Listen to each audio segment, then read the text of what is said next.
sorry, I was trying to.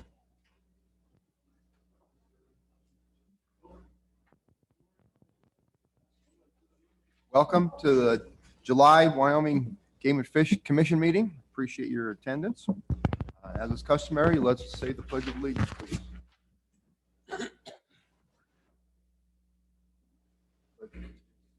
Flag of the United States of America, and to the republic for which it stands, one nation, under God, indivisible, with liberty and justice for all.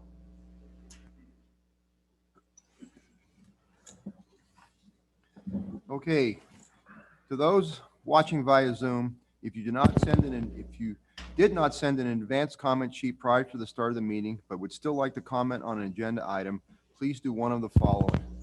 If you are on Zoom via your computer, you can send a chat to the host with your name and the agenda item you wish to comment on. If you are listening on the phone, you can send an email to video@wyo.gov, making sure to include your name, phone number you are calling from, and the agenda item you wish to comment on. Okay, I would entertain a motion to approve the minutes of the last meeting. I'd so move, Mr. President. I'll second. Moved by Commissioner Brokaw, second by Commissioner Byrd to accept the commission meeting minutes. Any discussion? All those in favor? Aye. Opposed? All righty. Mr. Nesbitt. Good morning, Mr. President, members of the commission. I've got a few updates for you here this morning. I wanted to start by congratulating for a second time our recent graduates from the department's leadership development program. You all have been strong supporters of that program. It's a great opportunity for our employees, and we've over the last 2 years have retooled that and taken it to a new level. And we just had our second class with the new program graduate here just a couple of weeks ago. We had a graduation ceremony for them down in Cheyenne and did a barbecue. They conducted their final session. They actually got to conduct this session in a very new way because of COVID. So they had some challenges that other classes haven't had, but they maneuvered through those brilliantly and were able to complete the course. And so my congrats to all of those folks who recently graduated. We'll be beginning the next level of that, Leadership Development 2, here in August, and we're in the process of finalizing the list of our employees who will be participating in that program.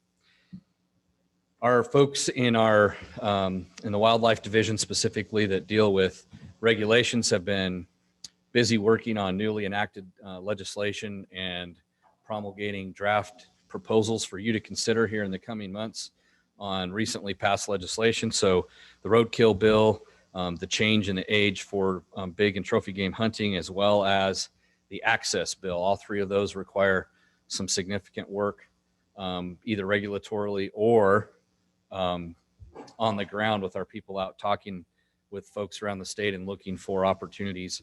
And I'm talking about that specifically with the access bill. Our folks have began the process of evaluating different opportunities around the state to meet the intent of that legislative bill. We have continued we're kind of in that holding pattern right now with continuing to do testing at wastewater treatment plants around the state for the presence of zebra mussels. I'm glad to report that we have not detected any at this point. We hope that I hope that I'm reporting the same thing a year from now, but we're going to continue to monitor that. We know that those veligers are sometimes hard to find. They live for a long period of time. And so we need to do our due diligence to continue to look for those things. We will, as has been our routine practice over the last 10 or 11 years, we will also be conducting testing for live water. We might have already initiated that. It's usually in this month in August when the water temperatures are right for us to go out in waters around the state and test for quagga and zebra mussels. So that work is ongoing. The licensing section just completed the leftover draw, and just prior to that conducted the first draw, the annual big game trophy game, or I'm sorry, the annual big game license drawings. Those again went off. They tried some new things this year to try to make it more convenient for our customers. They tried a couple of new ways to notify folks through an email and a link, and that went off without a hitch, but certainly not due to a lack of a lot of effort by communications folks as well as our licensing folks to make sure that could get pulled off without a hitch, and it did. I'm happy to report they did that very well. Around the state, there are many of our habitat and access management employees who have been working on your properties, and I've had an opportunity to meet with those folks and talk about some of the projects they've got going on around the state on our wildlife habitat management areas that are owned by the commission. Suffice to say, you know, they have a great amount of passion for the way that they go about managing those just as if they were their own. I can tell you that my assessment of their work is that they are managing those lands just as you would hope that they would manage them. I met with them and asked them to look at all of our objectives for those department-owned and commission-owned lands around the state, and they're in the process of doing that now. But they're doing a lot of stuff. They got a lot of projects going on: habitat improvement, weed spraying, irrigating in places where we need to irrigate. So my hat's off to them. We also have a partnership project with the Wyoming Army National Guard going on at the WIC WHMA. The Wyoming Army Guard has an engineer unit that's a vertical engineering unit that constructs structures above ground. And so they right now are working with our folks at the WIC WHMA to construct a new cabin there that our folks can use when they're working on that particular WHMA. And they've also recently done quite a bit of work at our Laramie Peak unit. And so pretty neat partnership opportunity and a way for us to get some work done with help from other entities and other dollars. We will be conducting our senior staff, as well as the senior staffs from Idaho and Montana. We'll be meeting soon with Idaho and Montana. We call it a tri-state meeting. We try to do these once a year. We haven't done one for a couple of years. I think last year we did one virtually, but anyway, it's a really good opportunity to learn kind of what those close states that have very similar issues, challenges, and interests as us are doing. I believe Commissioner Dubie will be there for that. The other commissioners are all invited. The dates for that, I believe, are 2nd and 3rd of August. And it's a great day of learning kind of how other states tackle similar challenges in either similar ways or sometimes different ways. So I look forward to that meeting. The last thing I wanted to talk about was just where the department's at with COVID. Essentially, we've returned to completely normal operations. We actually, at the last meeting, we were already transitioning to that, but now I can say that we are there. We have converted back to basically the pre-COVID state. I did want to mention that, you know, through all of the last year, there was certainly, especially a year ago, a lot of uncertainty about, you know, what it could mean safety and health wise for our employees that had to maintain our offices and keep those offices open and continue to serve the public. And I can say that, you know, we were able to, through the entire pandemic, we were able to keep our offices open and continue to serve the public. And it was due in large part to efforts from all of our employees across the department, but those frontline folks, the office managers around our state, as well as the folks that work at the front counter in Cheyenne and the telephone information center, are really what, you know, the folks that made that happen. And so my hat's off to them. They did an exceptional job. And sometimes those jobs are kind of thankless, but they were on the front lines and they had to put into place a lot of new practices to ensure that the public felt safe and that they felt safe. And so my hat's off to them as well. And with that, Mr. President, I would stand for any questions the commission might have. Could you give a little briefing on the task force? Absolutely. So Wildlife Task Force has now met twice. The first meeting was mid-June, and that meeting was really focused on kind of laying out ground rules and developing a process for how the task force would make recommendations. And then secondly, to identify all the topics that they would take on. They decided at that meeting kind of a rank ordered list of topics they were going to tackle. The first one is the issue of the non-resident resident allocation of what they've now termed as the Big Five, which are bighorn sheep, moose, mountain goat, bison, and grizzly bear. All of those license allocations are set in statute. And so they have decided that they will tackle that issue first. There's a couple of subcomponents of that with the consideration of making those licenses all once in a lifetime right now. Mountain goat and the harvest of bull bison are the only two that are once in a lifetime.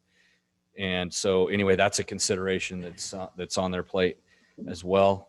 The second issue they identified was the non-resident resident allocation of the other licenses, the majority of our licenses, deer, elk, and antelope.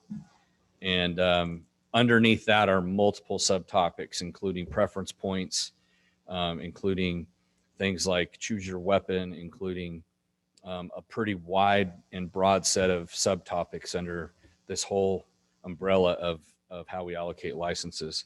The third topic are issues related to landowners, landowner licenses, incentives for landowners to provide wildlife habitat, and other things that are directly related to our partnership and how landowners around the state support wildlife. They also kind of, they had an opportunity to evaluate a lot of different topics. And but they used a voting system to determine these kind of 5 top issues that I'm talking about.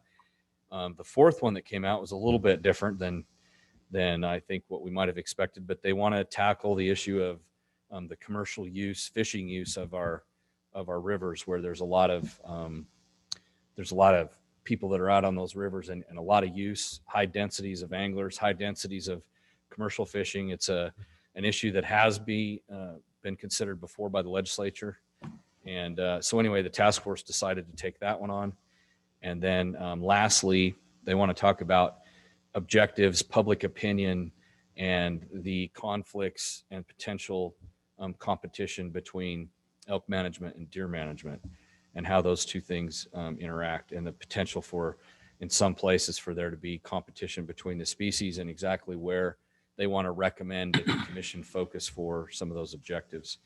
Again, just as a reminder, their outcome after 12 to 18 months is a set of recommendations that they will make either to the commission or to the legislature. There is a potential, there's been discussion, I don't think there was a final resolution, about even pushing some recommendations before the end. In other words, if they agree on something and they agree to put it on the list of recommendations, potentially pushing that out to the appropriate decision authority before 12 to 18 months. So we'll see how that goes. The president and I are both on that task force, and it's a good group.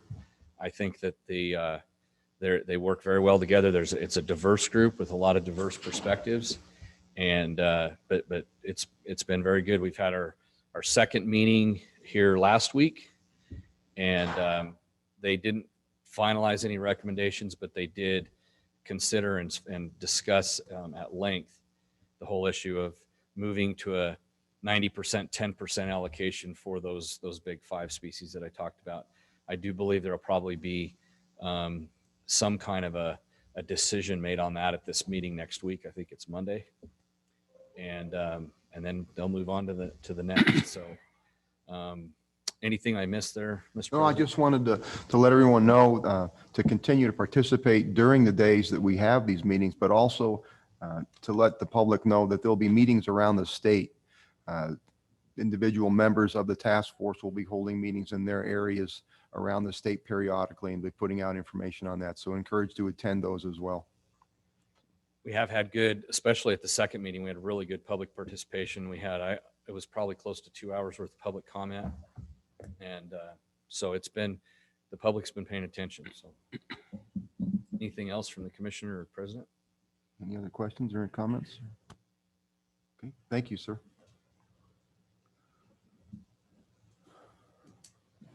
Kennedy? There she is. Thank you. While he's doing that, I want to make a shout out to the Sheridan region. We had a wonderful tour yesterday of the Story Fish Hatchery, the Sheridan Bird Farm, and looking at some vicious weeds and grasses. So I wanted to thank them very much for all their efforts yesterday. Appreciate it.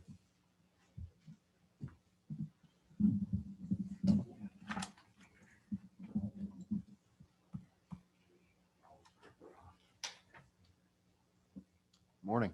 Good morning. President Dubey, members of the commission, and Brian, Director Nesvik. Melissa Rayner, General Accounting Manager. I feel like it was just yesterday I was here, and then I thought it's 3 months ago already that we went over the preliminary budget. Time flies, it seems like. Anyway, today we're here to present the final approval of the budget. As you recall, in April, we do the preliminary approval of the budget early on so that from a facilitation standpoint, we can move forward with grant agreements and contracts to keep that smooth transition during our field seasons so that we're not waiting for this final approval of the budget and then have to kind of pick up that ball and start going with it. So it's very important that we have that preliminary approval early on in April and then come back with any adjustments to the budget that occur between that April timeframe and now. So the presentation today is fairly brief. I think everyone received some of the documentation on the changes as far as what was approved preliminarily. We can always discuss anything that may have come up in the meantime between April and today, but we'll just primarily focus on the changes that occurred from April to today. So before I jump in, do we have any questions to begin with? All right. No.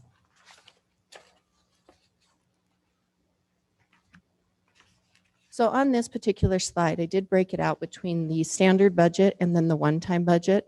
I will go through just the standard budget, ask for approval for the one-time, or excuse me, the standard budget changes, and then we'll jump into the one-time. As you can see, in April, we preliminarily approved just over $81 million. And there are only two adjustments that we are requesting to be included in the budget today. The first one being the services division.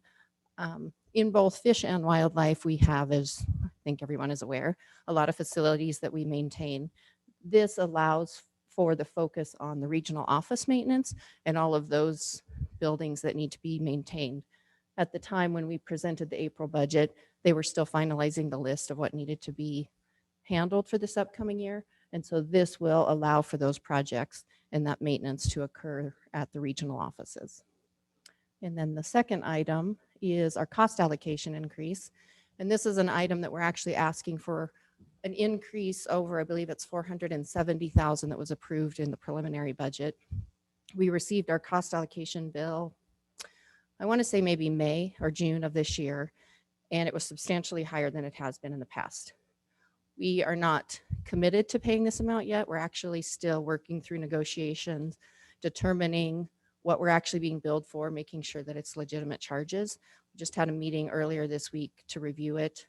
But in the event that all of the costs do come back that way and there isn't any movement to reduce that, this will be the increase that we will need to be paying as soon as we get that reconciliation occurring. So those are the two items. Obviously, that brings it up to just about 81.4 million. And I will pause there. So if there's any additional questions on either of those topics. So Melissa, especially for the newer members of the commission, would you just talk through quickly what cost allocation is and why we pay it? Certainly. So cost allocation comes from the state as a whole, and there are several support agencies that provide services to every agency in the state. And there's a large gamut of them, anywhere from the auditor's office, the treasurer's office, ETS, which is the enterprise technology, the AG's office. I think those are the main ones. There's quite a few, Central Mail. Currently, we only pay the ETS portion of the cost allocation.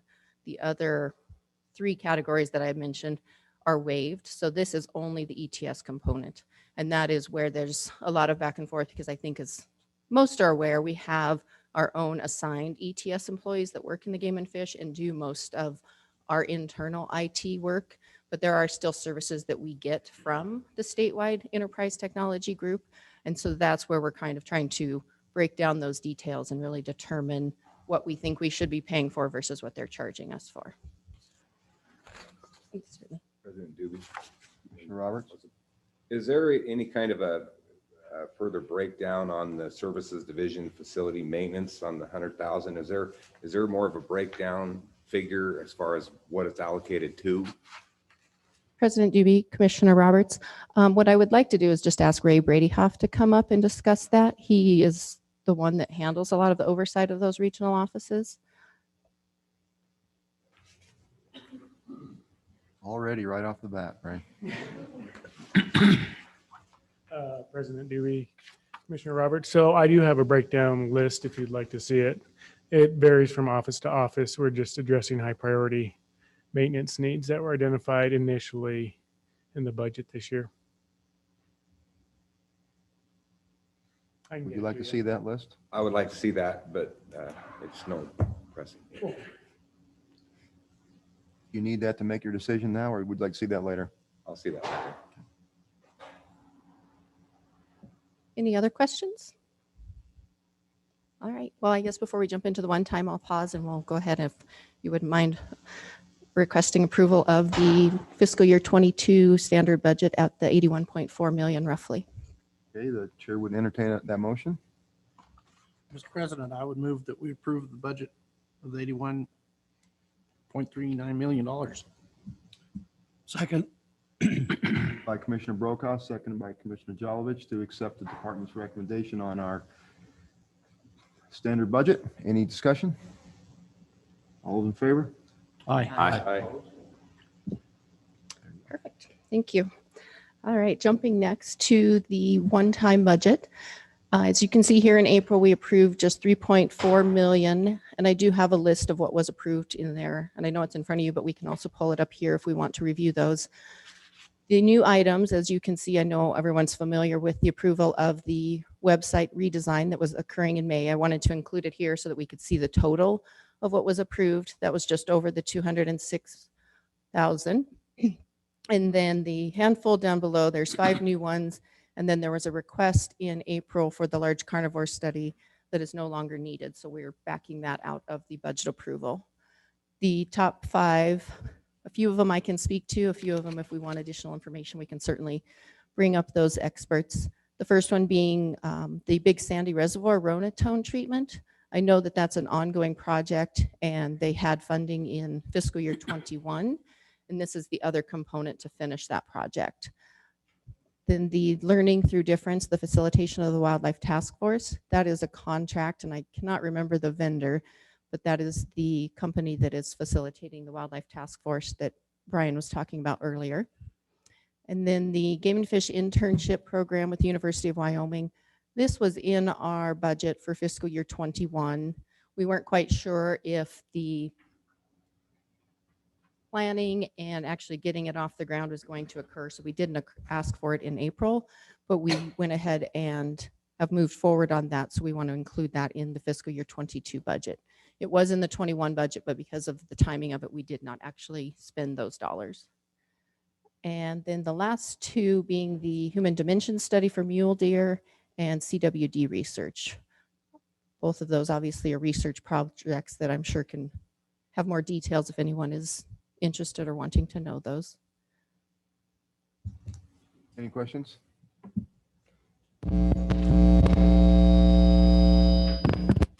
Mr. President, I have a question. Commissioner Lundvall. Excuse me?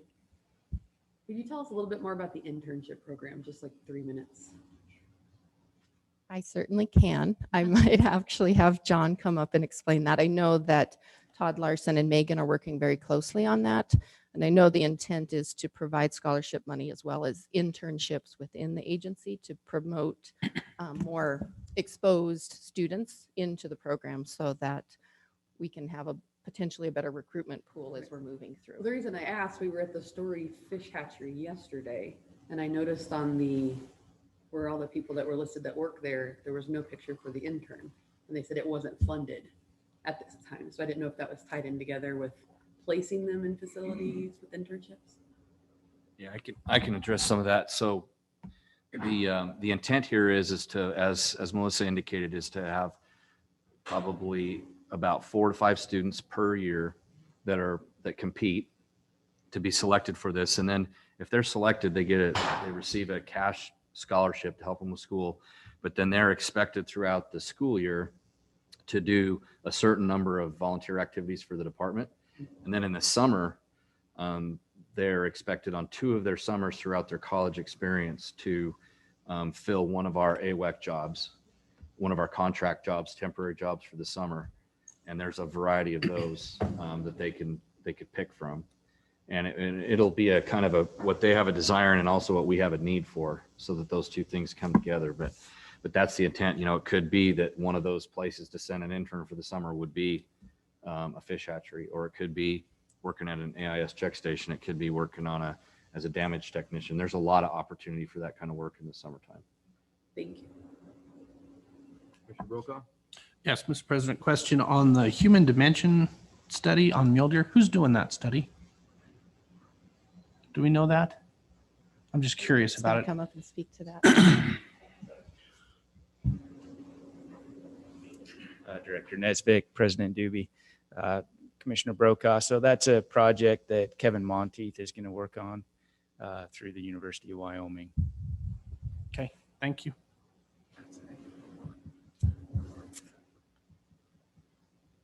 Any other questions? No other questions. I All guess. right, perfect. Well, at this time, then I'll just proceed with asking that we approve the fiscal year 22 one-time budget of the 3.7 million. I would entertain that motion. So moved. It's moved by Commissioner Lively, seconded by Commissioner Byrd to approve the department's recommendation for the one-time budget. Is there any discussion? All those in favor? Aye. Opposed? Thank you very much. Perfect, thank you. Appreciate it.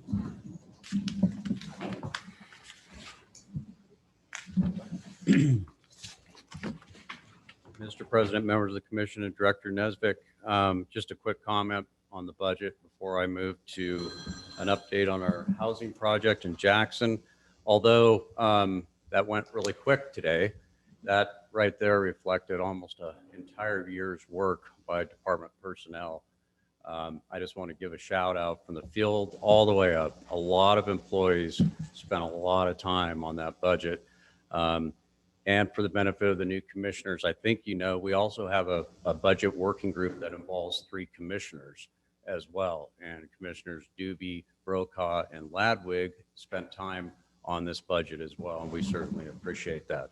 And then finally, after that budget goes up through our budget team, which has representatives from every division, Meredith, Wood, and Melissa spent an awful lot of time in fiscal, like a lot of time. So I just want to thank them for all of their great work on the budget. So thank you for that. We feel good about this standard and one-time budget. Okay, so next on the agenda is a update on the employee housing project in Jackson. We continue to move forward on this project as one of the commission's highest priorities for capital construction. A couple of updates. As you know, you approved us moving forward on test wells, and I've been keeping all of you informed throughout the last couple of weeks that that's been very challenging, to say the least. And so the first 2 wells that we moved forward on, the first one, of course, we didn't hit water. We were expected to hit water around 80 feet, and we went almost 200 feet, never hit water. We moved locations of the test well. We drilled again and didn't hit water. Started to panic a little bit, but we stayed at it. Our third location for the test well turned out to be really, really good, and it's still close enough to the proposed development site that we can take the water from there. We completed that well as a test well. It was about 70 gallons per minute, a little bit more, we think, but for sure 70, which is excellent. We've converted that test well into a production well, so it'll be one of the permanent wells there. We're going to send the drill out and do one more in the near future. So we'll have 2 wells. We expect to hit water, same geology, where we're going to put the second well, and all the engineers feel like that's going to be successful. So we're going to continue to move forward on getting the water situation under control.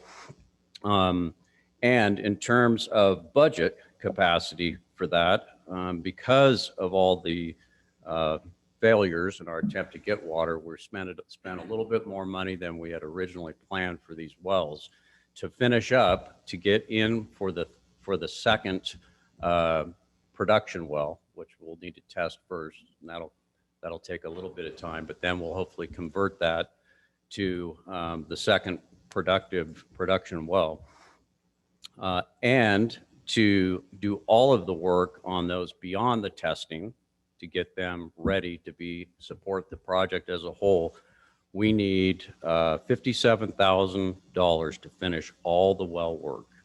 And as you know, although the commission set aside budget for this project, you have asked us to come back to you and get approval for certain steps. And this is one of the steps that we want to come back and get your approval.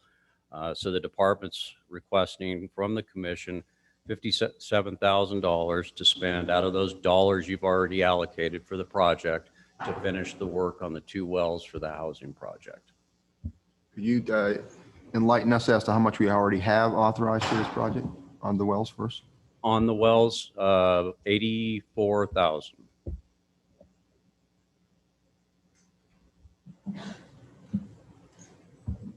Commissioner Brokaw?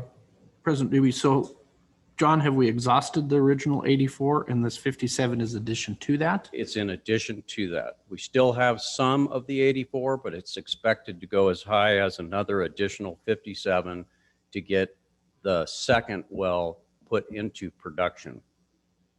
So not the testing, and the 84,000 originally approved by the commission was just for the testing side of all of this. It took us a while to get to where we could test, but we've done that. And we're hoping that with this remaining 57,000, it'll complete the work on all the wells. So from test all the way to production. 2 capped wells. Yep. Any other questions? I would entertain a motion. I would so move. I'll second. Moved by Commissioner Roberts, second by Commissioner Byrd to accept the department's recommendation to an additional $57,000 for the well project on South Park. Any discussion? All those in favor? Aye. Opposed? Thank you. And I'll keep you posted on all of that. And hopefully we don't hit any glitches. I think everyone feels good about it. So I hope we can get this done quickly. Secondly, you also approved the department to move forward to start work with Teton County.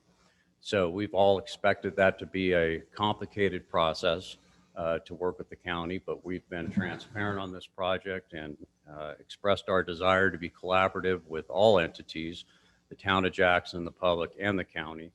We had a productive meeting last week, and we decided, after going through the time frame of county planning and permitting, and costs associated with that, extremely costly to do all the reports and documents, including environmental assessment work that we would need to do with the county.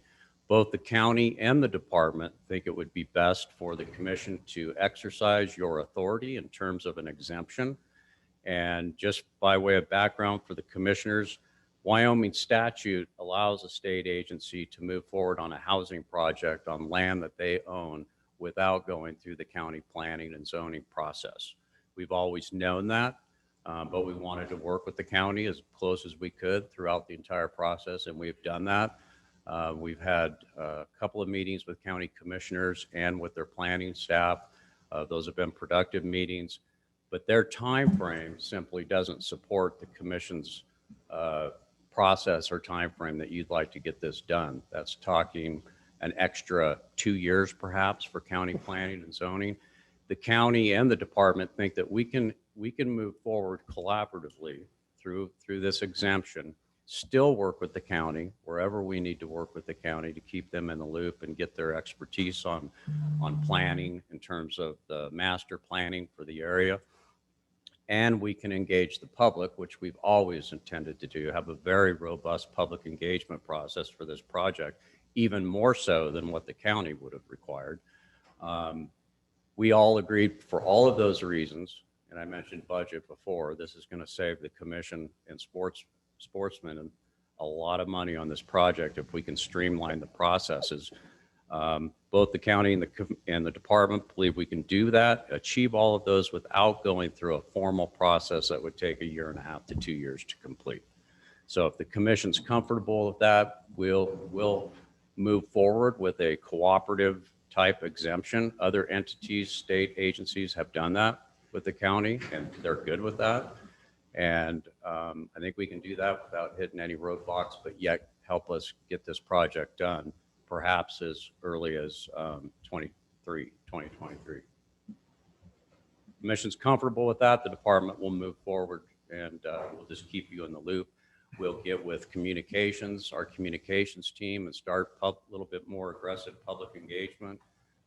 Get the town in the loop, get everybody else in the loop on this project, and move forward as fast as we can. Do you need motion on that or just general consensus? Motion would be great. Any questions first? No, but I think I move that we go ahead with that. I think we need to get this done. The housing problems up there, and get this done for our department employees. We need to get this taken care of. So I move that we go ahead with this. I agree with you, and I'll second. Been moved by Commissioner Jolovich, second by Commissioner Byrd, to accept the department's recommendation on moving forward with the project in cooperation with the county and In exercising. in that exercising our by ability statute. to have an exemption process. Commissioner I Lundvald? just had a quick question before we finalize the vote. Are there any cons to giving an exception? Any negatives? Not that we can think of, nor could Teton County think of any cons. I asked that same question. So I think just because of the way the commission and department does business, we involve, as you know, we involve the public in every big project like this. And I think after talking to them about what our proposed public engagement process was, they were quite comfortable and could not come up with any significant con for doing this. So we're committed to working collaboratively with everybody on this project, and I think they heard that loud and clear. So we're going to start reaching out more aggressively to the town of Jackson and continue to roll forward, and I don't anticipate any huge problems. Any other questions or discussion? Any employees in the audience have any questions or concerns regarding it? All those in favor? Aye. Opposed? Okay, thank you. Thank you, Mr. President, members of the commission. Thanks for your support on this project. As you know, we've been working on this for a long, long time. And so we finally got the momentum and the support from all of you to pull it off. And we're going to keep it going as fast as we can and as good as we can. Thank you. And I'll keep you posted. Thank you, sir.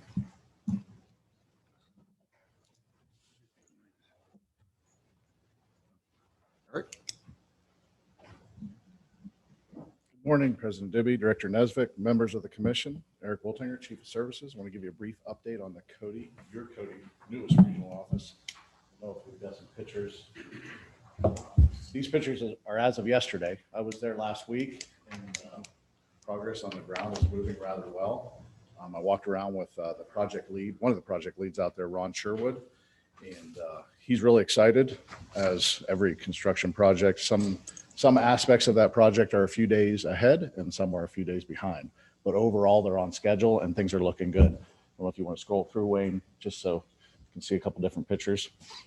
The foundation for the office shop area is complete and that's all looking good. Next week, they will pour the floor slab for both of those. It'll be two different pours. One of the challenges that they talked to me out there was getting concrete trucks on site consistently and timingly whenever they're needed. It seems like that's a struggle for them. So that's one of their biggest hurdles right now is whenever they need more than one load of concrete, it's a struggle to get more than one truck there. But they're working through that. And just a note on the schedule, currently BHI's schedule shows a completion date of mid-March, which is a few months ahead of schedule, which is a good thing. And we've talked about that a little bit and they feel like they're going to maintain that timeline. But as you recall, I believe, I think the project is scheduled to be completed June 1st of 2022. So things are on schedule and we're a little bit ahead of schedule. So that's looking good. I'd like to recap a little bit about our change order process. As you'll recall, a few months ago, we had a commission meeting and approved a change order. It was change order number 1, which was actually, they'll call it change order 1 and 2 because there was 2 aspects to that change order. And we anticipated and received change order number 2 probably about 2 weeks ago. And internally, we looked over that change order and we decided to reject that change order due to not showing internal components of the project breakdown as far as what they were requesting for the material price increase. As you recall, we mentioned this change order that was coming was going to be for sheetrock and metal studs. And the change order that they gave us for material increase did not have that breakdown. And per the contract, they have to provide a detailed inventory basically of that, and they did not. So we rejected that last Friday. We anticipate they will work through that this week, and hopefully by Friday we'll see something. And I stand for any questions. Commissioner Brokaw? I have a question. How do we pay on big projects like this? Do we pay quarterly or?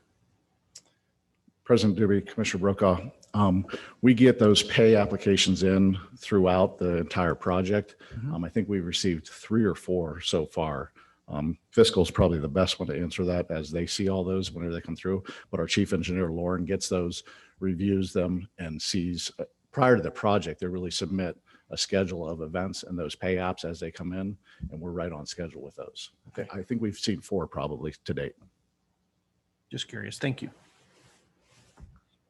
One thing I would add too, if any of the commissioners, you're all going to be at a commission meeting in Cody in March.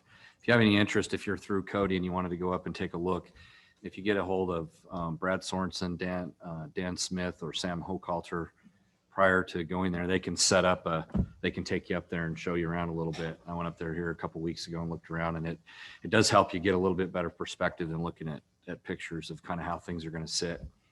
And I'm sure Commissioner Lundvall can attest to that. She's probably driven by it several times, but let us know if we can help with that, because the commission won't be there as a group until it's pretty much done in March. So.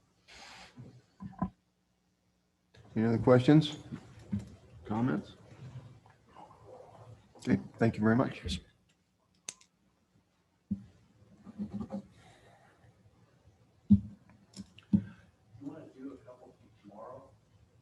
Before we go to the awards, and yes, we can. So we'll skip down to number 20. Which is scheduled for tomorrow. And then the following one will be 21. So we'll be talking about the uniform policy.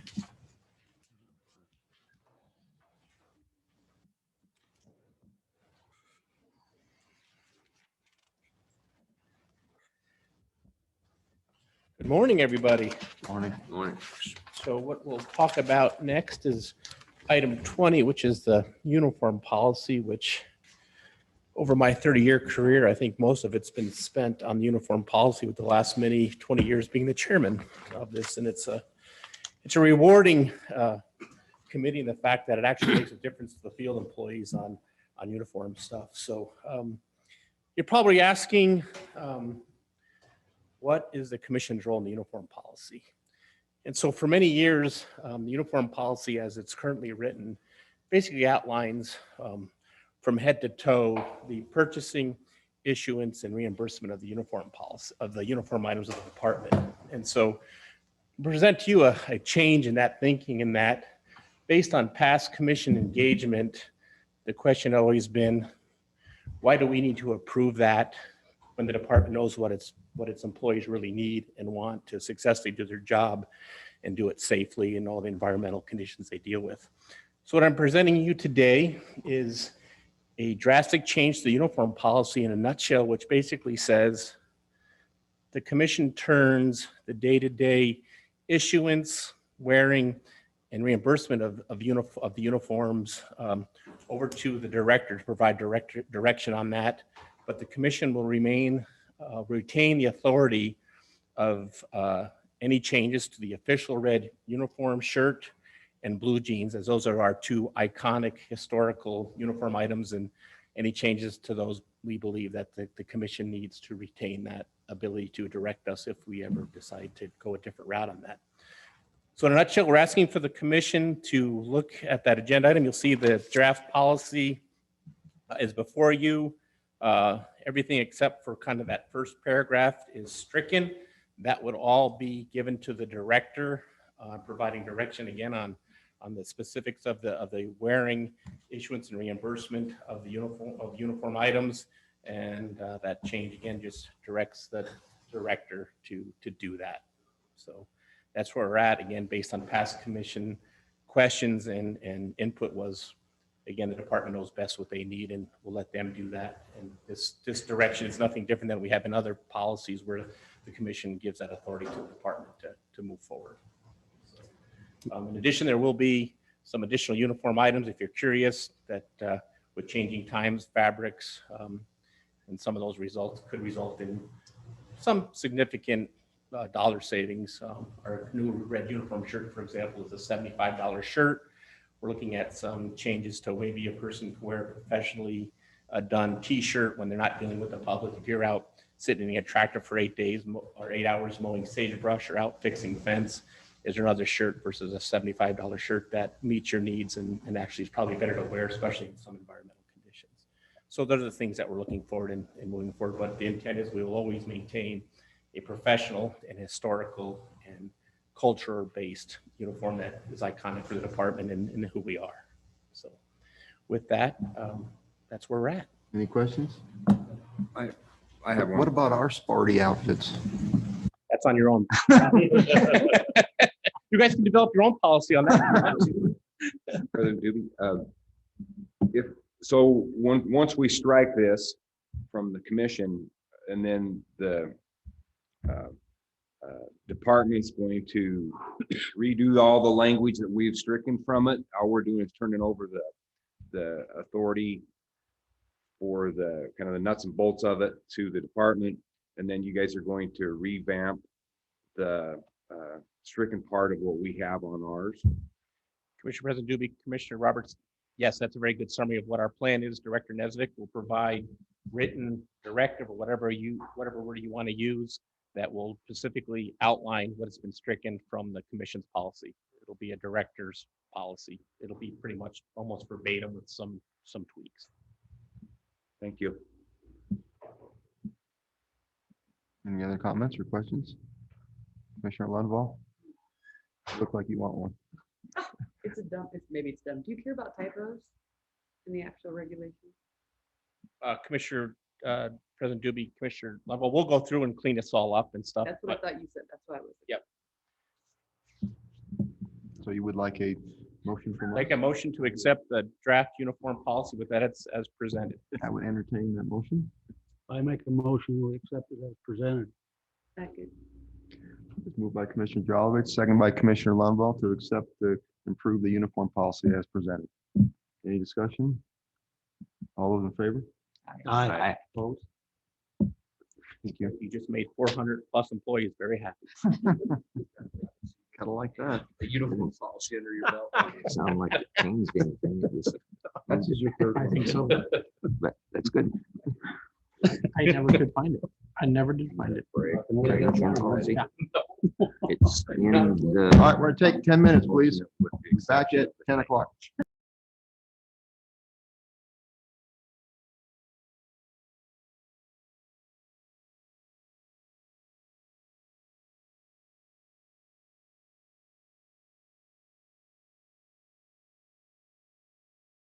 Put it in there too.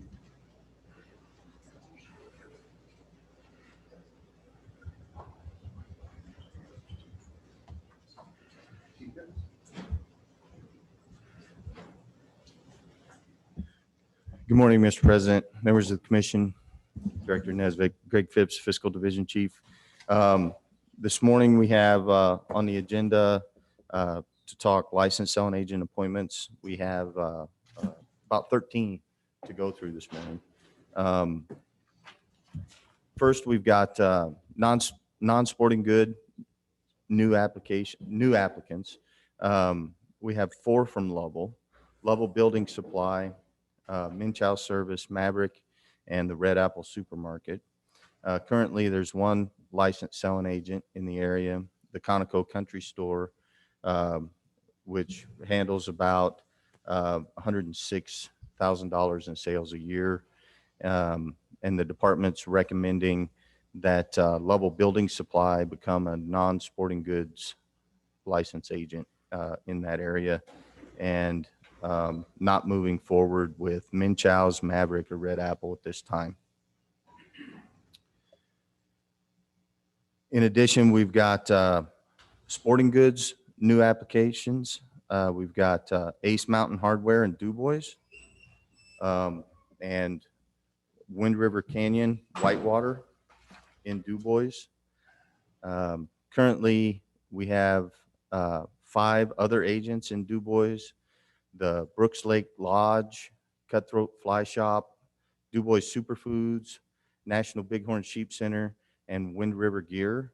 And those 5 agents' annual sales are $121,000. And the department's recommending the approval of both Ace Mountain Hardware and Wind River Canyon Whitewater for DuBois. We do have some transfer of ownership transactions. We've got Chugwater Soda Fountain in Chugwater. They're being recommended as a licensed selling agent, non-sporting goods with the transfer. And last year, the soda fountains, Chugwater soda fountain sales were $2,334 in 2020. And there's no other agents in the area, so the department's recommending the transfer for Chugwater soda fountain. In addition, there's White Horse Country Store in Thermopolis, Wyoming. They applied as a transfer again, a sporting goods licensed selling agent. And their annual sales are about $26,000 a year. The department's recommending the approval of that transfer.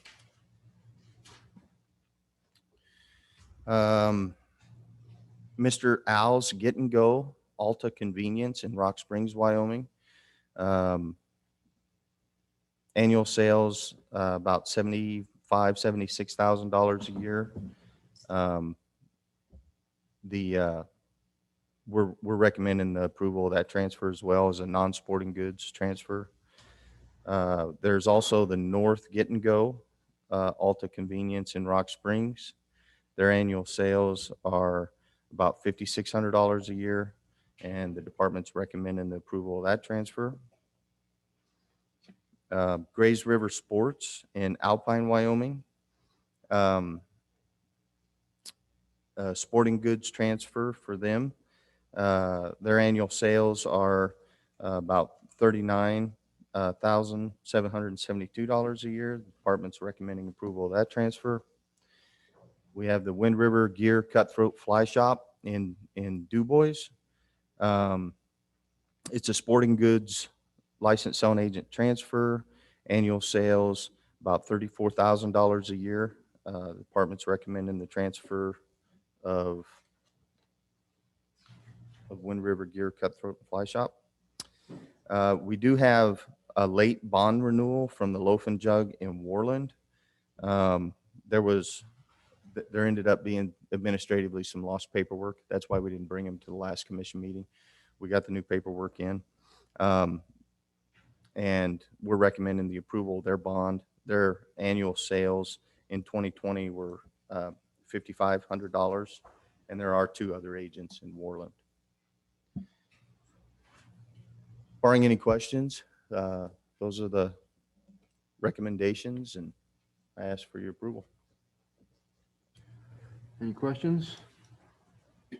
Commissioner Lodwig? You just look like you wanted to. No. Anyone else? Entertain a motion? I would move that we approve this. Second. Okay, moved by Commissioner Roberts, second by Commissioner Jolovich to approve the department's recommendation of transferring 6 agents, 3 new selling agents, and a bond renewal. Correct? Thank you. Any discussion? All those in favor? Aye. Aye. Opposed? Thank you.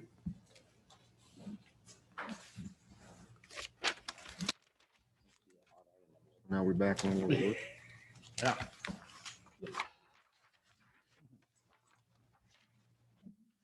Now we are back to number 6.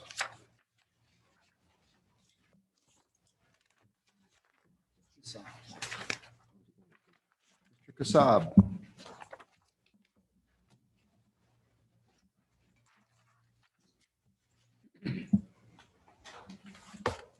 President Doobie and commission members, thank you for your time today. My name is Pete Kasab. I'm a Wyoming board member with Backcountry Hunters and Anglers. I want to thank you personally for offering us commissioner tag. We worked really hard with that tag, and today I've got a big check here, but I also have the funding for it for $47,000 for Raymond Mountain.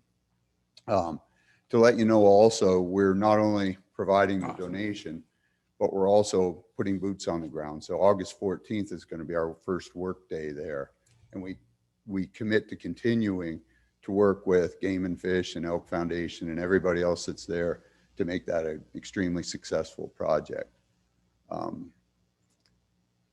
A member that worked really hard on our board, Jared Oakleaf, unfortunately, he's with BLM and tied up on phone call after phone call. He was going to try and join by Zoom in case you had any questions on how we, in my opinion, did such a great job with that tag. And we commit to continuing to do that as we move forward. And we really enjoy the partnership with Game and Fish across the state. We're doing multiple projects and we'll continue to, not only this one, but lots of boots on the ground, whether it's up at Bud Love or up in the Cody region. We've got a CWD workshop next month. So again, thank you for everything that Game and Fish does. We appreciate the partnership. And with that, I'd love to get a picture of the check. I promised to stay under 10 minutes and I know I did. So, Well, thank you very much.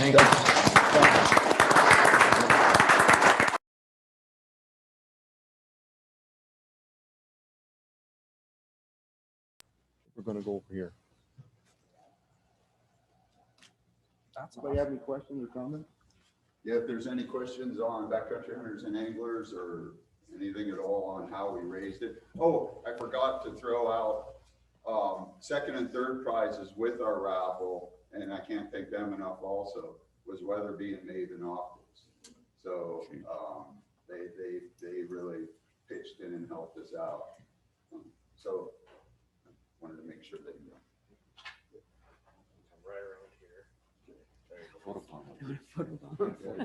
There you go. She's like, God, no.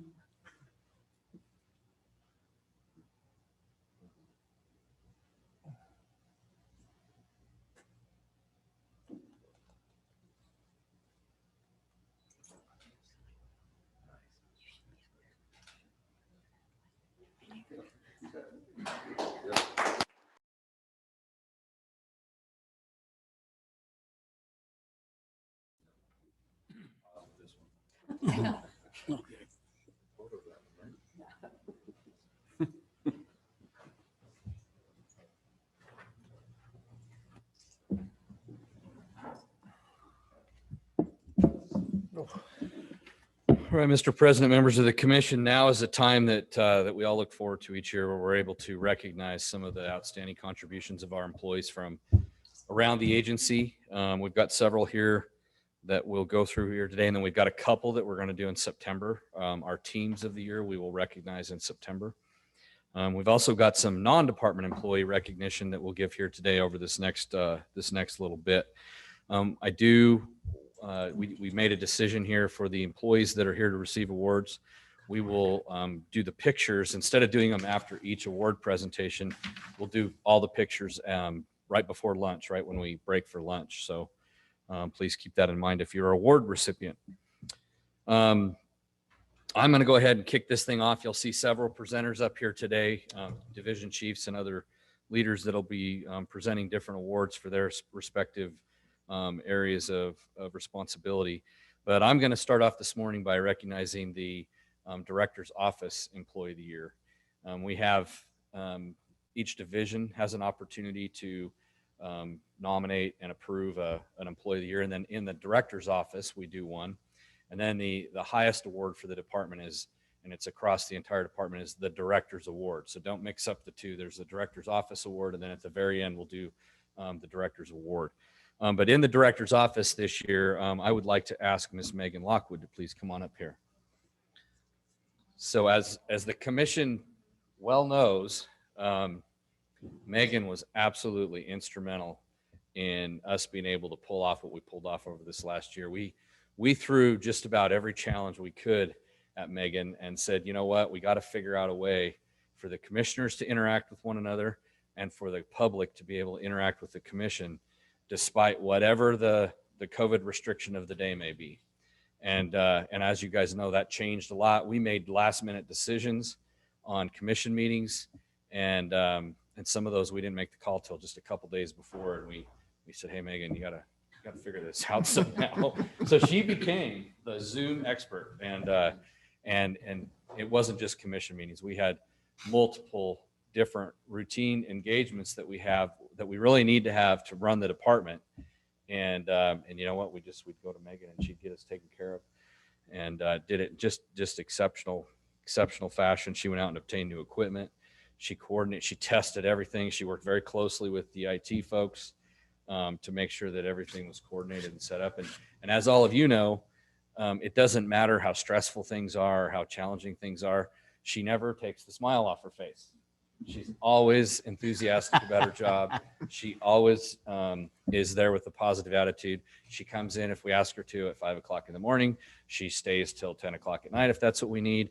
And just an exceptional employee and a good reflection of the quality of all of our employees in the Game and Fish Department. So I would like to tell you thank you, Megan, and congratulations.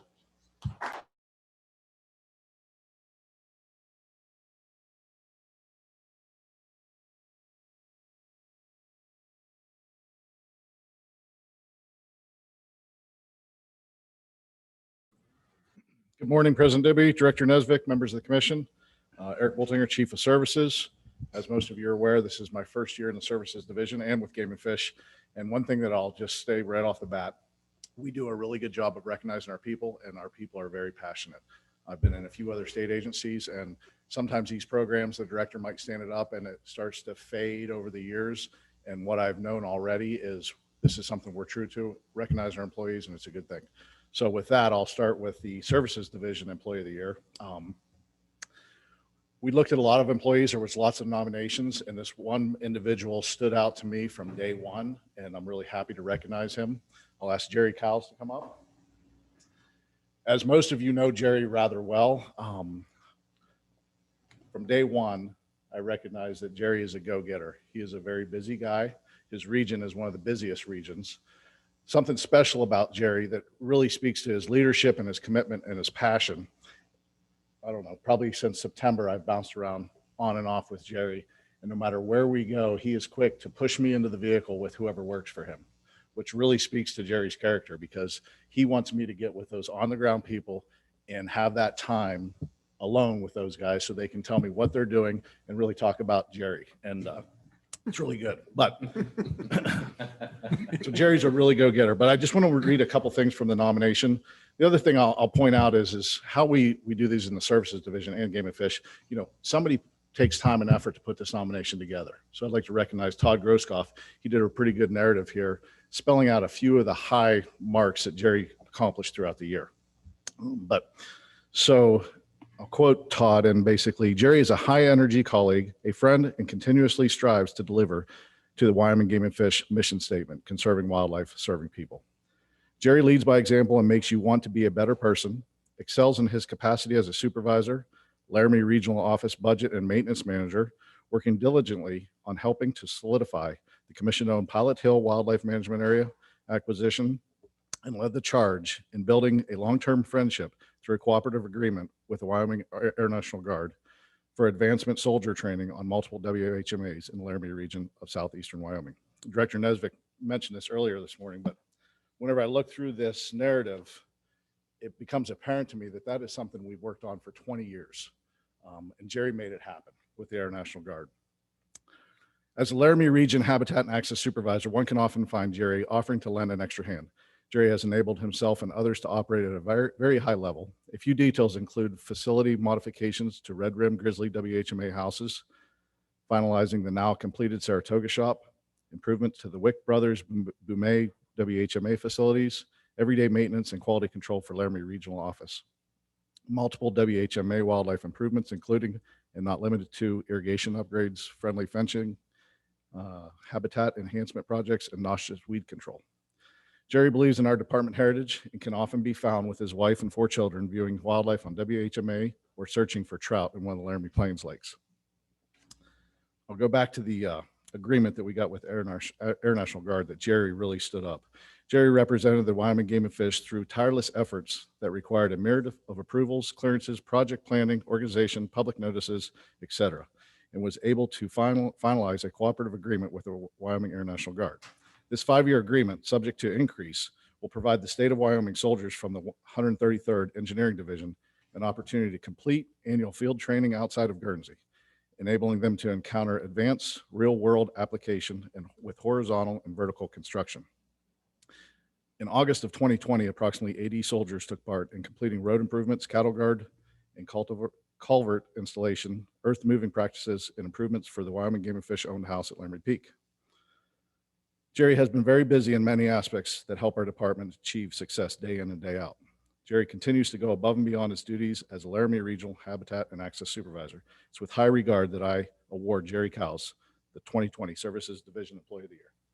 Excellent.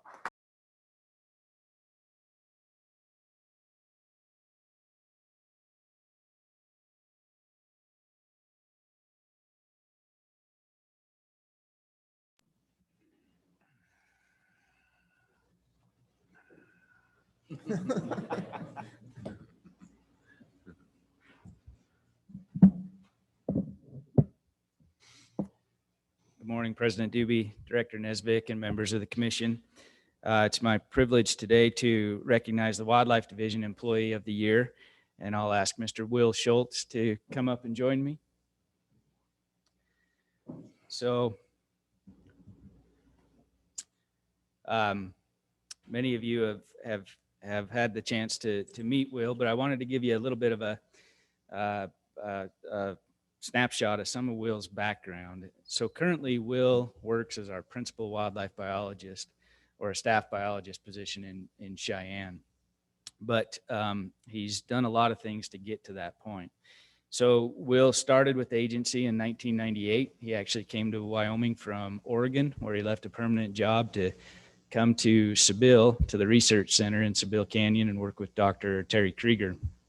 Will worked there for quite a while and developed quite a bit of expertise in terms of wildlife disease issues and chemical immobilization of wildlife, working under Dr. Terry Krieger. That experience and opportunity fit him very well. In 2006, he transferred to Saratoga, where he took on the role of our Saratoga District Wildlife Biologist. And in Saratoga, he faced a lot of significant challenges working down there in the Platte Valley. We threw a lot of things at him, a lot of sage grouse issues during his time in Saratoga, and probably most importantly, a lot of mule deer issues. So during Will's time down there, we saw significant mule deer declines and subsequent concern from the public, which led us to initiate our Platte Valley Mule Deer Initiative. That Platte Valley Mule Deer Initiative required a lot of work, and Will was a key member of the department's team that undertook that effort. As part of those efforts, we conducted some human dimension surveys, we conducted sitability surveys, we implemented some research with capturing and collaring mule deer, and we did all of that in addition to an extensive public outreach process, which again, Will was a key member of working through all that. And one thing that I wanted to highlight from that is that as we worked through that process, we ultimately developed a management plan for Platte Valley, which we presented to the commission, and it was approved. And a lot of us were kind of relieved and wanted to step away a little bit, but Will stuck to it. He developed a list of all the things that we had promised that we would do in that management plan, and then he insisted that we continually follow up and meet those objectives that we promised, and keep the department on track to meet all of those commitments. That's just the kind of guy Will is. So in 2018, Will transferred to the staff biologist position that he is currently in, and all of that body of work that Will's done that led up to that has really fit him well in that role, and he's been a great person for the wildlife division to lean on, and he's really brought to that position all of that knowledge from the field to Cheyenne, and has in turn turned around and has really made an effort to help our field folks. And so Will helps with data analysis. He helps with survey and siteability designs. And one thing that I want to highlight, in this past year or so during COVID, Will took it upon himself to create webinars for our field biologists. And so he schedules these webinars that provide ongoing training for our field folks, where he can help coordinate and share expertise across all of our field folks. So for all of those reasons and many more, it's my privilege and honor to recognize Will Schultz as our 2020 Wildlife Division Employee of the Year. Congratulations.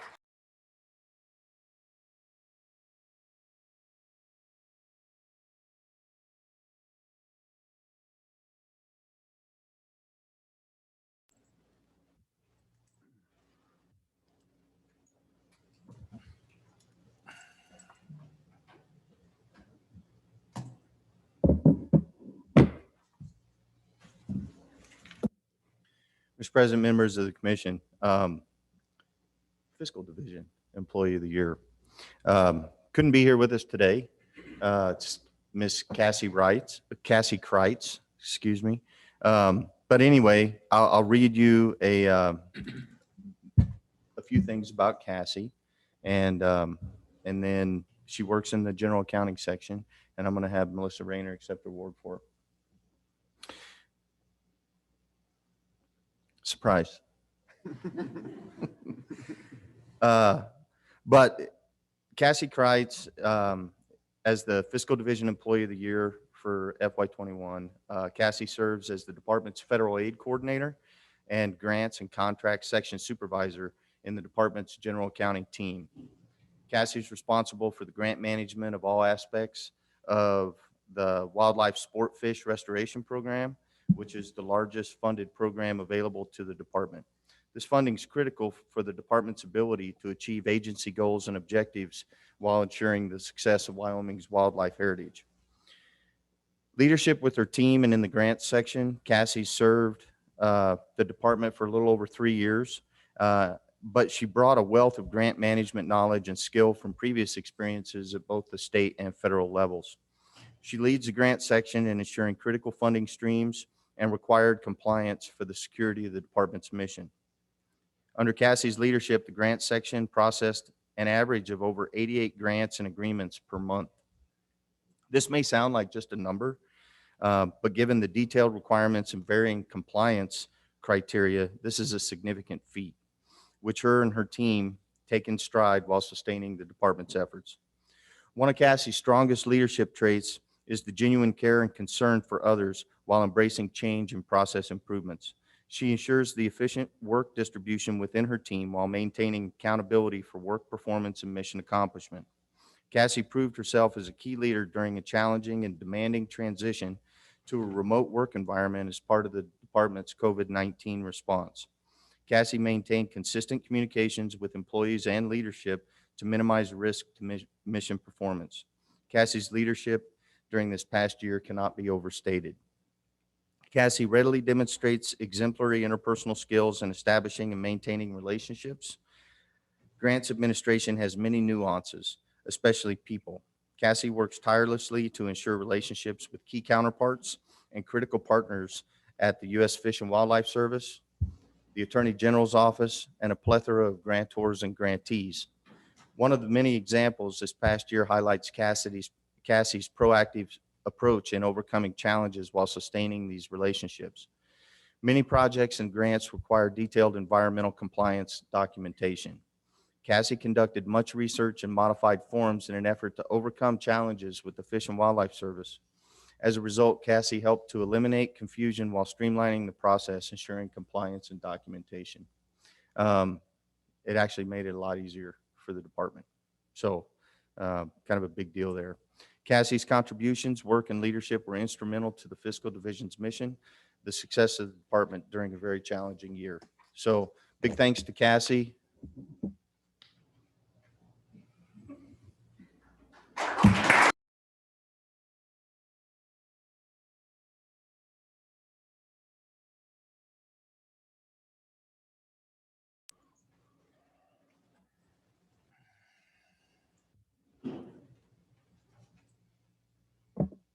Good morning, President Doobie, Commissioners, Director Nesbitt. This morning, it's my distinct honor to announce the Fish Division Employee of the Year is Pinedale Regional Biologist Darren Ray. Darren loves the spotlight, so we'll have him come up. So, you know, these awards are significant in my mind because they're nominated from their peers, and which was the case with Darren. And we had lots of nominations this year. We have lots of talented employees, and you know, he rose to the surface. Another significant part of his nomination was it had 6 signatories on it. So 6 of his peers collaborated to put this nomination together. So it's well deserved. Darren's been an excellent approximately 20-year employee. Close. So he's been around working for a long time for the department. Some of his strengths are Darren's an excellent communicator. His writing skills are excellent. He's authored many reports and publications for the department, given lots of presentations, whether it's for the American Fisheries Society or other organizations. He's very good at communicating with the public and getting his message across as far as management's concerned. As you kind of heard, which is kind of common, is we like to throw a lot of things at our people. And we've thrown some challenges Darren's way, and he's always stepped up to it. Some of the recent things that he's worked on is bringing together an evaluation of angler use on our river systems. He took the lead on that, put together a report on it, which was excellent, well done. Another thing that he's worked hard on over the last few years and was a lead on was our master angler program. Darren identified the need that, or the want anyway, of anglers to be recognized for their catches. So him and the committee that he worked with spent a lot of hours putting that together, and it's been an incredibly popular program with the public the last few years. Another one of Darren's strengths, and I could go on, the nomination was 3 pages long, but I'll be brief. He's an excellent researcher. Over the years, one of the things that note that Darren worked on was a research project in collaboration with the University of Idaho on burbot predation on the upper green to sports fisheries. Cutthroat trout restoration, he's worked hard to bring Colorado cutthroat particularly back into some of their historic ranges. And he's an excellent horseman, used his horseback skills to pack some of these fish from one drainage to another drainage for reintroduction, which has been successful. One of the things he identified when he first got into one of the 4 regions he's worked in, which is Pinedale, was flannel mouth sucker establishment. And he established a conservation population in Meadow Lake. He identified the reduction of that species in that area and took those steps to develop that conservation program or population. And he continues to do cutthroat restoration work. Like I said, we asked him to attend the University of Wyoming Ruckelshaus program, which is a pretty intense program, takes him away from his family, and it's an extra workload. But as always, Darren's always willing to step up. He stepped up, and currently he's developing a Colorado cutthroat conservation plan, utilizing those skills that he developed in Ruckelshaus. And lastly, he's well, one of the last things anyway. He's very innovative. He developed, and I think you built it yourself, didn't you, the drift boat for electrofishing? Well, you know, go with it, man. So yeah, he developed the plans for this drift boat, which I think is the only one we have in the state, isn't it? So very innovative, as a lot of our people. And then lastly, in closing, Darren, he's a workhorse, but yet he has a good work-life balance and does a lot of things with his family, with his boys, hunting and watching hockey and that sort of thing. So in closing, Thank you, Darren, for all your hard work, and congratulations.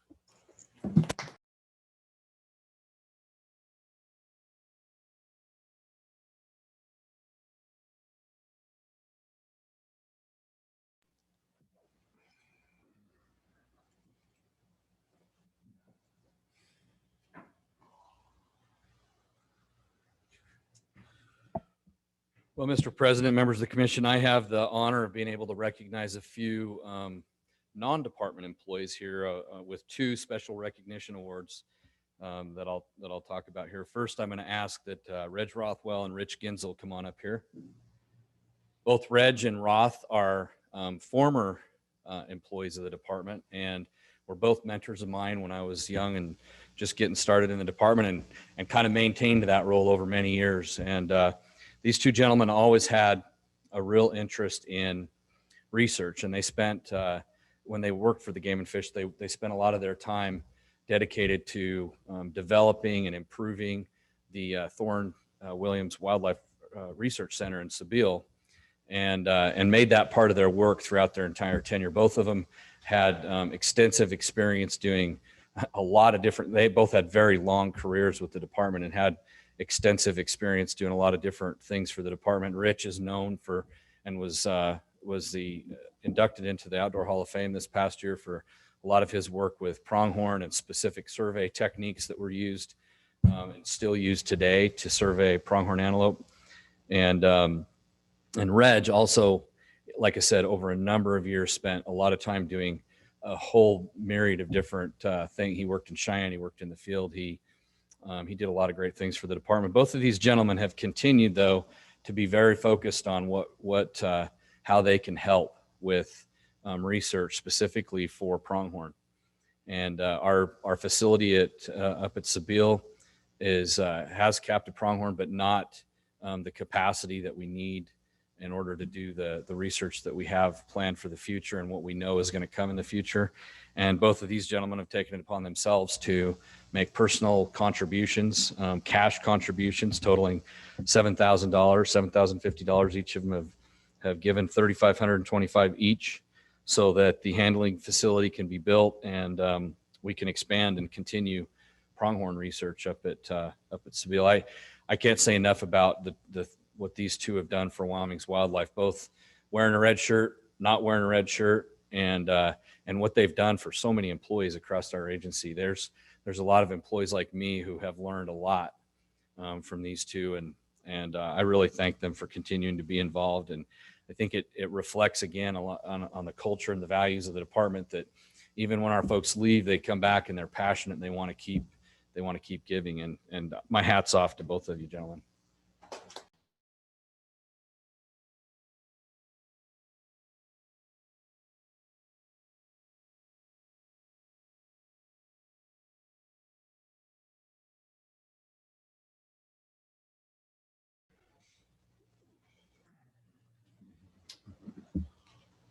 All right, I have one more special recognition.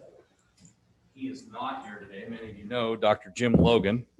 He has decided after a very long career to retire. His retirement's Friday, his retirement celebration. I'm going to be there Friday at noon, and I'll be able to present this plaque to him there. But I did think it was important for the commission to hear a little bit about Jim Logan. He has worked as the state's veterinarian for I can't tell you how many years. I think it's 35 years. He had a stint as the state veterinarian, and then he went into and did different things, and then came back as the state veterinarian. But in our state, that particular position it's very political, it's very contentious, and he has had to be involved in some of the most contentious wildlife and domestic livestock disease conflicts in our state. He's worked side by side with the department on a lot of our, especially brucellosis issues. When we had, many of you may remember, I thought of it because we're close here to the Bighorns, when we had brucellosis show up here in the Bighorns. Jim Logan was right there side by side with me, figuring out how we could expand our capacity to do additional testing, how we could work with producers to help producers do additional testing.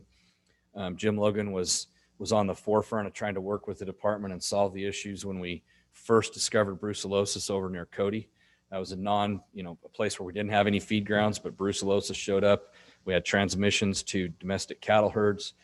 Jim was right in the middle of that. Every disease that comes in an animal, whether it's a wild animal or a domestic animal that comes into this state, Jim has been at the forefront of trying to find a solution. He's been just wonderful to work with. And like I said, many of you know Dr. Logan. He's going to be sorely missed. And I'll make sure that I pass along all of the Game and Fish, both the commission and the departments, thanks to him when I see him on Friday.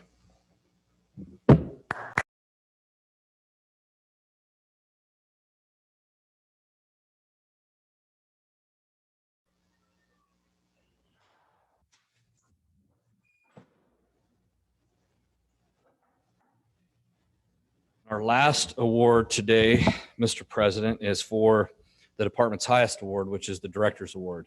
And anybody in the department can make a recommendation for somebody they feel like has really moved the needle, gone above and beyond, done great things for the department. And, I look at all those recommendations that I receive, and, my criteria is kind of a gut check for somebody who, because of the things that they've done, have made, the department better over the past year or two. And there's nobody that I can think of that's better to receive the award for this year than our Chief Game Warden, Rick King.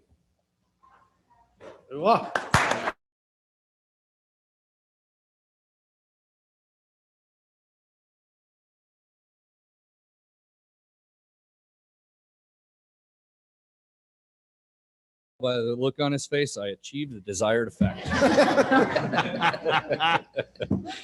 So all of you know Rick well. He's very quiet, but very poised, very intelligent, very thoughtful, very confident, and an extremely high-performing individual. He's a leader who has. There's probably not anybody that has a higher workload in the department than Rick King, and he does just an amazing job of juggling a lot of priorities. Everything that comes to Rick King is a priority. And most of the problems that get to his level, somebody else couldn't solve. And so he just has a very, very full plate, and he executes brilliantly. He has been a significant contributor to our senior leadership team down in Cheyenne. That's, we ask our senior leaders to come in at different times and deal with some of the most important issues for the department. And a lot of times they don't necessarily have any impact directly on their particular division or area of responsibility. We ask them to take off their division hat and to think for the department. And Rick has done that exceptionally well. He's a strategic thinker. He thinks forward. I told him early on that, that was one of the things that was really important in our department, is that when we lead at the senior levels, that we spend a significant amount of our time not spend all of our time on the fire of the day, but look forward. And Rick has done a good job of balancing both, because he has his share of fires every day for sure. You all know he's been instrumental in leading our efforts with CWD. He has a brilliant team of experts that have done a lot of the work on the ground, but it's taken leadership from Rick to make sure that he guides and steers those processes to go the right way. His work with our feed ground process and the engagement we're doing right now with the public and with stakeholders across the state in Western Wyoming it's a monumental effort. You've heard me talk about, I view that as one of the most complex, wicked wildlife management challenges in North America. And he has taken that issue by the horns and has moved forward with things. He's taken risk, and sometimes in order to achieve greatness, you have to take risk. And he's done that. And we'll continue to watch as that thing plays out, but it's on the right track due to Rick's efforts. He's taken a new, like I said, he's visionary, and he looks at what the new technology is. He looks at how things have changed with how we monitor wildlife populations. He's looked at and challenged his team to find new ways to set seasons and to manage towards management objectives. He has been a significant player with the whole grizzly bear issue. He spent his time before he came to this position in Laramie, and luckily we don't have grizzly bears in Laramie. So he had to walk into this job and really had a steep learning curve, but I really needed him to be one of our leads on the grizzly bear issue, and he did that brilliantly. He's been, he's had to sit and brief the governor. He's had to brief the public. He's had to talk to all of you. He's had to think through and give me advice on, especially when I'm going the wrong way. He gives me good advice on and gets me back on track. And he's learned all that in a very short period of time. His work with the legislature is another thing that I can't say enough about. It's very challenging because the legislature is diverse, and there's different levels of understanding. There's different perspectives. There's different motivations that legislators have for working with the department. And Rick has dealt with those diversities very well. He's developed a very good rapport with them. They respect the heck out of Rick when he testifies. And he's built some awesome relationships that helps us all do our job. Last, I guess I would just say that you're all looking at somebody who, when we're talking about the great successes and achievements that we will be talking about in 3 to 5 years, Rick will be a contributor to that because of the leadership that he's exerted now and over the past couple of years. And that's the mark of a good leader. And that's why I think Rick is just the most suitable person to receive this award this year. I thank you.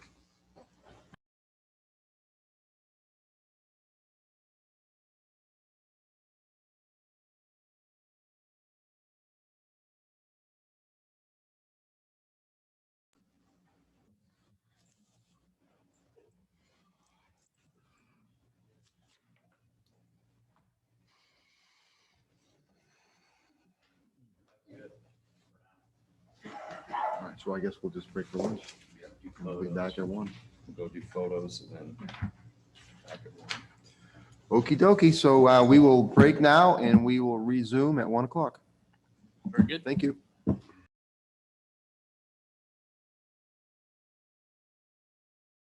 We jumped the gun, or are we good? We're good. Okay. All right, welcome back. Mr. Edberg, we'll be on number 8 on the President Dubey, Commissioner Director Nesvik, the next agenda item is a damage claim appeal for Josh Longwell of HD Ranch, claim 21-140. Josh Longwell claimed $342,804.94 for damage to cattle and sheep by grizzly bears and gray wolves. Part of Mr. Longwell's claim was the application of an unlawful multiplier to cattle that were confirmed to be as damaged by trophy game animals. The department investigation recommended payment of $71,339.47. And that again is in line with Chapter 28 Commission regulation using appropriate lawful multipliers. With us today is Mr. Josh Longwell, the claimant, who will present his case, and then that will be followed up by Mr. Luke Ellsbury, the large carnivore biologist out of Cody, who investigated the damage situation. There's no questions for me. I'll ask Mr. Longwell to come forward and present his case. Okay, thank you. Josh?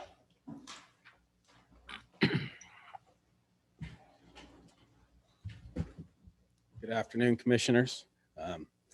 Here we are again, guys. Here we are again. 10 years ago. I don't know if it was any of you guys. Maybe you, I don't know if you've been here 10 Not years. 10 years, no. Yeah, 10 years ago we started this. You said, give us time, be patient. We're going to fix this. We're going to fix this. And here we are 10 years later. Same old deal. You can call it an unlawful multiplier. You can call it whatever you want. But what's unlawful is you guys stealing my livestock. You're stealing them. And I understand it's the feds and it's this and it's that. So it's on you guys. Go to the feds and get the funding. This whole country wants grizzly bears. Everybody wants, we got to do it. Okay, 40 years. We've been at it 40 years and we can't get management. We need to change something and figure something out, guys. 40 years we've been doing this and you still don't have management. And guess what? You're not going to. There's so many people on the other side of this deal that every time you try to do something, you're going to get sued. You're going to get this, you're going to get that, and you're never going to get management. So we either stand up, and we tell the governor to stand up, and we get everybody, the senators and our representatives, and say, you know what, Wyoming's either out unless we get funding. Let's let the American people pay for my livestock. This 3.5 to 1 and 1 to 1 is bullcrap. Guys, this right here, let me show you something. You see that? Them are affidavits. You ever seen one? I see them every freaking week in the summertime, every week. This is just the last couple of years. Every time your guys fill one of these out, they're killing and stealing my stuff without my permission. I do not give you permission to steal my livestock. And this is what I get. And then I got to go through this. And guess what? It's 2021 and I haven't been paid for my 2018 kills. 3 years, guys. I go through your hoops. I go to arbitration. Guess what? We appeal that. We don't like the judge we get, so we change judges. Goes to a different court in Park County. We get the judge we want. And here I am. Now I'm headed to the state Supreme Court on this deal. The studies are out there. You guys don't want to know the facts or the truth. We could go through the numbers. It doesn't matter. We've done that before. I've brought you the studies. I've shown you the pictures, the stuff on the ground. You know, you have no idea what that ranch looks like and what we deal with. It's 150,000 acres on a map. You flatten that thing out, it's probably like 350,000 acres. It's steep, rough, wilderness, timbered country. We cannot find all these. We come back short every year. We bring cattle off the mountain that are damaged. We're short sheep every year. I mean, I'm going to give you a couple for instances, and then I'm going to get out of your hair. You can make your decision, and I can go back home and go to work. But 2 years ago, we catch a female. She's killing sheep. We put a collar on her. She goes off to Yellowstone. Well, guess what? She comes back. Every time we had a sheep kill, your guys with their tracking device, so she's right there, but guess what? She won't come into a trap. 3 times in 2020. She came back. She was there around the kill, but she won't come to the trap. The last time we had her, we catch another boar that was there, and we had an airplane in the air looking for wolves that day as well. And we think, oh, got a bear in the trap. The airplane says, yeah, you got one caught. And they pull out the beeper and yeah, it's her. So we go up there. Guess what? It's a boar. It's not even her. She's right in the timber right next to us. She follows us. And we're talking, I mean, from there on my ranch where she started killing was 20 or 30 miles. She just followed the sheep. We had another instance where we had 2 sets of traps out. We had 2 calves killed in one spot and a yearling steer killed in another spot, about 3.5, 4 miles up the creek. The one by the tracks was a sow and a cub. The other one couldn't see tracks. It was in the grass. So we set a live trap on one and we set a live trap and a snare on the other one. So we go in at daylight the next morning and luckily we had a boar caught in the first trap where the 2 calves were killed. We go up the creek before it's even really light and we get up there and the cub had set the foot snare off, pulled down and bear hair all over the snare and the cub's gone. And of course, Bowie's the sow and so they're gone. So we drive back from that one, maybe 30 minutes at the most, maybe 45. We come back to the first trap to haul that bear out of there, and there's another bear walking around the trap trying to get in the trap that morning. So that's 4 bears, 1 drainage. You guys catch 1 bear, and you pull all your equipment and leave my ranch, and you leave me with 3 bears that we know are killing livestock in 1 drainage. And you're doing me a favor? And I'm just supposed to swallow that and continue to take it 10 years later? All these affidavits right here, guys, that's probably $750,000 that you've paid me. Okay. That's probably the real value of that is astronomical. And I've heard it said, well, if we start paying that kind of damage, guess what?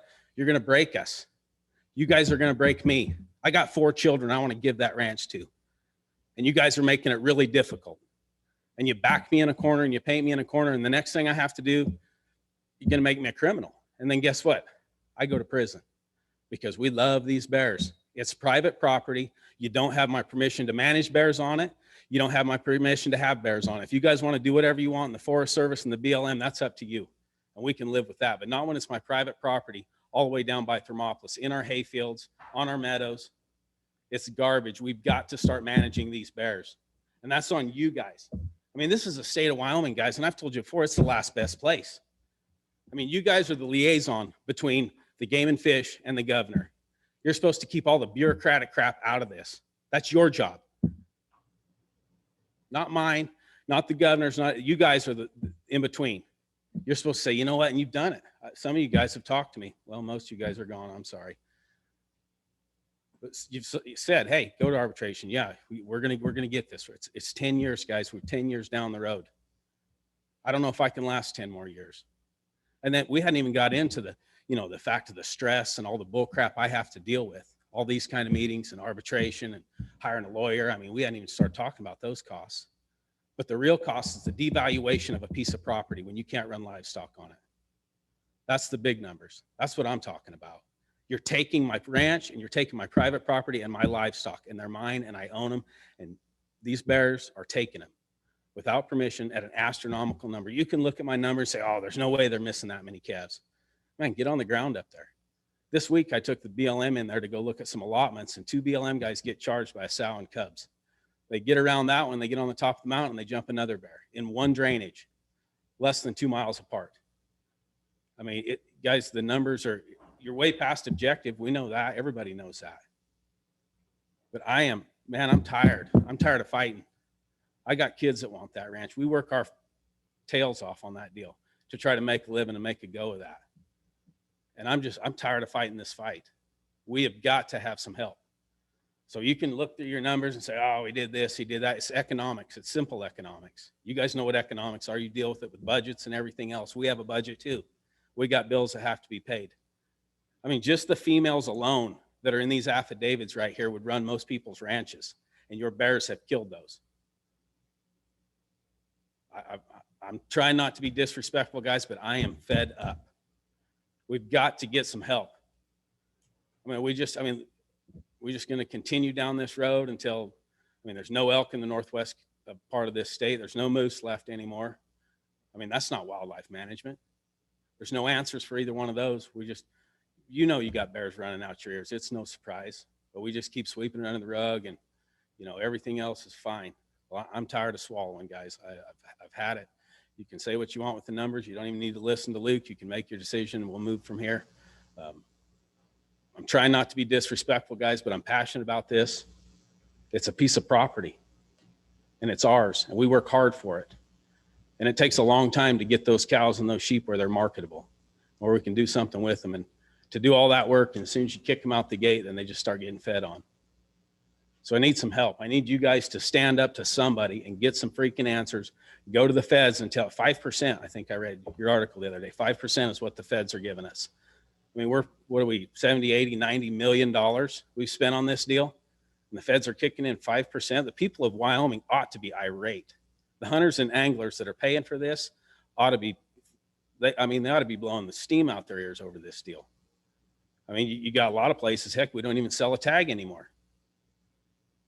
We're okay with that, I guess. Well, I'm not okay with it, guys. I'm going to fight for my ranch. I'm going to fight for my private property rights. Thank you for your time, and I'm sorry if you felt disrespected. Thank you. Does anybody have a comment for Mr. Longwell? I do, maybe a few, but I'd like to reserve it till after I'd like to ask Mr. Longwell a few questions, but I'd like to ask it after the Game and Fish has done their presentation. No problem. If you might. Thank you. At this time, Luke Ellsbury, the large carnivore conflict biologist, will come forward and present the department's recommendation on and how we got to it.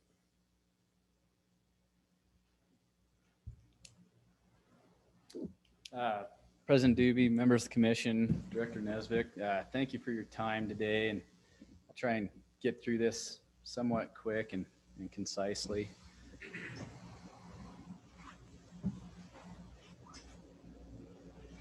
So this is kind of just the opener for the claim. You can see damage amount claimed was $342,000 and change, and the department recommendation of $71,000 and change.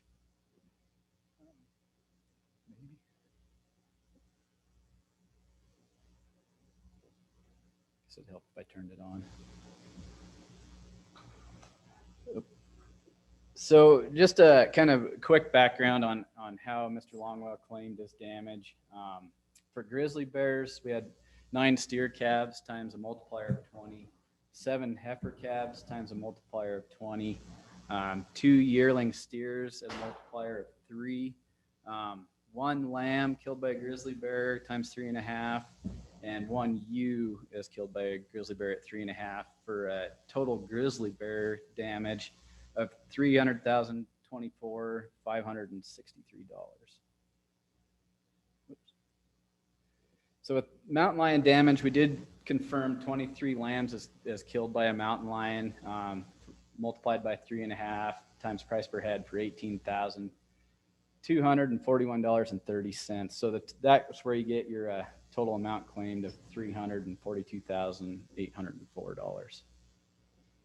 So the first item I'd like to go over with you guys would be value of livestock. And the value of livestock is defined in Chapter 28 of Commission Regulation is basically the monetary value of individual livestock on the date the verified claim was filed, or fair market value on that date. Just kind of the brief summary of it. And the reason we bring that in is the claimant used the market prices from January 21st of 2020 for his calves and February 10th of 2020 for his sheep. The market reports supplied by the claimant are dated for 3 months prior to even the start of his damage for that year. So most of the animals that were damaged weren't even born yet. In calculating the department recommendation, we used a USDA market report for cattle from February 14th through the 20th of 2021, and a sheep sales barn report for February 8th of 2021 to keep it pretty consistent on when that claim was filed. So the livestock weights that were provided by the claimant, we used those weights and determined the price per pound for the date that that claim came in using those reports. And so I'll give you just kind of a couple examples. Here's the cattle report supplied by the claimant for January 21st. If you look at your calendars, that actually falls in 2020 and not in 2021. Here's the sheep market report. And it's, see, if I can find the date on there. Yeah, up in there for February 10th of 2020.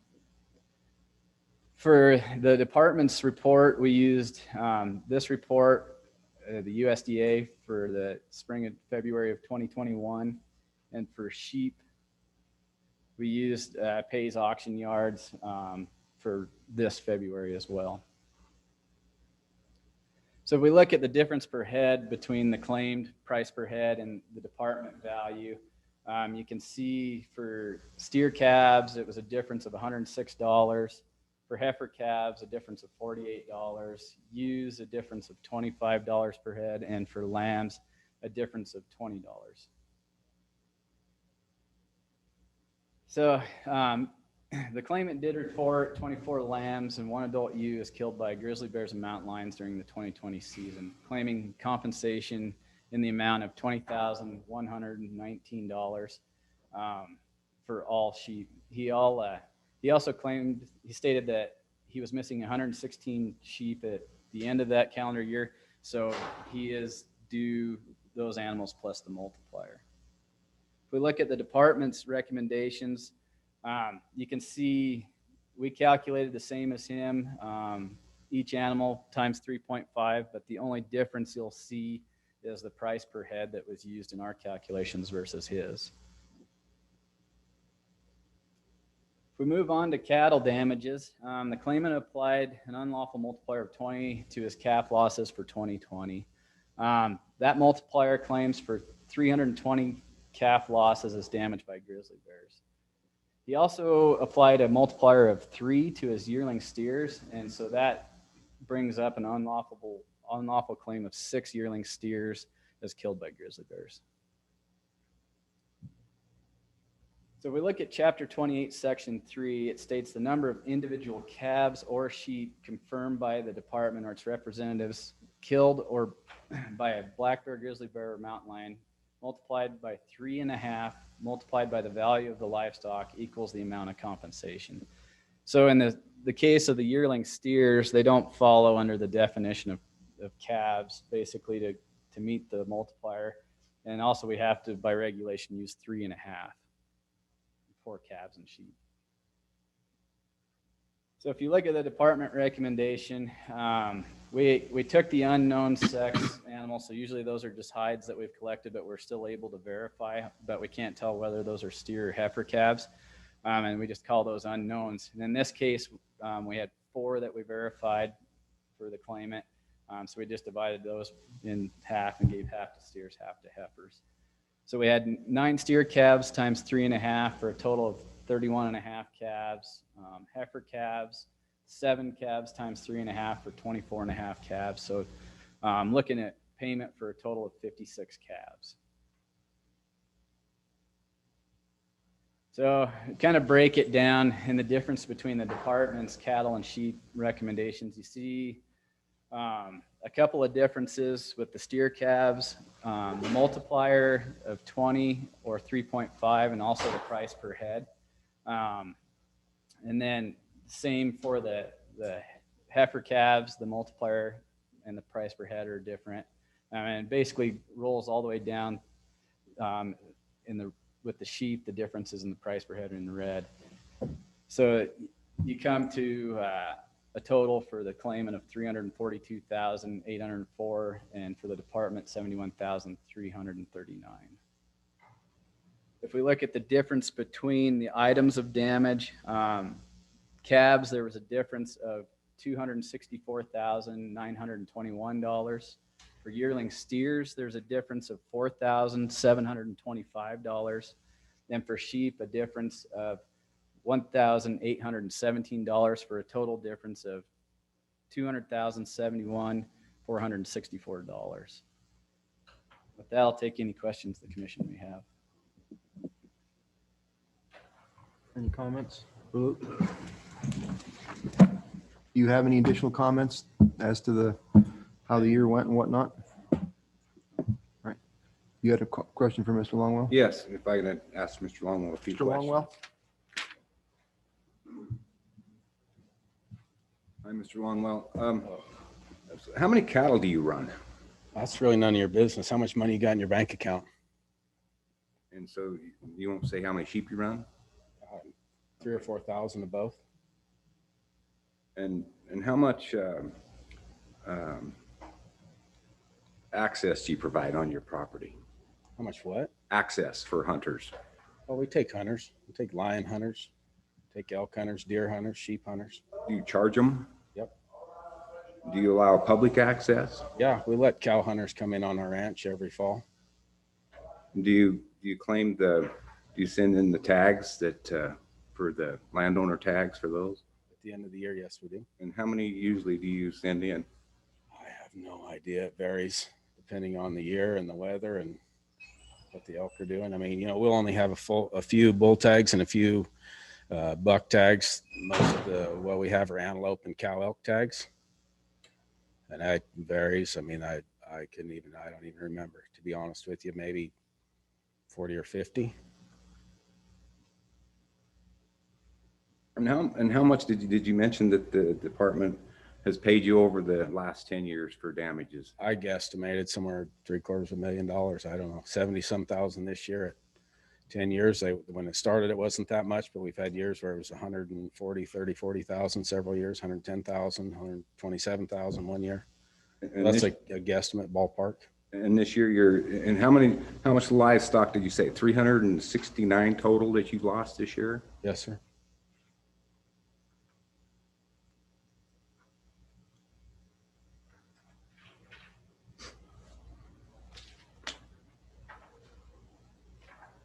That's all the questions. Thanks.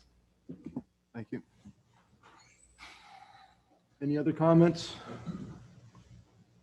Any other questions?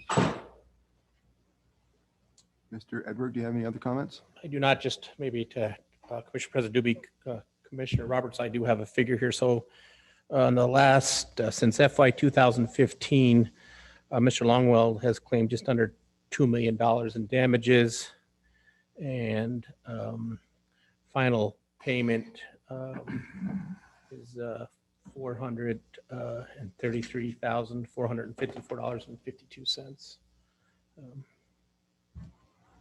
And then for total is $646,757.33, but that also is including a figure that's in current litigation. So currently, like I said, we've paid $433,000 and some change. Thank you. So I have nothing else to add. Again, the regulation chapter 28 is the document that dictates how the commission pays and the department and the commission pays damages. It's clear that unlawful application of multiplier and value of certain head of livestock were not used. And so again, it's the department's recommendation that the commission uphold the department's recommendation of the initial amount of payment in accordance with chapter 28. Okay, thank you. Commissioner Brokaw? Mr. President, I do have a question. I guess my question's for Luke. For the claimant's statement about that he knew there were more bears there, we trapped one bear, the department trapped one bear and removed it. Why didn't we trap more bears if we knew they were there? Or is that, what was happening there? Typically, Commissioner Brokaw, typically we trap when we have a fresh carcass or we know a target individual. A lot of times if we push trapping days too long, we end up catching non-targets too.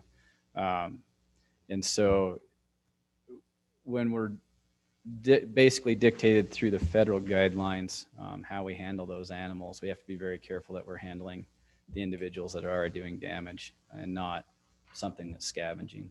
So would be the main reason we wouldn't trap longer in an area. Okay.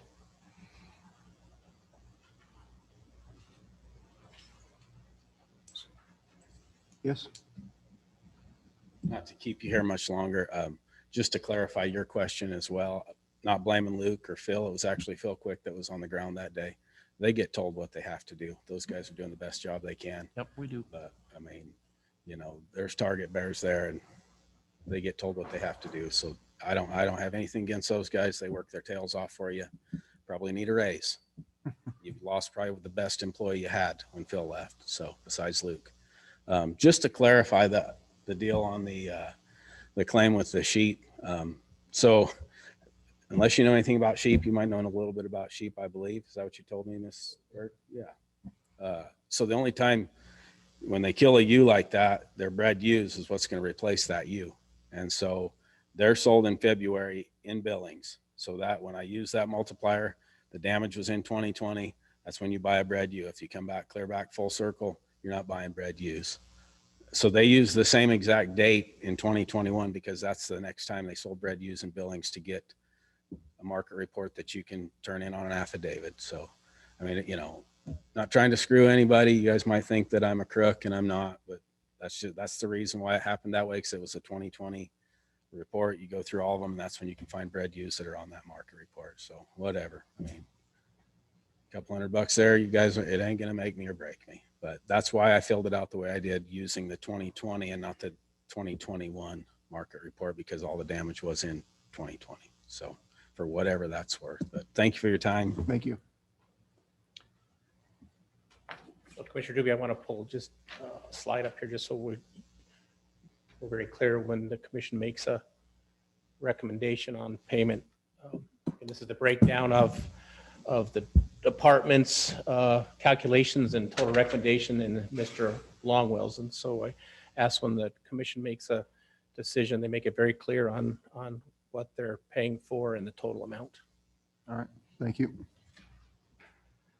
Any more questions?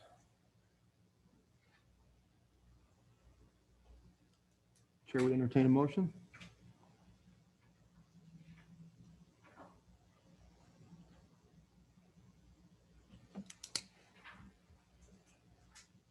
Mr. President, recognizing the limitations we have by regulation and statute, then I'm going to have to move to support the department's recommended payment of $71,339.47. I'll second that. It's moved by Commissioner Brokaw, seconded by Commissioner Latwood to accept the department's recommendations regarding this damage claim. Is there any more discussion? Any more discussion? Question? All those in favor? Aye. Aye. All those opposed? Aye. Okay. Thank you. Thank you. All right, we're gonna bump. I don't think it's. Okay, we'll go on to agenda item 9. Okay. All right. Thank you. Okay, we'll go on to number 9. Mr. King.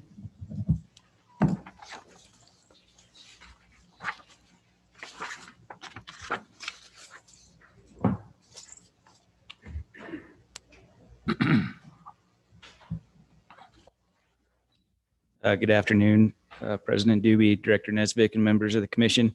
It's an honor and a privilege this afternoon to introduce Mr. Ryan Lance with Pathfinder Ranches. I'm going to turn the time over to him to discuss an idea that he's brought forward. And when Mr. Lance is done, then I'll talk through some specifics for you to consider before you take a motion. Thank you.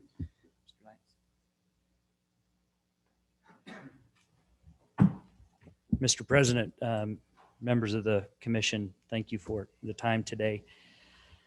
Pathfinder Ranches owns or controls about 638,000 acres in central Wyoming. On that landscape, we have prioritized, obviously, our agricultural operations with 92,000 AUMs that we operate through the year. And we're proud to support 17 ranching families on that property.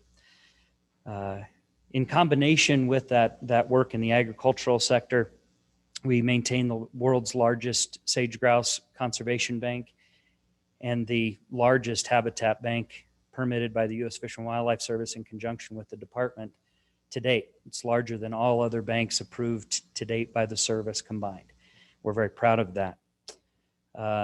We maintain an active management protocol for sage grouse with our own intensive forage and population monitoring. And we are endeavoring to work with the department on a number of other fronts. We just visited the other day about a mountain lion project, tracking CWD and transmission through mule deer through the ranch. 2 mountain lions found their way onto our property, and we're pleased to provide access to allow that research to continue.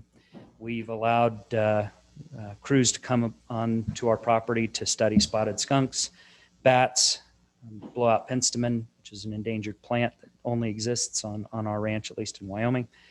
We have worked with the department on black-footed ferret studies on the southern end of our property, and we're very proud to be home to at least part of the bighorn sheep herd on the Ferris-Seminoe area, in that area. We're also working intensively with the department on migration maintenance and trying to make sure that passage of wildlife isn't something that is one of the difficulties that they face in a very harsh and difficult part of our state. We also are proud that the department is moving forward with the Dry Creek woven wire fence removal to benefit antelope. And we ourselves have converted about 6 miles of woven wire fence from old sheep country through the years. We've installed multiple migration gates, and we have obviously worked on our ag side of our operation to install springs and water tanks, refit springs and build out some water tanks. We're working on invasive species and weed management, including whitetop, spotted knapweed, cheatgrass. Had some very promising trial work done with Rejuva, a bear product. All this is to say that we are now at the cornice of another potential wonderful topic that we'd like to partner with you all on. As we look at the world through the lens of sustainability, through environmental stewardship, we have been casting our eyes to the Sweetwater Rocks and wondering why there aren't bighorn sheep there. And about 4 years ago, I sat down with then Director Talbot to talk through what the history was. And I'd learned about multiple previous operations to introduce sheep, some obviously not successful. So it's something that has been an interest of ours, but the land ownership in that valley has not been very conducive to re-engaging the process again to look at a reintroduction effort. And so that brings me to earlier this year, I sat down with Director Nesvik and we started to talk through what would need to be in place to countenance the idea of a large-scale sheep reintroduction effort into the Sweetwater Rocks. Previous efforts, I think, had lacked private landowner support in the area for various reasons, but that ownership and the focus of the land ownership in the valley has changed. You have Pathfinder that's added. The Split Rock has recently transitioned to a different ownership group. And I think the time is right to at least start into the process to evaluate it. As part of that, the only things, plural, we would ask is for an open and transparent process. That's in the letter that we sent to the department. Fortunately, the department has a long history of conducting thorough and thoughtful public processes that are very transparent for the public to engage. Secondly, we don't want the sheep to become a talisman to kick cows off the range. In past efforts, there have been public statements made by some that they see sheep as a way to end some of our public land grazing. That isn't in our interest, and I don't think it's in yours. And I think that's embodied in the Bighorn Sheep Plan that you all have been following for some time. And tied to that, the third thing that we would ask is that sheep not become a cover for federal mismanagement of wild horses. It seems distant further to the south, but every time they seem to overrun on horses, they balance that on the back of other permitted uses, that being livestock producers, not on the back of horses and wildlife. Our fear is not that sheep will be that huge of an impact on our operation, but that sheep would become a talisman to cover for mismanagement of horses. So if we can gain those assurances through time, we are delighted to continue a discussion with you all about what we can do to make a better home for sheep and to protect the ways of life for a lot of the people in our valley. And I'd like to ask Matt Hubler to step up. He has a little bit more detail on that front. And then we're delighted to answer any questions that you all have and hear what Mr. King has to say. So, Matt.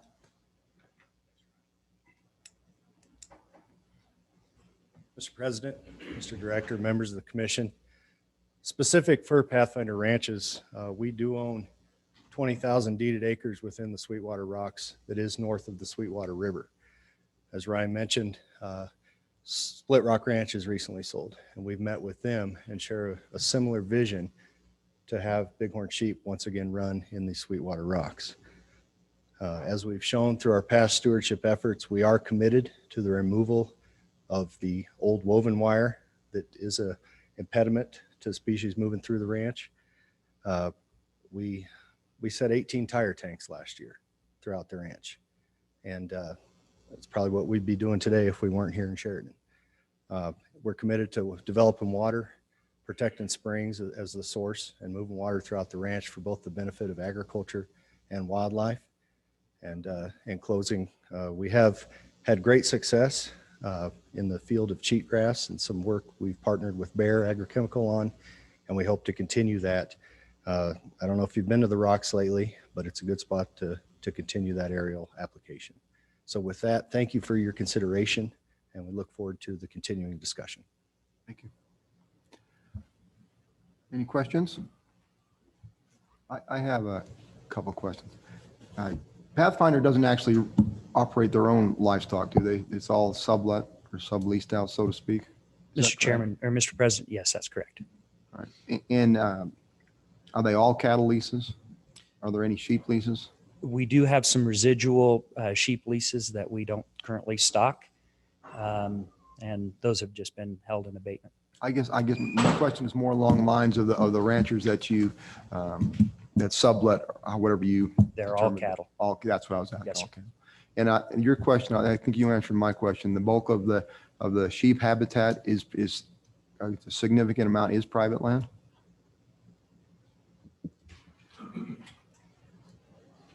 Mr. President, we have not looked at the federal, state, and private makeup.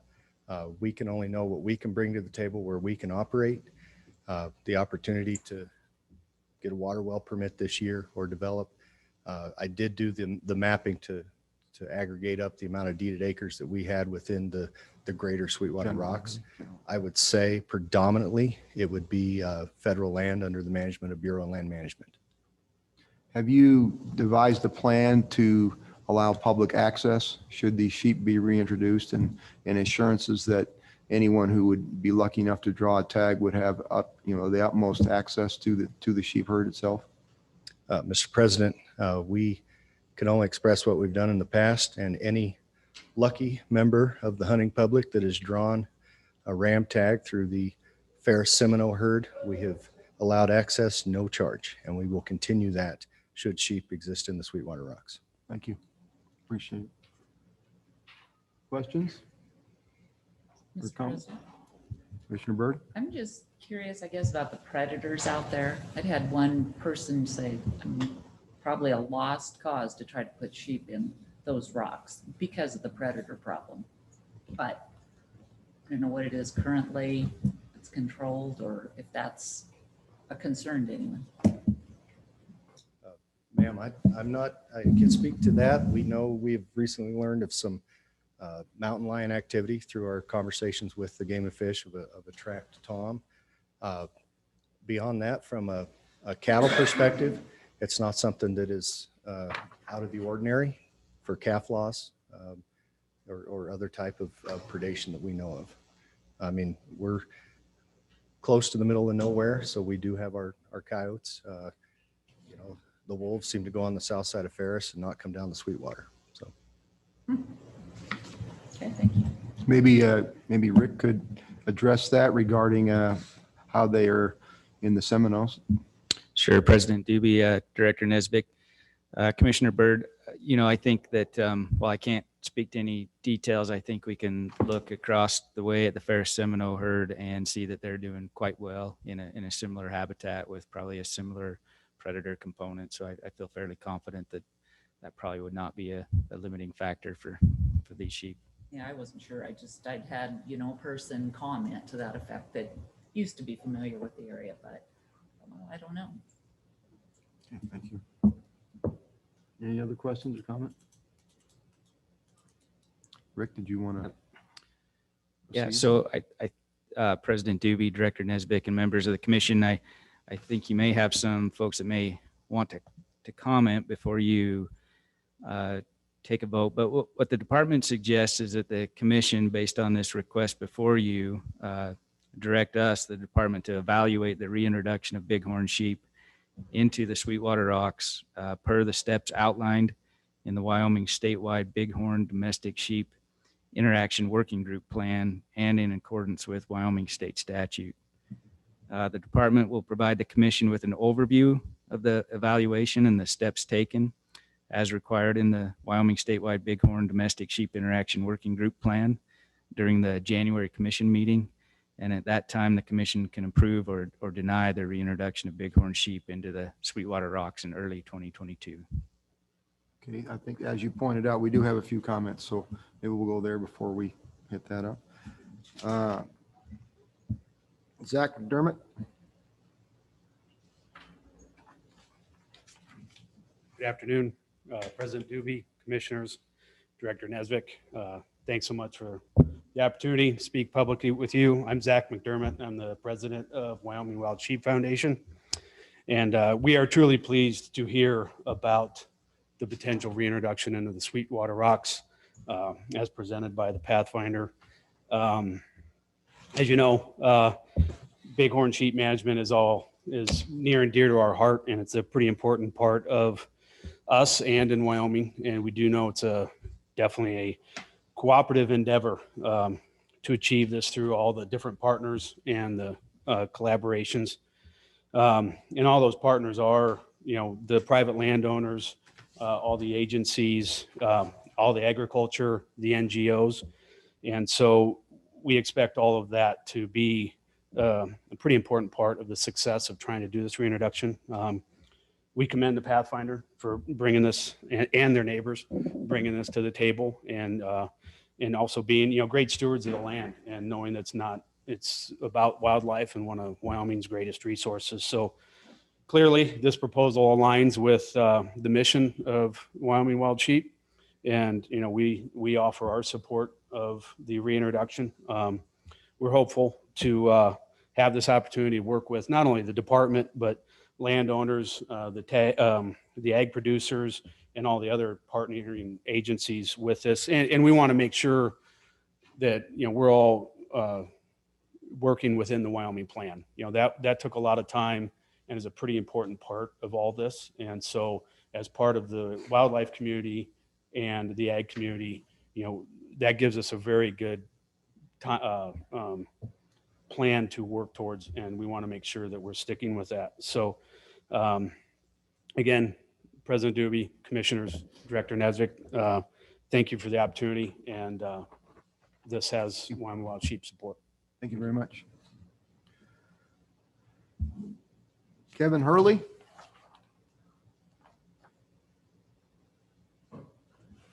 President Doobie, Commissioners, Director Nesvik, good to see everybody. I want to provide two sets of historical information on this. One, just a little bit about me, because I know some of the commissioners, I know most of the red shirts in the room. I spent 30 great years working for the department, but 10 and a half years ago, I exited and went to work the next morning for the Wild Sheep Foundation. So I worked for Wyoming chapter, but I also worked for the mothership, National. Our purpose and mission is to putting and keeping wild sheep on the mountain. So in my time here with Wyoming Game and Fish, I had the privilege or opportunity to chair the Wyoming Interaction Working Group for the domestic sheep and bighorn sheep folks the first 11 years. When Matt was with Department of Ag, I worked with him. When Ryan was with Governor's Office, State Lands, I worked with him. So I personally have a 40-year plus history on this Sweetwater Rocks issue. We absolutely support it organizationally. We did move our headquarters out of Cody after 34 years. We relocated to Bozeman 6 years ago, but we're still very active in Wyoming. So just a little perspective. The other historical points, and some people may think I was there at the time, but in 1812, you know, with all due respect to our Native American predecessors, the first recorded observation of a bighorn sheep in Wyoming was by Robert Stewart and the Astoria Party in 1812.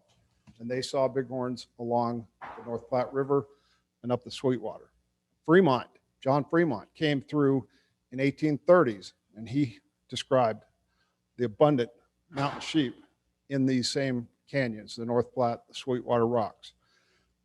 The Palmer expedition in 1846 talked about 4 miles east of Independence Rock, innumerable droves of bighorn sheep. So I think it's fair to say when Helmut Buchner wrote his monograph in 1960 on bighorn sheep of the U.S., there's a ton of historic information. Bighorn sheep were abundantly distributed through the country that Ryan and Matt just described to you all. So is it appropriate to put them back if the landscape is suitable? We absolutely think so. Like I said, our motto is putting and keeping wild sheep on the mountain. So we absolutely support this. We do appreciate and will support and will engage in an open process. And so I just drove in from Southwest Idaho, where I live now, near my 2-year-old grandson. Unfortunately, I had to leave Wyoming to get near my grandson, but we're here to help anything that we can do. And we appreciate Pathfinder Ranches and the proposal they brought forward to the commission. Thank you. Thank you. Chris? I didn't pronounce your last name because I wasn't sure I could. It's Wickman. Wickman. Yep. Well, looks Director like Nesvik, good thing because it looks like an President, H to me. Commissioners. Thank you for having me speak today on this proposal. It's really not on the proposal itself. It's in pretty much general. But I'm Chris Wickman. I'm the manager of the Natural Resources and Policy Division with the Wyoming Department of Agriculture. And I'm proud to say that we've been working on the bighorn sheep issue on the working group, the Wyoming Bighorn Sheep Domestic Sheep Working Group, for over 20 years. That's what the state plan is. That is statute right now. And we appreciate Chief King mentioning that there is a very detailed and clear process that's identified in the state plan. And so the department today stands with that, the open process that the Appendix L shows in the state plan. And we stand behind that process and look forward to engaging on that. This is the first time that we've heard about this proposal. Late last week was the first time, and I'm hearing it for the first time. But I think there's a couple processes that we have to acknowledge it's going to happen. First is the state plan. Plus, I think, and Mr. Hooper, you can tell me if I think the Sweetwater Rocks is in on BLM lands, and if it's on the BLM lands, the lender RMP does not have current management objectives or goals or direction for bighorn sheep management in their RMP currently. So after your process is done through the public process that we go through with the state plan, I think there's a whole entire process with NEPA to amend. It would have to be a full amendment of the lender RMP. which we would feel would probably be somewhat controversial in that. But we appreciate the proposal. The proposal is the starting point, as any proposal is. It's a conversation to start this process, and we look forward to fully engaging in that discussion through the plan and through whatever need that might come out of it. Our department is like not speaking to this proposal, but in generally speaking, we have concerns of any kind of reintroductions of bighorn sheep or translocations in the state of Wyoming, mostly because we're trying to make sure we sustain a viable sheep industry. And usually when the domestic sheep industry gets impacted by bighorn sheep, it's usually through the loss of AUMs. And so our Board of Agriculture, just like your commission policy statements, has a policy of no net loss of AUMs. And we know there's a few permits on the BLM that has domestic sheep on there, and we just want to make sure that those AUMs stay with domestic sheep, so we can continue to sustain our domestic sheep industry. So, thank you for the time, and if you have any questions. Questions? Thank you. Mr. Hurley? President Dewey, I just wanted to speak to this because when the Sweetwater Rocks proposal has surfaced in the past, it came from the Lander region, where Jason is now, but the Lander BLM sent out a lot of the initial letters. And it's been my contention for over 40 years, and I believe it's borne out, that NEPA analysis is triggered by a proposed federal action, not an action of the State Game and Fish Department. So if this is the Lander BLM's proposal, which it appeared to be in the late 90s, that was problematic. This is a department action that does not trigger NEPA. And so Chris and I, we've gone around and around about this over the past 20 plus years, but I do want to make that clarification. And if somebody can countermand that, I'd like to hear that. NEPA is triggered by federal action, not by a state fish and wildlife agency action. There we go.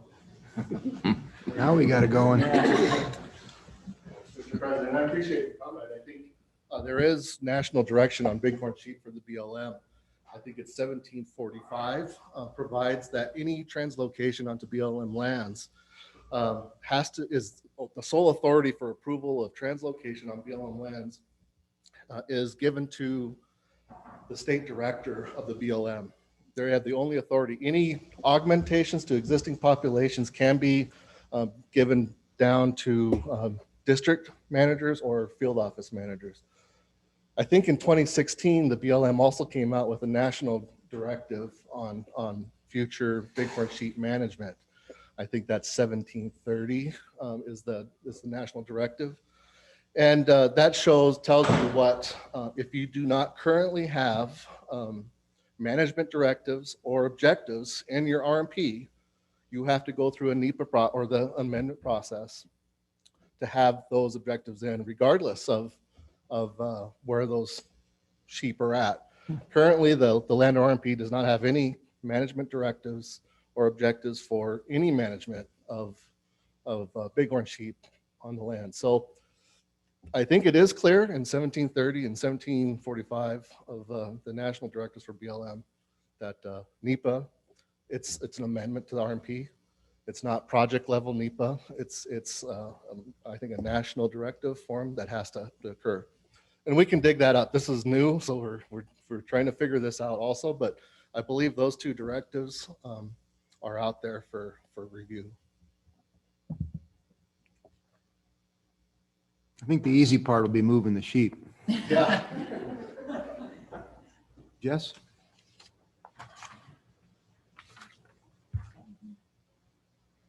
President Doobie, Commission, Jess Johnson with the Wyoming Wildlife Federation. I'll keep it brief, but I just wanted to stand in support of this proposal and mention a couple of the things that as a hunter and as someone who only has about 9 sheep points in this state, any more hooves we put on the ground is going to benefit all of us. And after having sat through at least 2 of the Wyoming Wildlife Task Force meetings, it's a big deal to this state that these sheep tags are there. And I see no better thing than putting this forward, putting sheep in the rocks. I mean, personally, being able to see that there would be incredible.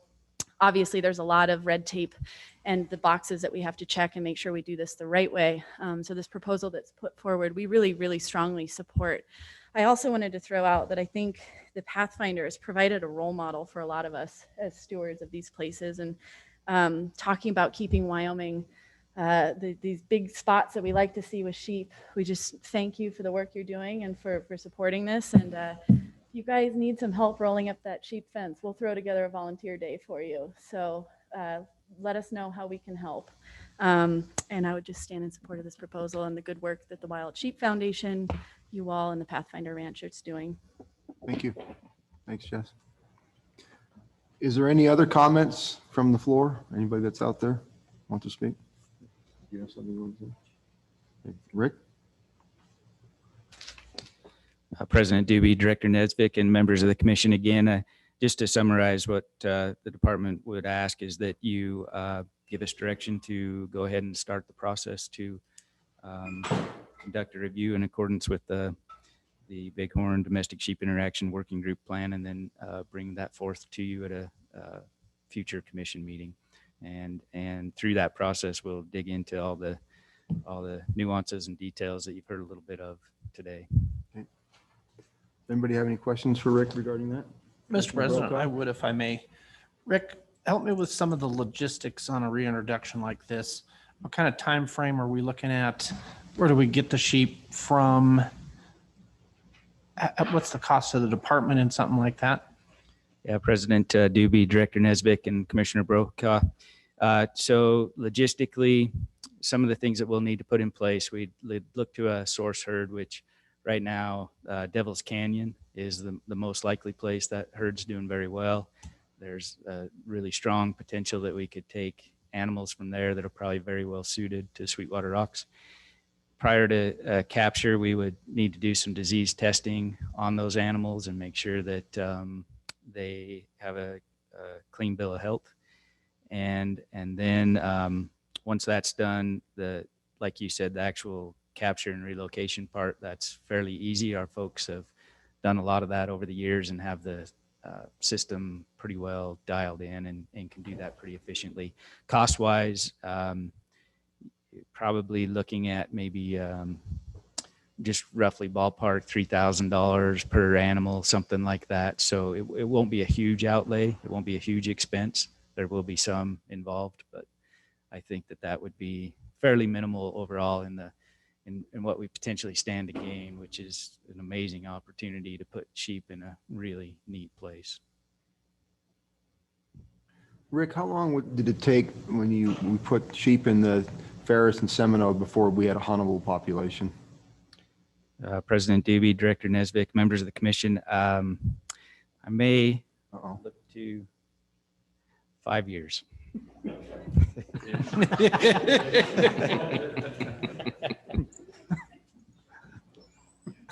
Any other questions? I have a question, I think, for Mr. Lance. In your letter, you talk about moving the Sweetwater Rocks from a wilderness study area to one formerly designated as a wilderness area. Is that happening, or is that going to happen, or what is your thoughts on that? And I thought that process was trying to, well, they could either move them into a wilderness area or they could take it out of a wilderness study area because they've been there forever. President Doobie and Commissioner Ladwig, we were tracking with Senator Brasso's legislation that he has introduced relative to wilderness designation in the state. Much of the Sweetwater Rocks complex is currently listed as a wilderness study area, and his proposal would move it into formal designated wilderness. And so I don't know the nuance, and I'm sure that Mr. King and the department will bring you all up to speed on what the intricacies of managing around WSAs and potential wilderness and what that would be.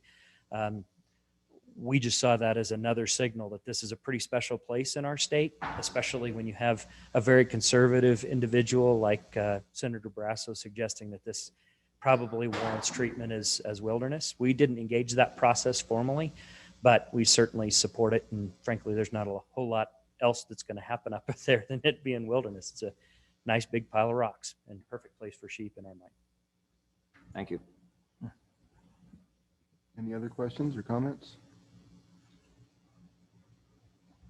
I think it'd be a wonderful opportunity for the people of Wyoming and all over to put sheep where they historically were, and hopefully a huntable population that all those preference points won't go to waste.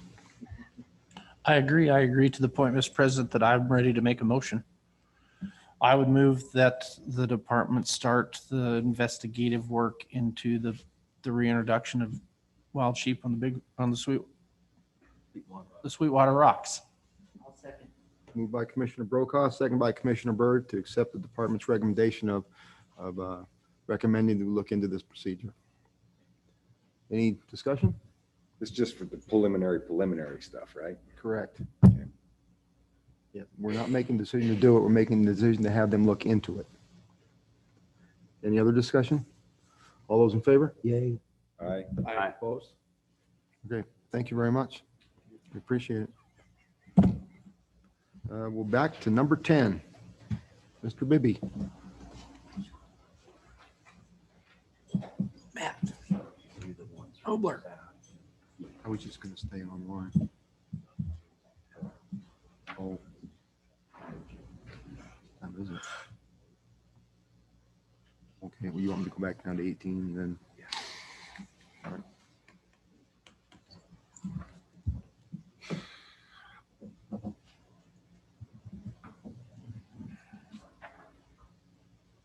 All right. Good afternoon, Mr. President, members of the commission.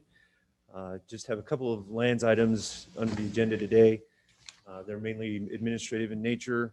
The first one is the sale of the former South Laramie Game Warden Station.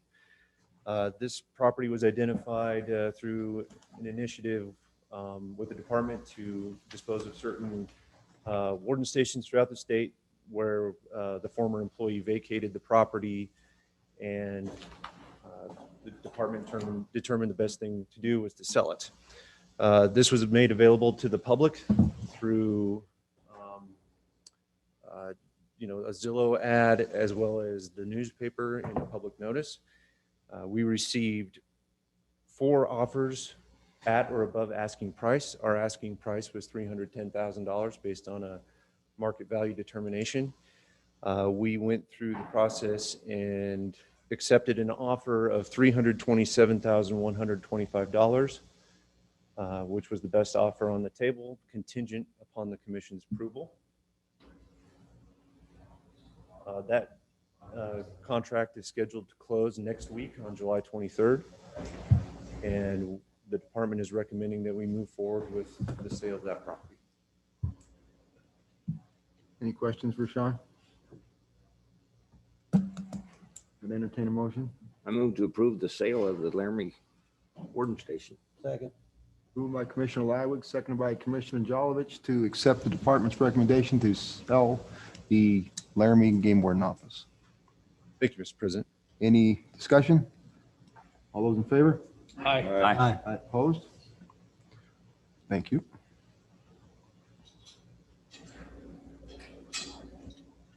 Sorry, waiting for one more map. The next agenda item, or the next item under the lands agenda item, is with our Soda Lake WHMA. This is located near Pinedale, just north of the town. As you can see, the Soda Lake WHMA encompasses a pretty good area here. The special use permit request is by a private landowner that has property adjacent to the WHMA, as you can see here in orange. The request is for basically the use of this road that connects to this road here, simply an access through the WHMA to get to their property for agricultural purposes. This is a renewal of a permit that we've allowed previously, 5 years prior. And the region supports Joella Dugan, who's the landowner, using the WHMA just to access their property. We've, like I said, done this, I believe 2 permits prior. Special use permits, we typically do on an annual basis, and the commission doesn't see them for that reason. But special use permits that exceed 1 year are, under our policy guidelines, required to have commission approval. So that's why we're here before you today. And it's simply, as I said, an access through that WHMA to access their existing property. It's the best way for them to get the roads maintained. And it's, as I said, something we've done for the last 10 years. So the department's recommending we move forward with granting this SUP. Years. Are there any conditions of that access? 5 years at a time. Yes, Mr. President, through that special use permit, we have a number of provisions in there that require gate closures, all the same requirements that any of our users of a WHMA would have, which is stay on maintained roads, have no adverse impact on the primary use of the property, which is for wildlife, that sort of thing. You said maintenance. Who maintains the road? There's a good portion of that that's county road, and then anything outside of that, the Wyoming Game and Fish Department maintains. Is their property part of the WHMA or just neighbors? They're just neighbors, Mr. President.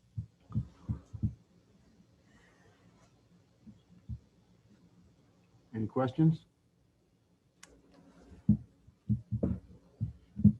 Entertain a motion?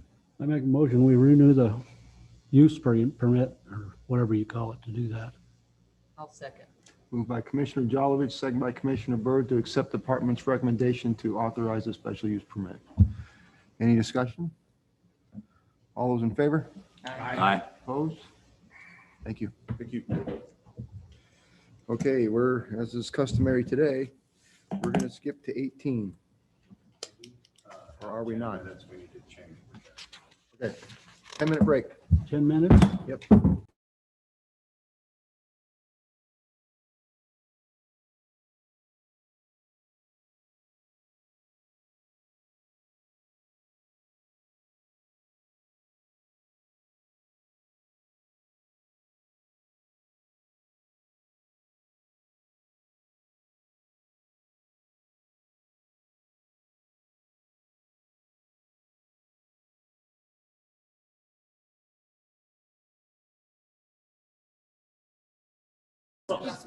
Ian, are you ready? Wild sheep, you can't let emotion run your life here.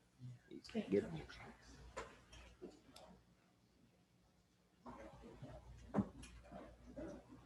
Ian. Good afternoon, President Doobie, members of the commission, Director Nesvik. I'm pleased to talk to you today about our newly developed invasive annual grass implementation plan. Wait for the PowerPoint to come up.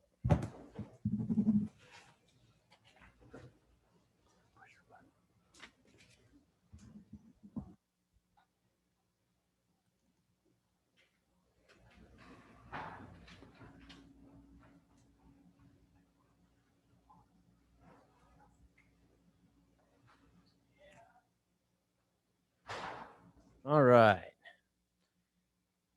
So my name is Ian Tater. I'm the statewide terrestrial habitat manager for Game and Fish. I'm really excited to be here today.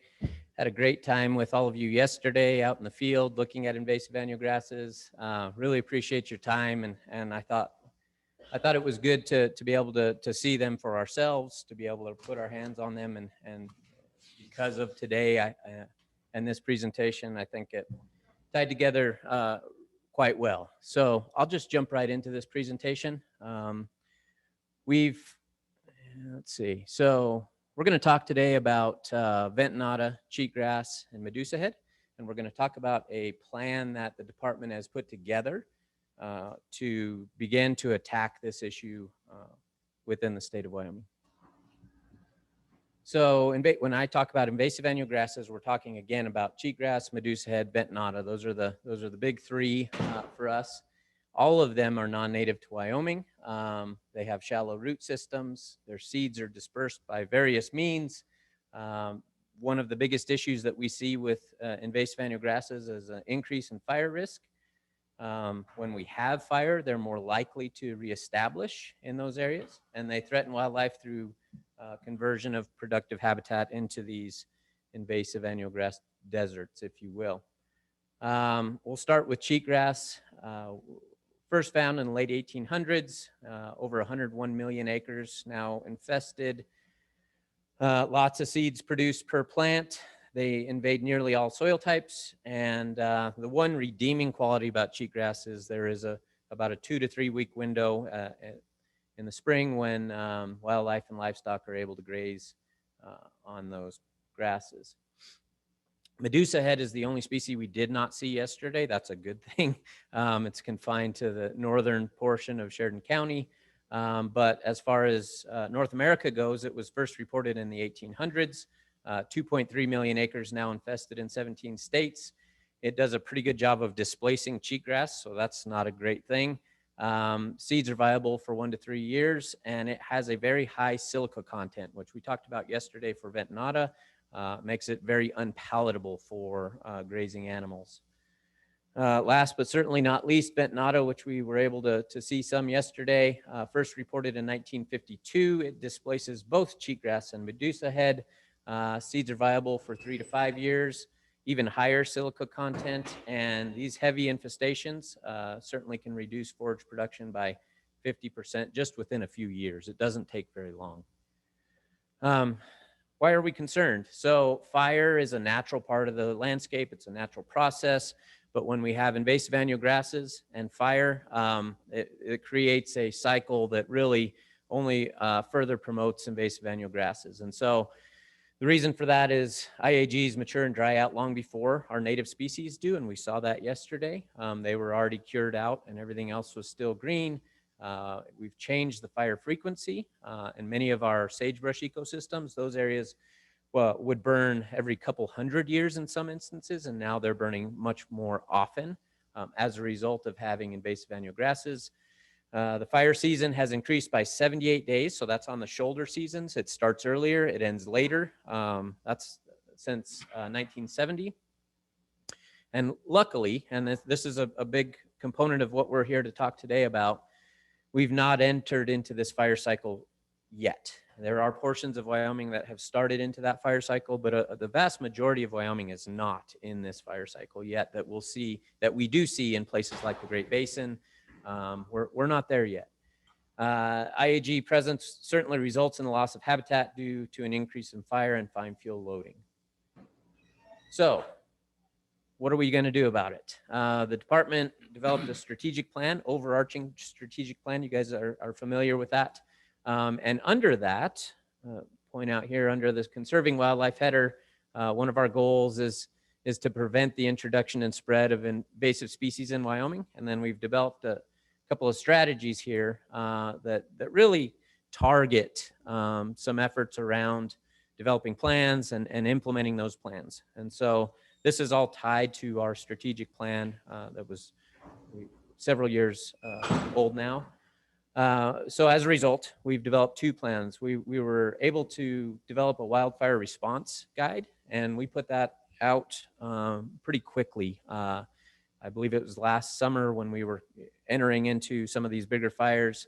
We were able to get that one out the door internally, and that document guides our response post-fire. So what do we do? How do we do it? How do we be effective? A lot of lessons learned contained within that plan. It allows our folks to have a playbook, if you will, on how to respond post-fire and create an environment where we don't allow invasive annual grasses to proliferate. Second to that, we worked very hard, our personnel worked very hard on this 2021 strategic plan, which is what I'm talking today about, our implementation plan. So it's not just a plan to put on a shelf, it's really a guidebook for us to follow. It's what we plan to do moving forward as a department. And so we've established why invasive annual grasses are a threat, what the available resources are to both treat and prevent the spread. And prevention is really something I'm going to talk a lot about today, and some actionable items to help us address the infestation. And so I'll give you some tidbits from the executive summary. Really, one of the key points here is not everyone knows that invasive annual grasses are bad, and they certainly don't know that we have them in Wyoming. And so we want to raise the profile of the impacts associated with IAGs. We want to prevent the spread. Yesterday, we were out in a field event, NADA. Certainly, we don't want that anywhere else. And so we talk a lot about how do we prevent those seeds that are sitting on the ground in Sheridan County from going back to anywhere else in Wyoming. That's a big part of what we talk about. Certainly, we've spent considerable time and effort analyzing a method to prioritize where we treat these species, and those are on our most important wildlife habitats. And then we talk an awful lot about strengthening our cooperation with partners, contributing to applied research, and then leveraging and facilitating new partnerships.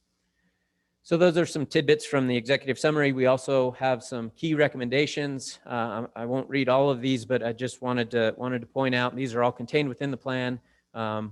This high resolution aerial imagery, using our prioritization tool. These are all things that we certainly plan to utilize moving forward. The Wildlife Fund to help fundraise and serve a role as a fiscal implementation agent. Yeah, lots and lots of recommendations that I just wanted to point out. Certainly a few more here. The department owns, comparably less acreage than our federal partners, and so certainly working with our federal partners is a key component of this plan, and seeking additional funding to treat these invasive annual grasses wherever they occur is part of the plan. As we talked about yesterday, we are certainly not the only folks engaged and involved in this fight. And we want to make sure that this document aligns very well with both the governor's efforts and other efforts that are ongoing, including the newly stood up institute at UW called Imagine. So what are we actually doing? Here's what we're actually doing. We're targeting the highest value wildlife habitats in the state. We've identified those. We know where they are, and that's where we're going to work. Those areas that have new or limited infestations, we're not going to the heart of infestations where it's really difficult to create change. We're going where we've got new infestations or limited infestations. We're targeting our efforts there. And we're really keen on this concept called the leading edge of infestation. And so if you picture an area of coverage and you've got kind of Ventnod as an example creeping south, which it is, we've established that edge and we're pushing it back, if that makes sense. And so that's what we're doing with this plan. Again, a key point here is the prevention of establishment. And so if you see this infographic and you see on this side you have invasive annual grasses, and on this side you have a functional sagebrush habitat ecosystem, we're really trying to keep it on this side of the paradigm and not allow it to get all the way over here. That's our goal. That's what we're working on, and this kind of shows that what we're trying to do as far as prevention goes. A key part of prevention is education and outreach. That's both internal and external, and so we've established some means to get the word out, both internally and externally. We really feel like we can lead by example, both on our agency facilities by making sure that those are invasive annual grass-free zones, and we're certainly working with Habitat Protection Program to better incorporate recommendations to folks who want to come to Wyoming and do various actions on the ground. And so we've strengthened the language within our wildlife environmental reviews. This is something that we're pretty excited about. So on the screen here, you can see the prioritization tool. So this is an interactive mapping tool which displays our most important wildlife habitats in Wyoming. So we've taken these overlapping habitat attributes, so things like mule deer initiative areas, sage grouse core, crucial winter ranges, etc., and we've overlaid them, and you can see those colors light up. And so where you have these kind of brighter colors at the lower end of the spectrum, that means you have more overlap. And so this is one of the tools that we're going to use when we prioritize where we're going to spend our money. This is one of the ways we're going to help make good decisions for wildlife is to use this tool when we're evaluating projects.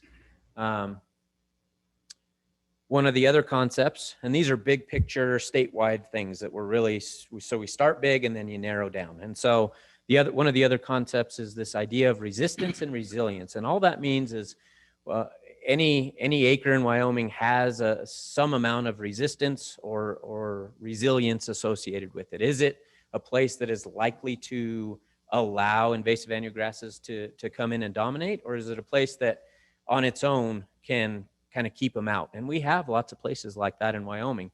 And so this helps, again, visually display where we have some areas that have a high resistance and resilience, meaning even if we had an infestation in any of these kind of darker green areas, if we went in and did an action and removed it, we've got a high likelihood that it's not just going to come back to invasive annual grasses.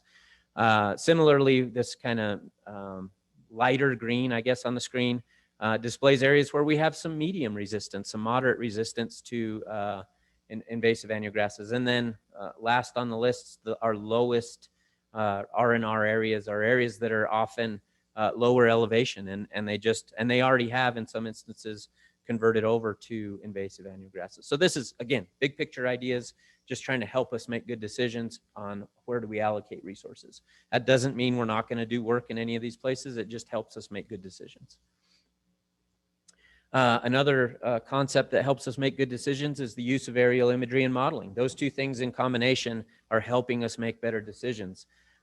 We currently, so this on the right here, you can see some of this reddish hue. That's cheatgrass. And so we can pick it up from satellites.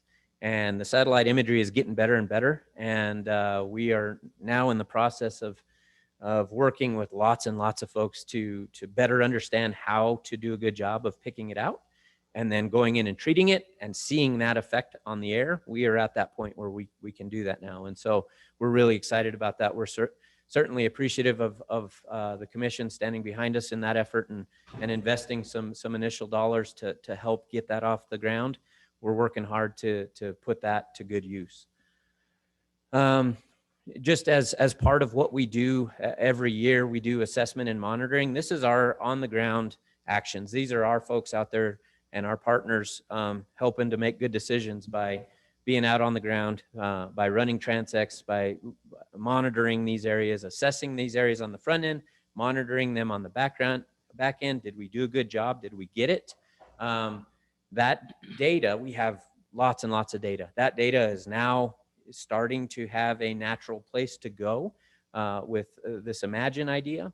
And that feedback loop will help us make even better decisions moving forward. That's part of the plan. Wanted to point out some application and success. So here, this is a tough one to see, but you see kind of a reddish hue here. That's cheatgrass. This is post-treatment, and this is what we want. And this is what we saw a little bit of yesterday. Native component that is not being invaded by invasive annual grasses. This has been sprayed. This looks great. This is what we're going for. And so we're using tools like Rejuvra, which is a new chemical created by Bayer. And we've got a couple other tools in our toolbox that seem to work pretty well. We've learned a lot in this effort and certainly are putting that knowledge to use. So it's adaptive management. As we learn something, we move it forward into the next project. And so, yeah, that's what we're doing. And to tie right directly into that, last year was the biggest year we ever had for treating invasive annual grasses at nearly 90,000 acres, 16 projects. One project alone was 36,000 acres. And just right here in Sheridan County, we treated over 12,000 acres on our walk-in areas, publicly accessible. And so you can see over the last couple of years what we've been able to do. We're ramping up, and not only are we ramping up, so we have more acres, but we're ramping up in the right areas, and we're being very strategic in where we're doing that work. And so this simply shows kind of where we came from and where we're headed. So in conclusion, invasive annual grasses certainly pose an imminent threat to Wyoming's wildlife and habitat. We need to take, and we are taking, immediate action. And we now have a series of tools contained within this plan that we're going to put to use. And we certainly know that this is not a one and done, and this will be a long-term effort, and we're committed to that effort, and we thank the commission for your commitment as well. And yeah, we're going to use the latest technology and research, the new advancements that I just talked about in both chemicals and aerial imagery are helping us make even better decisions. And last but certainly not least, partnerships are key to our success. And we've got great partners in this state. We're really grateful for all the partners that we have and the partnerships that we have in place. And we're one of many folks committed to this, and we're really excited about it. And so with that, this is just a snapshot of some of the partners that are certainly involved in this. And with that, I stand for questions. Thanks, Ian. Any questions for Ian? Mr. President, I'd like to ask you, what's cost per acre to, I'm sure it's all aerial applied. What's that cost per acre? Mr. President, Commissioner Jolovich, cost per acre for this new product with Rejuva is about $65 an acre. And what would the Game and Fish Department's share of that cost be with all these partners we have? It varies per project. And so these projects are locally developed, locally led. Often when we bring invasive annual grass projects before the commission for mule deer initiative funding, that's a 5-to-1 match very often. And so, yeah, for every department dollar, we've got $5 coming from somewhere else. It's pretty common. Wonderful. Thank you. That's all I have. Thank you. Any other questions? Thanks, Ian. Appreciate it. Sure thing. Well, I think you're probably still staying here, aren't you? We're going to go to 27.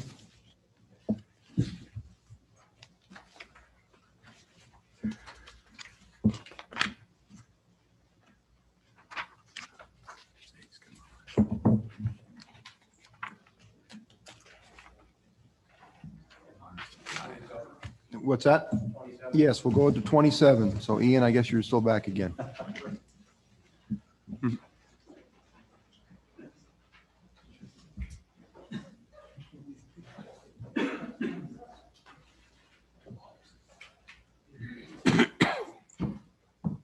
Just wanted you to get a little exercise. Thank you, sir. Appreciate that. I definitely need it. All right, waiting for the PowerPoint to come up.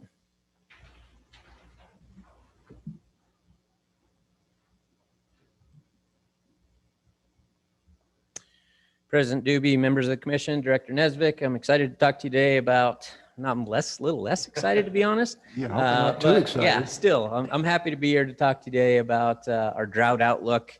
And I've got Dave Zaft, who's also going to co-present this.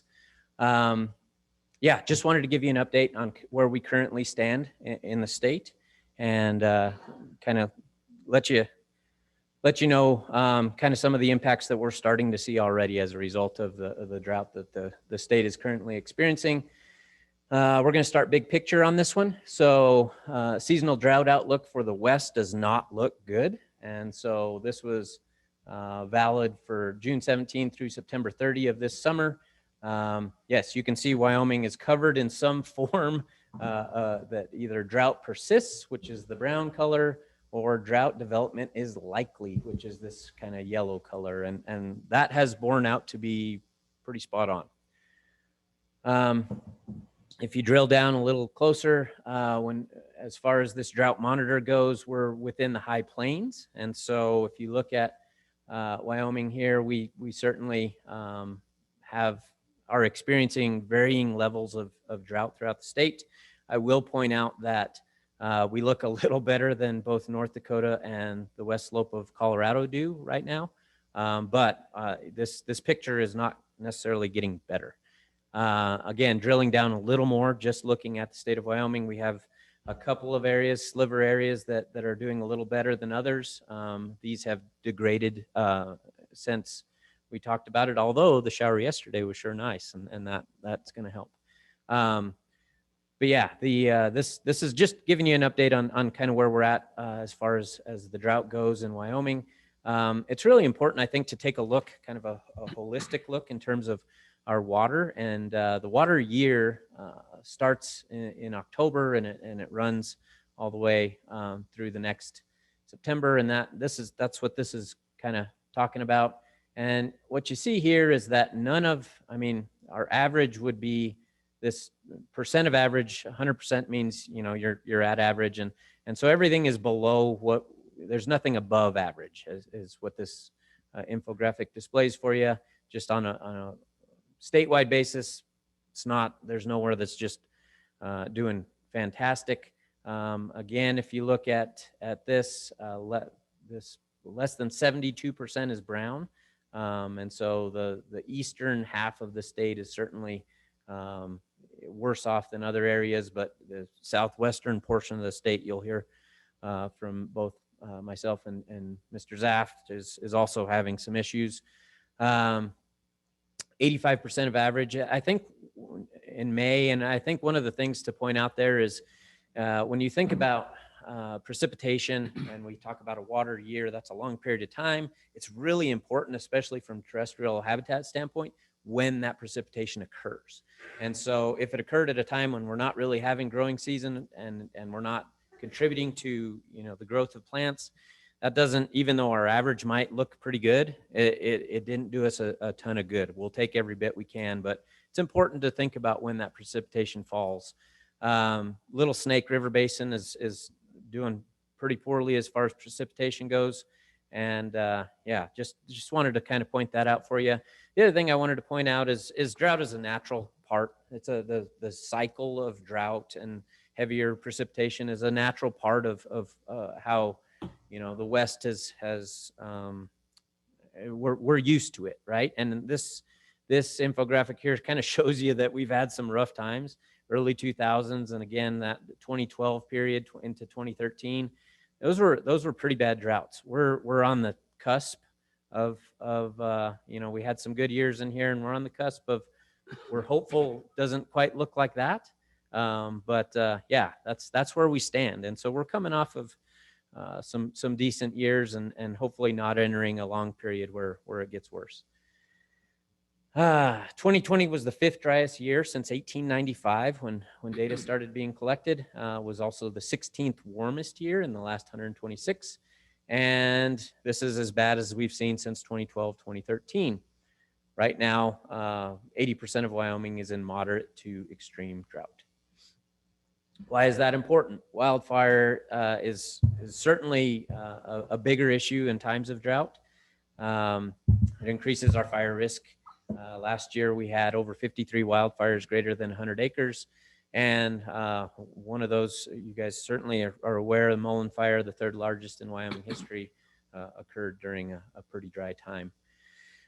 What does that mean to agricultural producers? Certainly, and I'm not telling you guys anything you don't already know, but hay and feed costs increase, irrigation water storage is impacted. It's likely we may see an increase in damage payment requests as wildlife are forced onto irrigated private lands. These are things that happen during drought periods. Impacts to wildlife habitat causes the loss or reduction of fish and wildlife habitat. Certainly has an effect on leader growth on our shrubs. So think of things like sagebrush or true mountain mahogany. They're not going to produce the leaders that they would under normal conditions. Reduced vegetative growth limits cover for things like waterfowl and fawns, calves, making them potentially more vulnerable to predators. And it also causes crowding. So where you have a green area, you have more animals that end up in those places. Tied together with my last presentation, drought also opens a window for invasive annual grasses in some places. And that's something that those two things go hand in hand. And so those are issues for wildlife. Specific to big game, certainly we see in times of drought critters that come closer to the roadways where it's still green, and that makes them more susceptible to collisions with vehicles. We'll see lower number of young being raised, and I mean long term, and this is not, we're not there yet, it's possible that you could see a reduction in hunting licenses. Large carnivore impacts, which we have plenty of folks here that can speak to this much better than I, but black bear conflict increases during periods of drought. Mountain lions, which are tied to their prey, are often forced into urban areas to seek food. These are things that just happen during periods of drought, things to be aware of. We're seeing some impacts to sage grouse. When you don't have cover, it makes nesting sage grouse more visible to egg predators. Really key point here, if we don't have moisture in the early summer, late spring, early summer, we don't get herbaceous growth, which means we don't get insects. And insects are very, very important to young sage grouse, and the forbs that the insects rely on are also important. And so those two things in combination don't occur when we have prolonged periods of drought. It makes it harder for sage grouse chicks to make it to adulthood. And in 2012, last time we had a very severe drought, it appears we lost nearly an entire age class of sage grouse. Other animals as well, species of greatest conservation need, SGCN. We'll see a decline in female bats during periods of drought. It may contribute to plague outbreaks for prairie dogs, and which has an impact on black-footed ferrets. There are studies that point to drought conditions impacting the length of breeding season for grassland and sagebrush small mammals, and so that is a smaller period of time when that can occur, also having an impact on how many young they bring forward. And things like ferruginous hawks and golden eagle nesting definitely declines during drought years. So these are big picture things, just something to be aware of as far as the department goes. These are things that we're tracking and concerned about. I will point out that Governor Gordon has launched a new Wyoming drought resource website. It contains a lot of good information on this website. It's kind of a one-stop shop. That was the idea, to have all of the relevant information in one place. It has resources and information, and things like closures or fire bans, everything from that to if you're a rancher and you're experiencing and impacted by drought, here's a good place to go and learn a little bit more about options available to you. So that's at drought.wyo.gov. Paul Day, our aquatic habitat manager, and myself were both involved in helping to make sure that this thing was up and running, although we played a very small role in terms of what was brought forward from lots of other folks. So with that, I'm going to turn this over to Dave, who's going to talk a little bit more about the fisheries impacts associated with drought. And so Dave, the floor is yours. President Doomey, members of the commission, I'm going to try to just talk more about direct impacts to aquatic wildlife by giving some examples and just kind of taking a tour around the state. And Ian showed a lot of different drought maps and stuff, and there's a lot of different yardsticks you can use to look at drought. And I think with aquatic wildlife, I decided to use a stream flow percentile to try to just give a picture of what's going on around the state. And what this is a 7-day running average of the stream flow at gauging stations around the state for a specific date.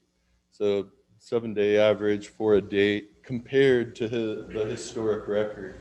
And some of our gauging stations go back almost 90 years, some are 30 years of record that I'm comparing. When I prepared this presentation, it was late May. So I'm comparing late May conditions to the historic averages. And then this stream flow percentile here, if you see black, blue, or green, it's really above average. Black, blue, or light blue, it's above average stream flow at that gauge. And these are watersheds around the state. Green is pretty normal, and when you get down to orange, it's pretty low flows, and red are pretty catastrophically low flows at a stream. And so what was going on is in 2017 and 2018, you see here, you're looking at Wyoming, we were really riding a wave of really good stream flows around the state that produced a lot of really good year classes of trout. We had great populations around the state, and that was the tail end of a very wet period that produced a lot of really good fisheries. When we get to 2019, we returned to very normal conditions, mostly green, and 2020 wasn't too bad. We start to get some drought, some low stream flows, but now that we're in 2021, we have some dire conditions around the state, especially in the southwestern portion of the state. And when you look at that at the bigger picture, I think we've all heard about drought in the southwest. We're at the very northeast corner of a really, really severe drought. And so we're going to see impacts from calls for water from these downstream states and the Green River drainage. In fact, Ellen and I are supposed to be on a call here in about 15 minutes about what the Bureau of Reclamation is going to do with flows out of Flaming Gorge Dam to try to meet downstream water needs. So going around the state, like I said, I'm just going to do a tour of kind of what the conditions are around the state and a few crystal ball things about what I think some of the impacts are likely to be, starting in the Jackson region. Now, these are just gauges on streams around the state. The colors are the same. So in the Snake River, or in the Jackson region in the Snake, there's a few streams that aren't too bad. This is the inflow to Jackson Lake. Very, very low flows going into Jackson Lake right now. One of the INS maps showed some good precipitation in May. We're getting more and more precipitation in the form of rain in the spring, but snowpack wasn't great. So it's low flows going into Jackson Lake. The lower salt below Thane, north of Thane, really dry. 23% of average going into the Snake, going into Jackson Lake, and 32% of average flows in the Salt River is pretty poor. But luckily, we have pretty good flows in the Snake River itself, and that's due to the fact that there was a lot of construction on American Falls Reservoir in Idaho last year, and they're trying to fill that thing back up. So a lot of water is being moved from Jackson Lake down to American Falls Reservoir, which is really propping up flows in the Snake. So they're really not too bad right now. But Jackson Lake's dropping fast. We're going to see really low flow, really low reservoir water levels, and in order to have good winter flows to carry our Snake River Cutthroat through, we're probably going to have to tap into the state's account to prop up flows in the wintertime. When stream flows are low, irrigators are taking water, they're taking a higher percentage of the water that's out there, and we see more fish entrainment. There's a lot of fish entrainment issues on the Snake and the Salt, so I anticipate we'll probably see some higher entrainment of fish in irrigation canals than we might normally see.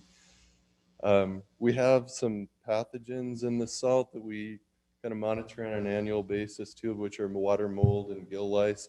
When fish become stressed with low flows and higher temps, we're going to see more of these pathogens and parasites than we might normally see. But I don't think the picture's too bleak for the Jackson region. It doesn't look as bad as a few other places. The Lander region, the upper end of the Bighorn Basin, it's one of the few spots where we actually had really good snowpack this last year. It was pretty close to average. So on the northeast face of the winds, things don't look very bad. There's a spot down here is the Sweetwater River that when I prepared this in late May, it was flowing 26% of average. That's a concern. We've just reintroduced last year one of our species of concern is species of greatest conservation need is the horny-head chub. In here it's found only in the Laramie River drainage and the North Laramie. It was hit hard by the Arapahoe fire. We've transplanted that species to the Sweetwater last year, and now we're concerned that those flows are only 25% of normal. We have another transplant planned for this year to try to get it established. But we're likely to have pretty poor habitat and maybe higher predation. Lander region typically sees some harmful algal blooms. I'm sure we'll see those again this year as temperatures warm, probably Ocean Lake and Boysen Reservoir. And up at this end of the basin, they're releasing adequate water to meet irrigation needs downstream and for power generation, but not much more than that. So the Boysen Reservoir is doing okay, and the Lander region's really some of the lowest impacts in the state. Our primary concern, like I said, is these horny head chub. Moving into the Cody region, now we're, the lower end of the Bighorn system, below all of the irrigation diversions, and people are taking water when it's dry. The lower Bighorn's at 35% of average stream flow in late May. That's a concern. Lower Shoshone, similarly, this red dot here, really low water conditions, 18% of average. Primary concern in the Cody region, where I think impacts are likely to be moderate, would be some places like East Newton Lake that are just going to get warm. We've started to receive calls from anglers and fishing groups around the state wondering if we're going to shut down some fisheries due to elevated water temperatures or restricted catch and release angling. It's like that when fish become stressed. Low winter flows are one of our primary concerns in the lower Shoshone. We have a winter flow agreement with the Bureau of Reclamation, and inflows into Buffalo Bill Reservoir and snowpack conditions determine what our winter flow will be. And we already know for this year, that calculation will give us either 350 cubic feet per second, which is great, 200 CFS or 100 CFS. We know that this winter we'll be getting 200 CFS, we're pretty sure. That's not great. That will impact our trout population in the Shoshone. But we are riding that wave, I said, of real good year classes, and we just had a record trout population in the Shoshone, so that's not great news, but at least we have high populations.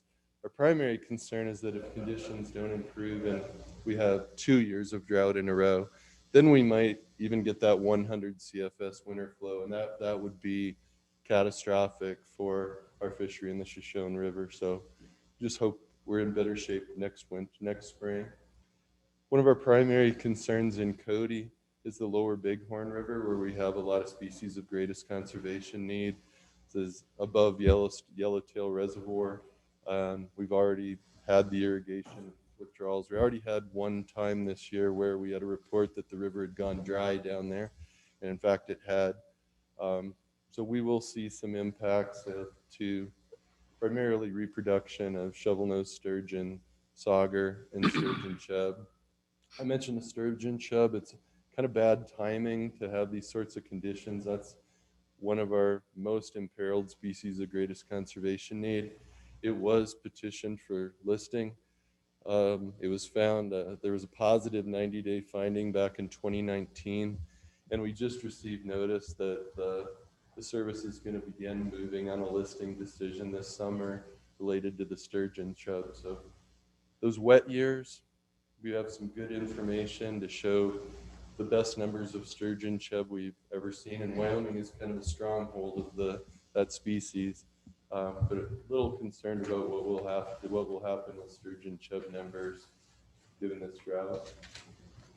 Moving over to Sheridan, some really low flows in some drainages, like the Powder River's at 11%, Little Powder is at 4%, and the Belle Fourche at the state line over here is all the way down to 4 to 9% of average flow. So fairly poor condition.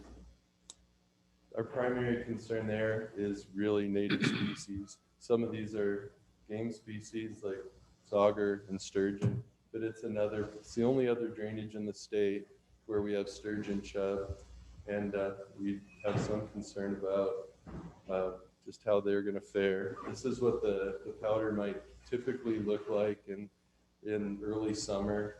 That's what it might look like in a normal summer. I remember years ago when I was working there, this is what it looks like when it gets really low. And so when things get really puddled, these native species are adapted to just hang on in these puddles out there in the river bottom, waiting for the next thunderstorm to cool things off and move them around. And sturgeon don't always fare so well if they get trapped in one of these puddles that then dries up. We are going to see a few impacts to our department operations. We have a big project going on right now looking at movement of tagged fish from Montana up into Wyoming in the Powder system. We're not going to see a lot of movement with conditions like this, so it's kind of unfortunate timing that will impact that research project. The Casper region, most of you know, Casper is largely the North Platte River system. It's largely a tailwater area, so they're moving a lot of water downstream to Nebraska and Lake McConaughey. So flows are pretty good in the Platte. You know, I was just crossing the lower Platte by Rawhide Creek last week, and it looked pretty good, moving quite a bit of water. So we don't anticipate many impacts in the Casper region except for the Laramie Range streams here.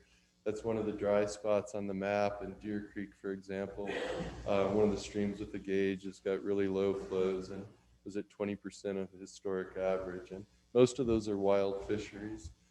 So primary impacts I expect in the Casper region is that the uppermost reservoirs like Seminole, they're dropping fast. Some of the boat ramps are likely going to be out of the water. That'll impact angling use. And then trout populations in those Laramie Range streams like Bates Creek, Deer, Box Elder, and some of these listed here will likely take a hit. They're wild fisheries that have some really low flows. Upper Laramie River drainage. Laramie River last month or late May was 13 to 31% of average.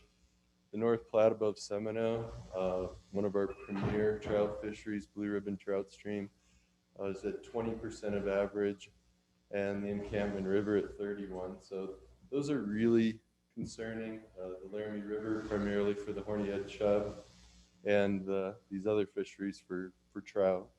As I mentioned before with Lander, the Laramie River drainage, it's a little scary. I think some staff members are aware that down at the tunnel diversion below Wheatland number 3, the irrigation district was essentially planning to dry the river up last month, run all of the Laramie River flows down the tunnel diversion, and that would dry up this critical horny-head chub habitat. So we've been hoping we can get some water out of the state engineer's office, maybe 10 to 15 CFS, to have these populations survive this period. We also have some other species of greatest conservation need, the plain pocketbook mussel. We just did our second year of reintroducing this species to the state from a Nebraska hatchery. Luckily, these introduction sites are down below Wheatland number 3, below Gray Rocks, and benefit from those flows. But hopefully things don't get too dire down there so that those introductions are successful. And I'm sure we won't see a good year class of the endangered Wyoming toad. It's just too dry out there. We had harmful cyanobacterial blooms last year at Lazenby and Wheatland 3 that killed some livestock, killed some dogs. It's very toxic stuff, and I'm sure we'll see those again this year. And we are starting to get calls now from anglers saying, are you going to shut down angling? We'll talk about that tomorrow with regulation changes. Or are you going to restrict it? It's getting awfully warm out here. And I'm sure angling won't be great this summer in really warm water in the upper Platte and the encampment.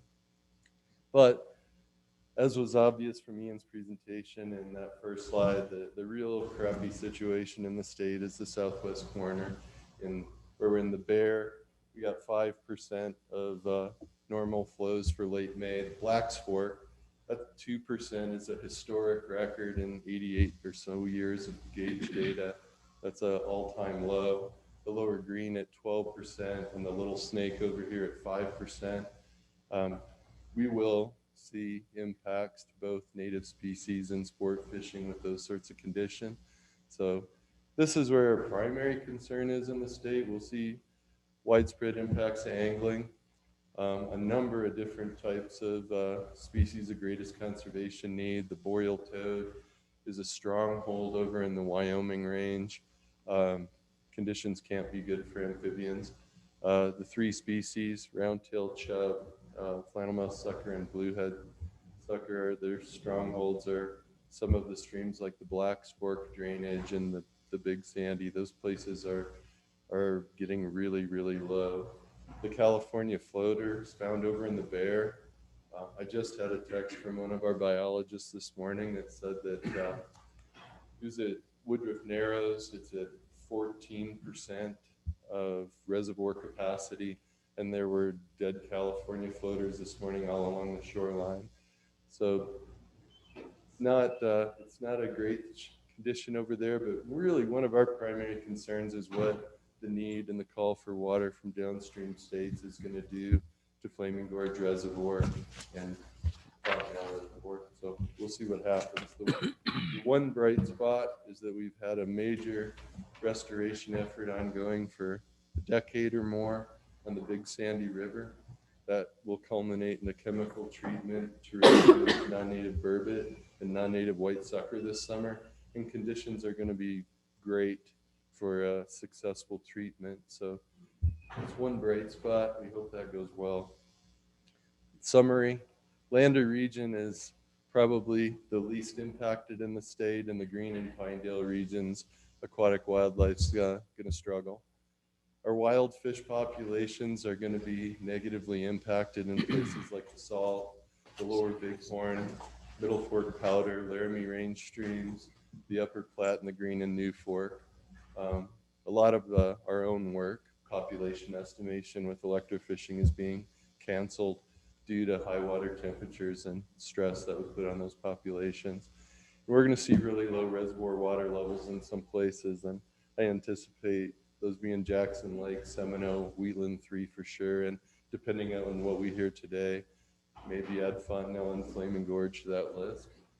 And we do have concerns that low winter flows aren't going to be good this year for the lower Shoshone. Our primary concern again would be a double whammy if that occurred next winter. We're starting to see summer kills. We've had some reports of fish kills in the Laramie Plains lakes and up in Sage Hen Creek. We're also going to see more winter kills as we get a lot of aquatic vegetation in these low water levels. Then that decomposes under the ice. There's not much water, so we expect some more winter kills this winter. As I mentioned for Jackson, there'll probably be more incidents of some disease and parasites and certainly algal blooms. One of our biggest concerns is these SGCN that won't fare well in low stream flows. A few research projects are going to be impacted that are fish movement projects. Fish aren't likely to move much. And then the one bright spot again I mentioned is we're hopeful we'll have a really successful treatment on the Big Sandy River above the Big Sandy Reservoir this summer. That's what I have. If there are any questions about specific places around the state, be happy to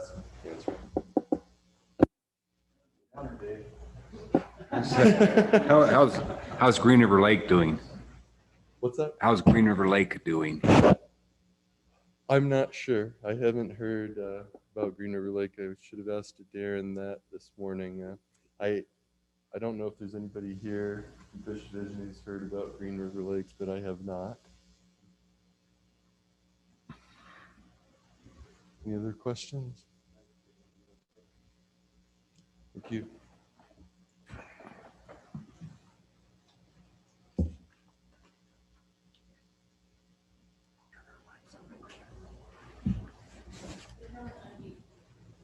Okay.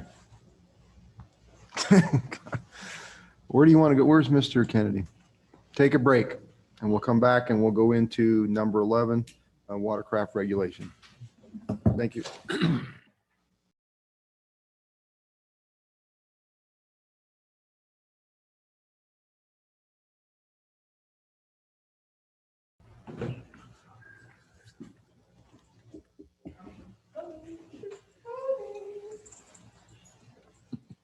Mr. Edberg. Commission President Doobie. Commissioners, next agenda item is the presentation of Chapter 22 of the Watercraft Regulation for the Commission's review and approval. Chapter 22 of the Watercraft Regulation is taken out every 2 years in conjunction with the fishing regs. This regulation, if passed today, would not take in effect until January 1st, 2022, and then again would be in effect for 22 and 23.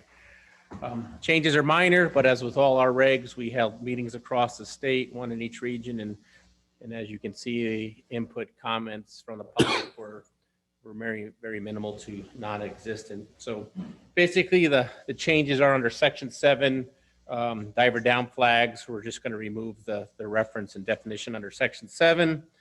Section 9, after getting field input, and input from some of our sister agencies, Fremont County Sheriff and the Forest Service, we're looking at adding 3 waters where personal watercraft would be prohibited throughout the calendar year in Fremont County. That's Fry Lake, Lewis Lake, and Worthen Meadows Reservoir. That's all mainly for a safety issue, and then complaints from the public that aren't using those types of watercraft on those waters. Those are, for a better word, some high elevation, pristine waters. And with the advancement of ATVs, UTVs, and trailers, people are able to get those watercraft up some of those Forest Service roads, regardless how rough they are, to throw those watercraft on there, and just feel that that's not the place for them.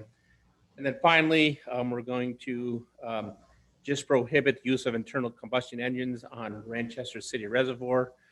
Previously, no watercraft could be used there, but now we're going to allow watercraft, but you just can't have an internal combustion engine when you're on that water. And finally, we're just modifying language of Section 9 F and G that adds clarity to what the maximum horsepower would be that could be used on specific waters. And the example is, I have a 300 horsepower outboard, but I have a 9.9 kicker. Can I go on there even though I wouldn't use my 300 horsepower? I would just use my 9.9 kicker. And so the language now allows that, yes, it's the horsepower of the engine that you're using at the time, not the actual engine that may be on your watercraft. So it makes it more clear that you can go on there and use your 9.9 regardless of what your main power or horsepower is. So in a nutshell, those are the changes. Again, pretty minimal, and we ask the commission for their approval to the regulation as presented. I'm sure we'll have lots of questions for you. I'm sure. I'm ready. Are there any questions for Mr. Edberg? I would entertain a motion. Do you have any comments? Oh, not on that one. Thanks for catching up with me, though. Yeah. Not on that one. I'd entertain a motion. I will move that we accept the watercraft regs as presented. Second. Moved by Commissioner Byrd, seconded by Commissioner Jolovich to approve the department's recommendation for Chapter 22 watercraft regulations. Any comments? All those in favor? Aye. Opposed? Thank you. Thank you.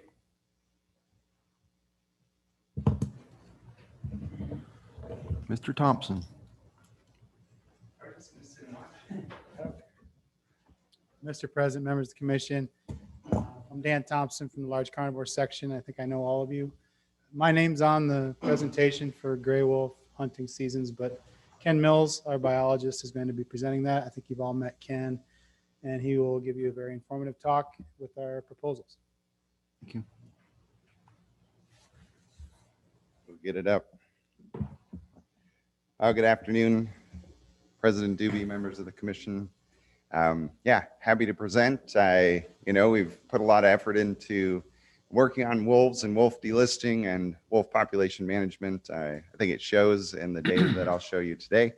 And yeah, just appreciate the time and the support that we've had in the past, and look forward to the future. So I did want to talk about wolves a little bit, because that's what we're dealing with. They're a little bit of a different species, a little bit of a different history. It doesn't make them any more special than other wildlife species, but it helps us understand how we're monitoring and managing them. So I think the most interesting thing, or the most central part of wolf biology and ecology, is that they're a social animal. They live in packs. That pack is usually a family group of 2 breeding animals, a male and a female, and their offspring from the current and previous years. So those packs form the center of essentially what a population is made up of.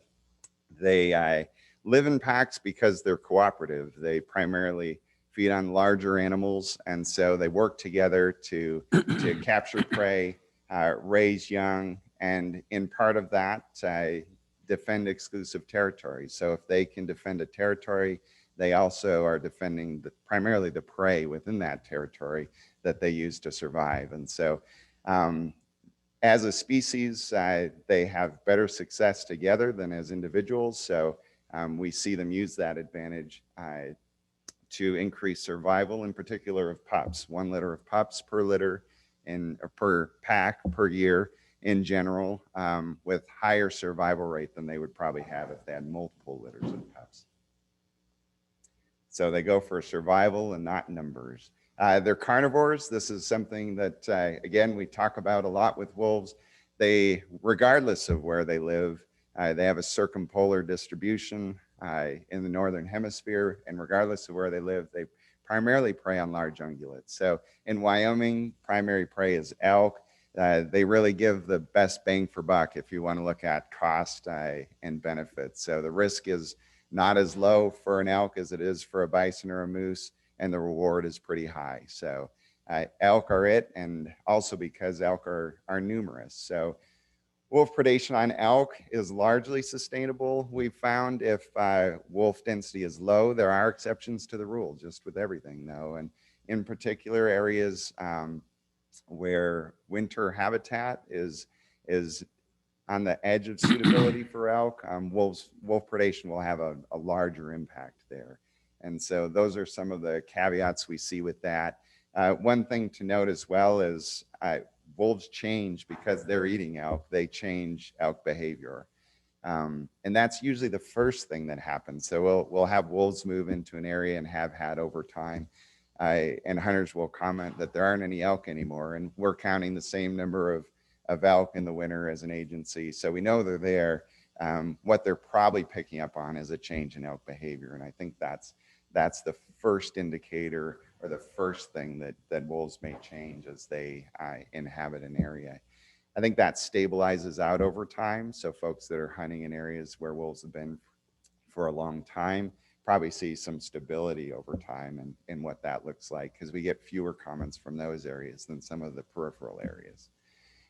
Other ungulates are secondary prey, including moose. So the research out there that looks at wolves living in a high density prey and a low density prey area, so with two different species, that lower density prey species tends to have a higher level of impact. So there's some concerns about moose.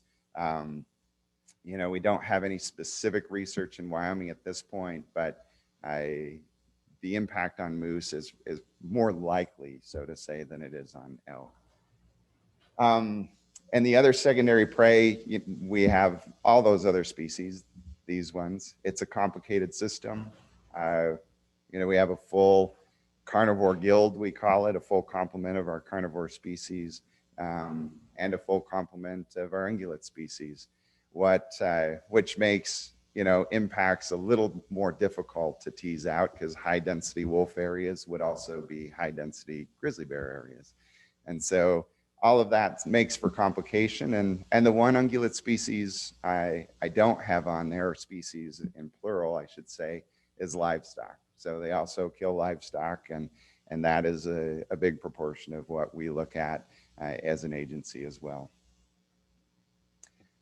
Wolves are extremely mobile species. There's a Russian proverb that says a wolf is fed by its feet. We mostly think of those canine teeth, but it's how many miles they travel to test and gain access to vulnerable prey. It takes a lot of miles to do that. Hunting success is relatively low for wolves compared to, say, a mountain lion, which is a spot and stalk predator. Wolves have to catch it and get their teeth into it and kill it. And so they within the pack territory travel a lot of distance trying to kill prey. And then when they're dispersing, they can also travel a lot of distance. So this is this map here is a map of GPS locations taken from Wolf 935M, which dispersed from the Grovant area in 2014. And over the course of the next year and a half, I traveled 5,000 miles, not in straight line distance, about 300 miles straight line distance, and settled into north central Colorado, which is the same area that if you've been watching the news, there's a new litter of pups there. This is the same area, but actually one of those wolves we know is not this wolf, but still a wolf that came from the Jackson region. So they travel long distances, and one of the things that we've committed to look at is genetic interchange, and that means that in general, genetic interchange is not going to be a concern for wolves because they do cover long distances and they do reproduce across those areas very readily. So wolf populations can expand rapidly. They'll saturate suitable habitat. We saw that in wolf recolonization outside of Yellowstone after reintroduction.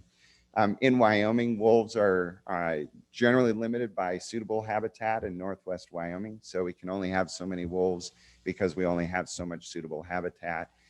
So spatially and numerically, and then numbers are also influenced largely by human-caused mortality. So we'll show some more information. When we talk about human-caused mortality, wolf populations are quite resilient. If you look at the population on average from 2008, it would have taken about 30% human-caused mortality just to stabilize the population. So pretty resilient. That's in the trophy game area. And if we look at the population over time, which we'll do in a little bit, we can see that this population is largely acting as we would expect based on wildlife population theory. So the fact that wolves are social, they live in territories. If you collar one wolf and it's standing on a peak or running in this pack here, and we find that one wolf, we find the pack, we monitor its territory throughout the year, and we're able to assess how many wolves are in large tracts of land and sum those up. That helps us. And the fact that these populations are acting as we would expect largely helps us as well as an agency and really sets that framework for how we monitor and manage. So a reminder of our basic wolf management commitments that are outlined in our wolf management plan. So primary commitment is to maintain at least 10 breeding pairs and at least 100 wolves at the end of the calendar year. Plus, we committed to a numerical buffer above that to be sure we didn't fall below those values. What is a breeding pair? Well, a breeding pair is an adult male wolf and an adult female wolf that raise at least 2 pups born that year to the end of December. So it's a relatively precise measurement of reproductive success. Statewide, including Yellowstone National Park and the Wind River Reservation, where the state doesn't have management authority, if you add everything up statewide, there's also an expectation that we'll have at least 15 breeding pairs and 150 wolves at the end of the year. So adequate regulatory mechanisms have to be in place to ensure the wolf population will meet or exceed those originally delisting criteria, that 10 breeding pairs, 100 wolves. Chapter 47 is one of those.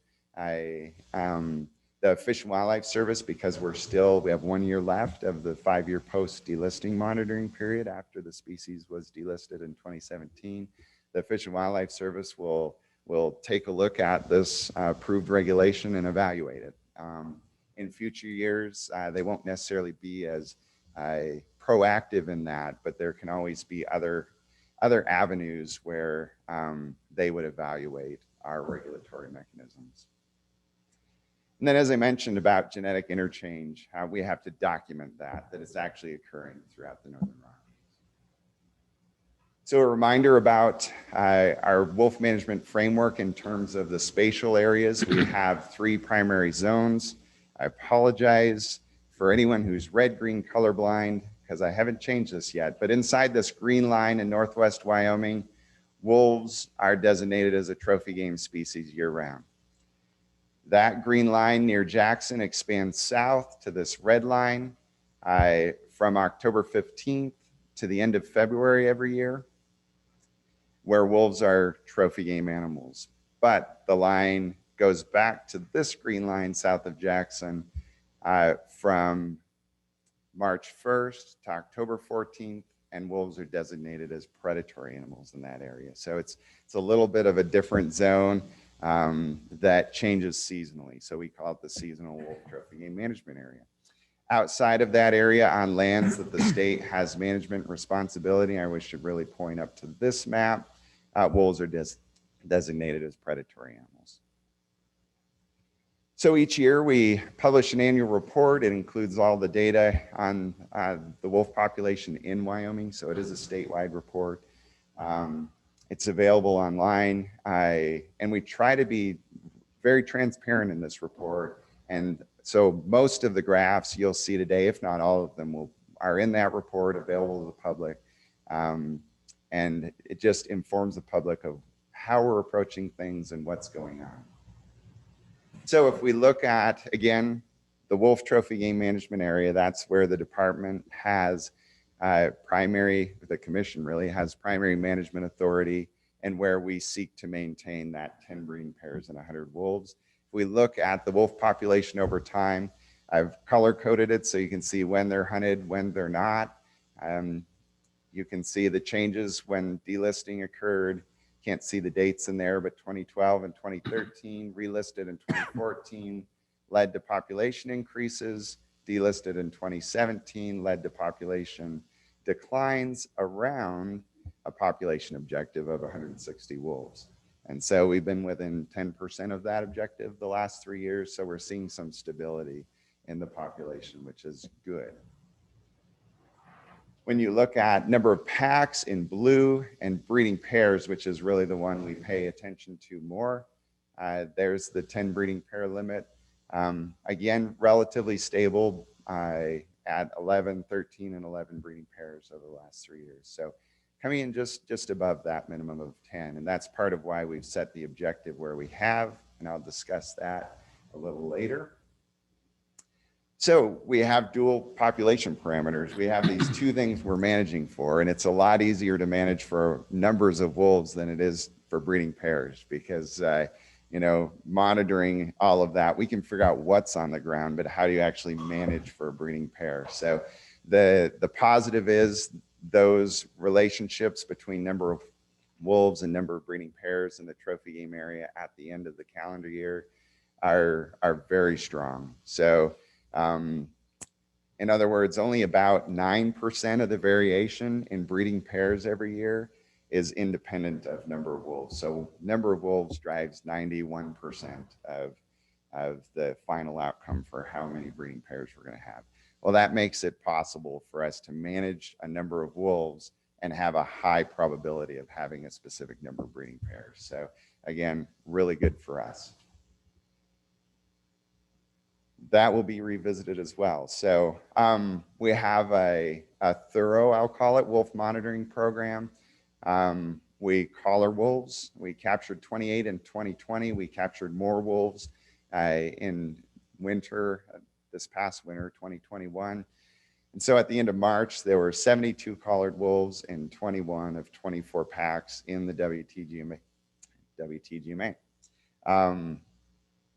That's a lot of collared wolves. And part of that is we have research projects going on in the packs up here, outside of Cody, and outside of Jackson as well. So we've been deploying a few more GPS collars than normal, but as you can see, each one of these packs with an odd shape, that pack territory boundary has been determined based on a telemetry collar of some sort. So we have really thorough, really precise monitoring information. As we count wolves, we know their territories, we know how many wolves are in each territory, and we know where the gaps are as well. So if there's a gap, we know to look there and see if we can find wolves. Usually we don't, but sometimes we do. Usually they're these high elevation backcountry areas that aren't suitable for wolves year round. But we can then census the entire population this way and come up with a sum. So the population information I present is not an estimate, it's a census. It's an actual minimum number of wolves we've counted. So look at wolf distribution compared to colonization probability, which is habitat suitability as determined by Oakleaf et al., a research paper from 2007. And you can see wolf distribution is largely in the wolf trophy game management area and largely in suitable habitat. We do get wolves expanding into some surrounding areas, but they don't tend to be successful over the long term, which is, I mean, we've never had established packs that we've documented in these areas. They'll go through those areas to Colorado to better habitat there, in other words. Wolf mortality, you see, again, this is when wolves were delisted in 2012 and 13. Wolf hunting are these light blue bars. Wolves were relisted, mortality increased because the population increased and conflict with livestock increased. It took a few years to reduce the population, which meant more mortality. We're probably going to hover at a lower level now because we're not looking at reductions, we're looking at stabilizing the population. Wolf hunting season summary, we had a total of 33 wolves in the mortality limit that were taken out of 51 wolves in the total limit. I'll talk about this in a moment. This is available online though for folks looking it up. We had a lot of talk about not reaching the mortality limit in that sense. And you know, there's always ups and downs with things. Part of the reason we didn't reach the mortality limit is we didn't have as high of recruitment as we would have estimated, which meant there weren't as many wolves available. And so we came in slightly below the population objective. And so that lower recruitment though meant that it took less human caused mortality to stabilize the population. And because we didn't fill the limit, that allowed us to stay closer to our objective. So I think these things kind of have a negative feedback mechanism, if you want to call it that way, through the management. So I say lower recruitment. This is number of wolves in the wolf trophy game management area. And this is the percent of packs that actually qualified as a breeding pair. So the more wolves we have, the lower proportion of packs will qualify as a breeding pair. As you can see, as we've hunted wolves, it's slightly below average through time. Hunting licenses about average over the long term last year, slightly higher than 2019. Age class of wolves taken. So we've talked about September wolf hunts. Last year, we backed the season off to September 15th. It was up towards 50% or more. It's dropped down because we had quite a fewer juveniles taken in the hunt last year. So, and because our population objectives really rise or fall on breeding pairs, we were trying to take away from juveniles. That was the background of moving the season start date to September 15th. Hunter effort, I haven't shown this one before, but I think it's interesting. You know, a huge number of hunters just opportunistically hunting, you know, killing a wolf, saying they hunted one day. Hunter success over the average of the 6 seasons we have is 1.3%. So there aren't a lot of hunters going out and hunting one day and killing a wolf. Those are hunters that had a wolf tag in their pocket while they're hunting other species. So largely opportunistic, but there's definitely individuals that are spending a lot of time. So this is for people that have actually killed a wolf in the hunt. We have a few hunters that are spending a lot of time specifically hunting wolves as well. Disease, so I talked about wolf increases. I'll show another slide next that will show some of that, or within the next couple. When wolves were delisted and we were managing them, the percent of captured wolves that were positive for canine distemper virus was really low. Wolves were relisted, wolf densities and numbers increased, and we saw an increase, a dramatic increase in how much disease we were documenting in those, the proportion of wolves captured. And so I said, that's what we would expect. More wolves, higher density, more disease. As we've reduced population density, we've also seen a reduction of canine distemper. So I bring this in, it's just some of that supporting evidence that this population is acting largely as we would expect based on theory, which means it's at least largely predictable. Good for us as we try to manage. So this is dealing with wolf livestock conflict in the trophy game area. Blue up here on the top, that's numbers of wolves. You can see when they're delisted, we're largely reducing wolf density, reducing wolf numbers. This is cattle verified in purple. You can see when wolves were relisted, we had some pretty good stability here. Wolves were relisted and conflicts with cattle increased dramatically, and the number of wolves killed in response increased dramatically. The number of sheep increased as well. Sheep conflict is very ephemeral, very random based on when wolves show up in sheep areas. We don't have very many sheep left in the trophy game management area, so we won't see very many conflicts. But what I want to point out is fewer wolves managing around that population objective But we've managed through doing that and some of our other management approaches with conflict to reduce and stabilize the number of cattle killed and the number of wolves that are killed in response. So what this can potentially do is shift over time wolves from agency take to hunter take. So that's a summary of kind of where we're at and the critter we're dealing with. Let's plow through some data here and look at the 2021 proposed wolf hunting season. So these seasons are based on the best available data we have. We again put forth a lot of effort to collect precise and accurate data. We base it off population theory and then that data that over the long trend of time we have on each of these other categories.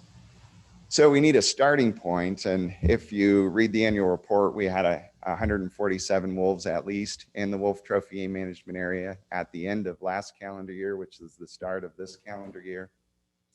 But we had a couple things change that we want to adjust for. So we had 2 wolves taken in January from Wolf Hunt Area 13 that were allotted to last year's hunting season. So we'll take those off that 147. Then we had the Heart Lake Pack, which moved out of the boundary between Yellowstone and the Teton Wilderness, which was assigned to Yellowstone last year, but they've moved out onto the south side of Carter Mountain. That Teton Wilderness area is a pretty hard place to make a living year round, and they found a lot of elk on the south side of Carter Mountain, and we're happy to stay. So that means we get them. So we took the 2 wolves off that were taken in January, but we're adding the 6 wolves back so that the start of year population is 151. And that's what we'll base all these following calculations on. So let's talk about, I talked about population theory and trend. So as a population expands into a new area, we expect growth to be slow and then to increase rapidly and then to hit a carrying capacity. That's population theory. If we look at the wolf population in the trophy game area, that's what we see. It followed that trend as wolves were established. We hunted wolves in 2012 and 13, pulled it down away from carrying capacity.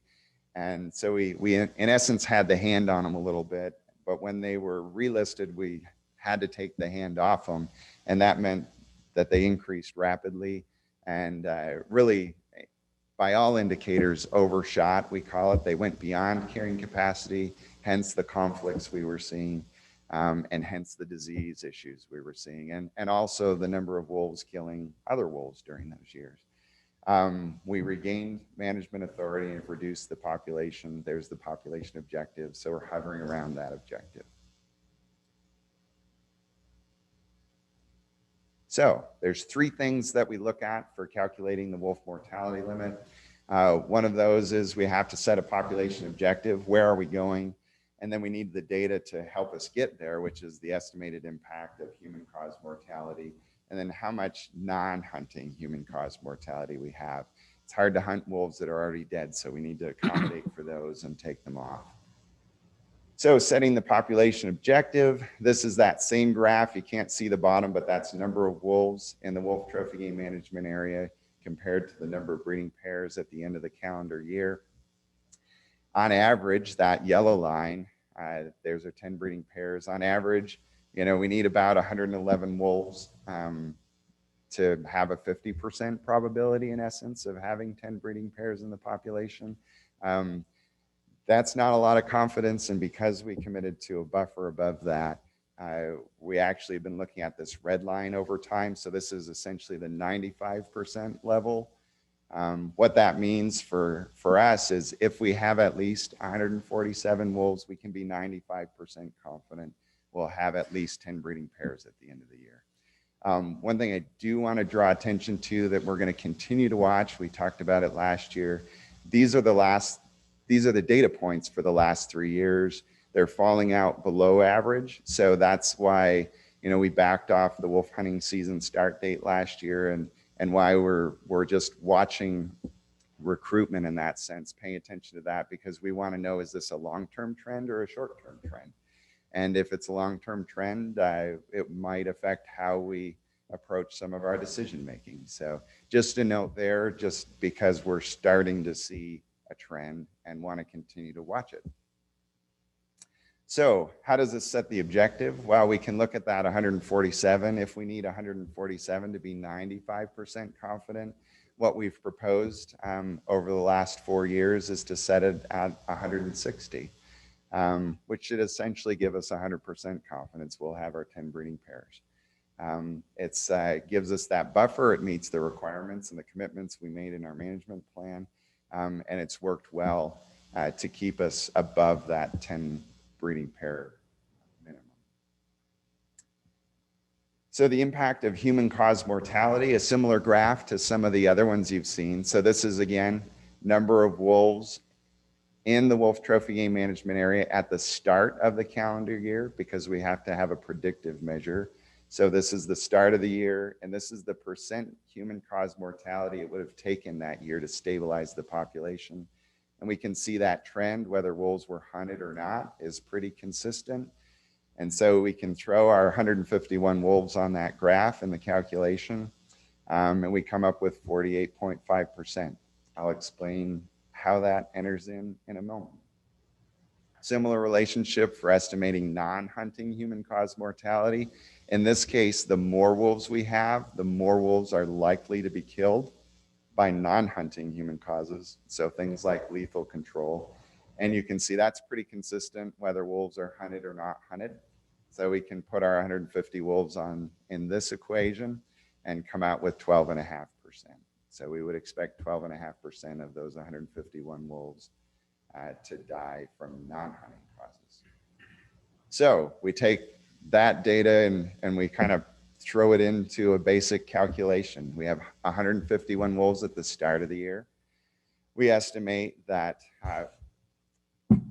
if 48.5% of those wolves die, the population would stabilize at 151. So 48.5% of 151 is 73.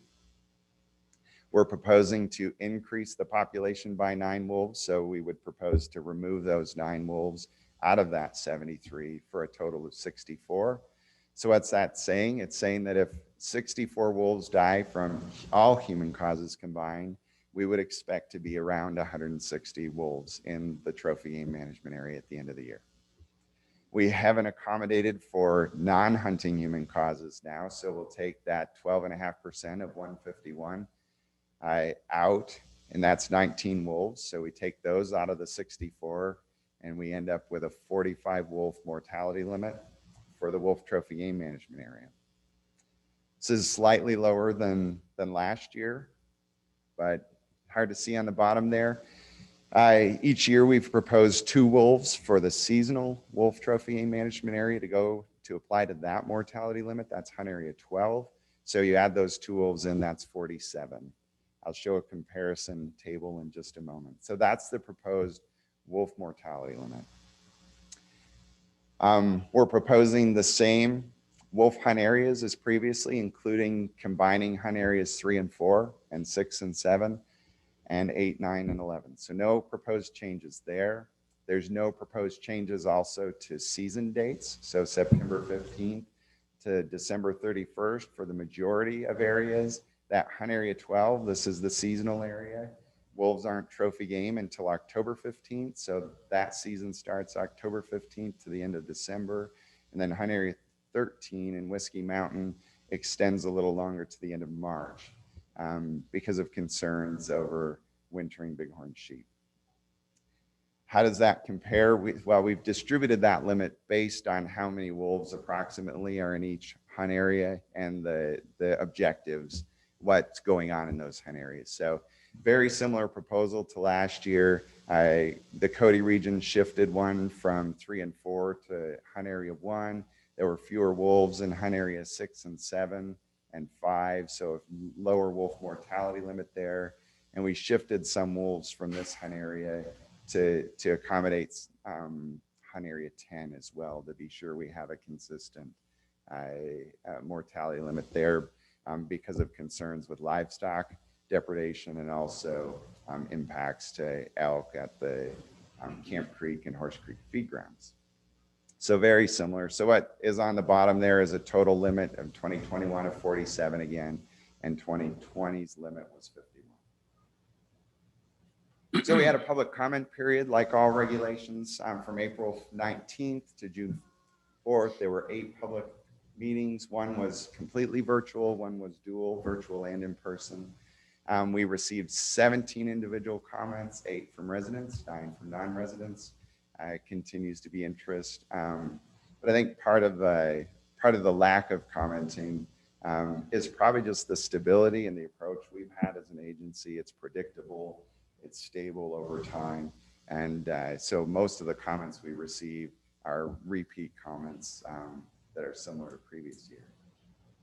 So what were those? So we were really only proposing changes to the mortality limit. We didn't propose any other changes. So comments that address those are an opposed increase in the mortality limit in Hunt Area 1, partially because wolves at times move in and out of Yellowstone National Park into Hunt Area 1. Opposed mortality limit reduction, opposed the population objective, saying it's too low, or we did have some support for a limit, mortality limit reduction. We had requests for additional revisions that weren't brought up for changes, and that's protect wolves, discontinue wolf hunting, an early archery season, which we've talked about in previous years. And so as far as archery goes, biologically, you're not talking about a lot of wolves taken likely. So it's more a decision about hunter opportunity and probably quality of the individuals taken, because the earlier you go in the season, the lower quality the hides are, and the higher likelihood of taking pups. Longer seasons were requested. Regulate quick and ethical killing. Don't use the term harvest, and protect wolves around national parks. So pretty consistent over time in terms of the comments we get. There were broader comments. One was manage for a self-regulating population at carrying capacity. And the reality is wolf populations regulate reproduction, but they don't really regulate numbers in that sense until they've gone past carrying capacity or at. And even then, it's more a response to limited resources than I guess, say, a proactive self-regulation. So it's usually something that goes along with something else that's going on. In other words, disease, mortality is occurring, food resources are limited, so wolves will kill wolves more. So the science doesn't support the idea of self-regulation or self-limitation in wolf populations. And I bring that up specifically because we get a lot of comments about that one. Limit wolf trapping. Of course, wolf trapping is only allowable for wolves designated as predatory animals. Manage wolves for tourism and viewing. Consider non-consumptive users in wolf management. Require non-lethal prevention for livestock conflicts. Statements about wolves enhancing the economy, removing predatory animal status, and comments that wolf hunting is unsupported by science. And I think, as far as science tells us what will happen, it's our decision to make based on what the science says in that sense. So I think we've gone through a lot of data that tells us what happens when we hunt wolves and how we can do it responsibly and do it well within the limits of what we've committed to. So in summary, these proposed wolf hunting seasons are consistent with the Commission's wolf management plan. We do have really tight sideboards when we're talking about the number of wolves that we committed to manage for and the number of wolves we have on the landscape, in particular when you talk about breeding pairs. And so this proposed season really looks to stabilize the population at a place that meets those requirements, and that what I would say is a very appropriate population objective. And it does use the applicable wolf population theory and general population theory, all the data we've spent a lot of time collecting, which is our best available science. And if you've been part of the Commission for a while or watched it, we've adapted as time has gone on to adjust how we're making calculations when necessary, and it continues to be that. So we'll continue reevaluating the data every year and bringing any sort of revisions or adaptations to you guys. So with that, any questions? Thanks, Ken. Any questions for Ken? I have a Commissioner. question. Area 12 Alpine. Did I miss why it starts in October 15th compared to the other ones in September? Yeah, Mr. President, Commissioner Roberts. So wolves in Hunt Area 12, that's the seasonal wolf trophy game management area. So wolves are designated as predatory animals from March 1st to October 14th, meaning no license is required and we don't have management authority. Then October 15th, they shift to a trophy game animal. So that's when we can start a trophy game hunt in that sense, is October 15th, and we run it through the end of December like the other seasons. I think the other thing that's kind of on the livestock conflict, the numbers were a lot lower than I thought they would be. What you hear? Is it, it's just because the livestock isn't there up in that area, or the conflict. It was just like 40 or 50 different in 2000. I don't know. And wolf livestock conflict, and it's with sheep it was just 10, 15, and with cattle about 60, something. That's it. That's correct, Commissioner Roberts. Any other questions for Ken at this moment? All right, we have several comments from the public. So Lisa Robertson? Lisa?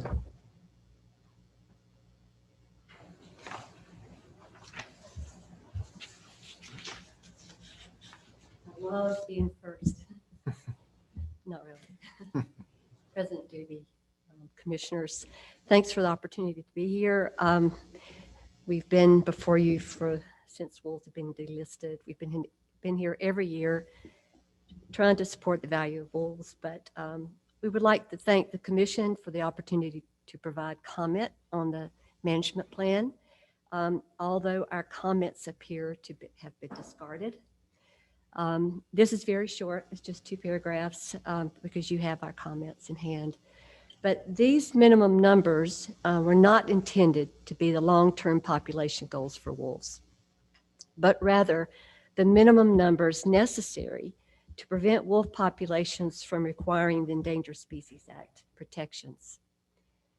Intentionally suppressing the wolf population in this way undermines the decades of work, funding, and ecosystem recovery implemented by countless agencies, researchers, NGOs, and private citizens. Managing a population at minimum numbers also does not allow for unforeseen mortality events to occur without jeopardizing the health of the population. We believe that the Commission is simply not living up to the public's expectations to manage all wildlife, including wolves, for the benefit of all citizens. We feel the proposed Chapter 47 gray wolf hunting season continues to jeopardize the well-being of the wolves residing within our 2 premier national parks, and it greatly hinders Wyoming's wolves from fulfilling their critical ecological niche. The value of wolves to the health of our public landscapes outweighs the recreational opportunity in year-round killing. We request that the Commission consider these concerns before making any decisions to reduce the numbers of Wyoming wolves in 2021. Thank you very much. Thank you. Any questions for Lisa? Okay. Steve Martin?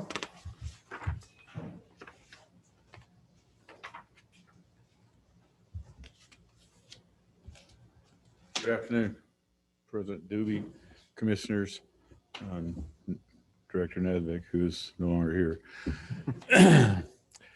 Thank you for the opportunity to speak before you today on the proposed Chapter 47 wolf regulations. My name is Steve Martin. I'm the past president for Bow Hunters of Wyoming, and I just wanted to push our request to have a archery preseason for wolves. and consider September 1st through September 14th for that preseason. And I appreciate your time. Okay, anybody have any specific questions for Steve? Okay, thanks, Steve. Scott Johnson?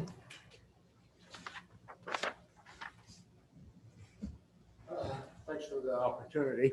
I guess I'm happy that the presentation by Mr. Thompson was a lot more lenient than what they're doing in Montana and Idaho, which is, you probably have heard, I mean, it's a bloodbath when you want to kill 90% of the wolves. So I'm glad that Wyoming has taken a more sensible approach. This is kind of a state where people come from everywhere in the union, sometimes everywhere in the world, to see animals they can't see anywhere else. So I think we really need to protect them. And I think part of the problem now, there seems to be in some of these states, if you watch the stuff on the internet and the stuff that's going on, there seems to be a real hate for some of these predators. I mean, they're classified differently if they cross a certain line, and they don't know lines. They're just doing what God put them here to do. So I think the Fish and Game Commissions really need to look at these sites where they show a truckload full of coyotes or whatever it is, or somebody, hanging a wolf or something else up by the neck, and kind of bragging about it. And they're almost trying, I think they're trying to instigate a fight between a lot of us. We all own all the public land, but I think there's a lot more of us that have no intention of ever wanting to kill a wolf than the handful of people that do. And so it just divides the country. It doesn't help the people. It doesn't help the wolves or the wildlife. So I think that would be really one thing to look at, to try to get, the people who want to hunt them to do it in a responsible way, but not try to show the pictures they show and brutalize these animals. And that is happening because we've all seen the pictures. They're everywhere. So that's unfortunate. And I think the other thing is, it would also help to have some tolerance. I've got a ranch in Wyoming. Every animal there is welcome on it. And some tolerance so people don't, a wolf's going to come over and it might eat a cow sometime. But where else are they going to go? 8 billion people have pretty much crowded everything out in this planet. So maybe they will range off of Yellowstone, but maybe they should be cut a little slack. But this kind of attitude that every one of them is somehow evil just does not help. And anyway, I like Mr. Thompson's presentation. It looks like they're trying to use some science to regulate the numbers. I just like to see them treated a little better and maybe have some more room to expand. Okay, thank you, sir. Appreciate it. That's all the blue sheets I have. Is there any other comments? Anybody else that wants to speak? All right, Ken, you want to? All right, any more comments for Ken regarding the? Mr. President, I would ask Ken a couple of questions. So in the proposal for bow hunters, and you talk about what was your term on the young wolves, just the juveniles, and we're here to manage for the wildlife and the public benefit. And so when we consider those archers, what kind of hunter opportunity are we currently excluding? Like, what's an estimate of bow hunters that want that opportunity? Are we going to throw the quota askew if we do that? Those are my questions. I don't really know how to phrase my question, but that's what I'm thinking about. Mr. President, Commissioner Brokaw, I mean, a number of data points come to mind. Just addressing that. One of those data points is we really have only had one wolf taken with archery equipment that I know of through the time that wolves were delisted. So we're talking about a difficult thing it wouldn't be easy to take wolves. Archery is certainly, so that's step one. Another thing that comes to mind, archery is certainly allowable during the existing wolf hunting season. So we're talking about that proposal for an early exclusive archery hunt, presumably because it coincides with some other big game species hunting for archery. When you look at vulnerability in that sense, what wolves are likely to be taken, the earlier the season, what we've seen is primarily that take shifts towards juvenile wolves. So we're talking about relatively small animals, pelts for those particular wolves and adult wolves don't really reach prime until later in October. So you're talking about an early hunt where pelts aren't necessarily at their prime either. So does that address some of some of the issues you were thinking of, wanting some background information on? Yeah, because you showed that one slide where most of the harvest was hunters that had a license in their pocket, and they were shooting them in one day. They just happened on them. I'm guessing that's what the archer wants to do, is just have a license in his pocket in case opportunity came up. My other question is, so the data you gave us was on for the trophy management area. How many wolves are outside that area in Wyoming? Do we have an estimate? We do have a census, Commissioner Broke, on that, and it has tended over the last few years to be 30 to 40 in that ballpark, and that's a minimum, absolutely, because we don't have management authority over wolves in those areas, so we don't spend a lot of effort monitoring wolves in those areas outside of the requirement for members of the public who take a wolf designated as predatory, as a predatory animal, to report that within 10 days. So outside of that mandatory reporting and surrender of radio collars, we don't have authority. We don't invest a lot of resources to estimate what's there or census. Okay. Along those lines, do you have the number that were harvested outside the trophy management area last year? Yeah, it was in that one graph. I'd have to pull it up, but it was around 35. I can't remember all the numbers year in, year out, so I forget a few of them. What's wrong with you? If you can show me a little grace. It was in the graph, and it was right here. It's hard when it's not up. No, actually, it wasn't in that graph because that was just the trophy game area. It's about the same number, that 30 to 40 range. Is how many that are taken outside? Yeah, it's right in that range. It's been in and that's not really varied much over time. That's fairly consistent, or it's been a little higher probably since wolves were re-delisted. So it was high in 2012, a little bit higher, like in the 40s. And then it would decrease the next year, and in 2014 decreased.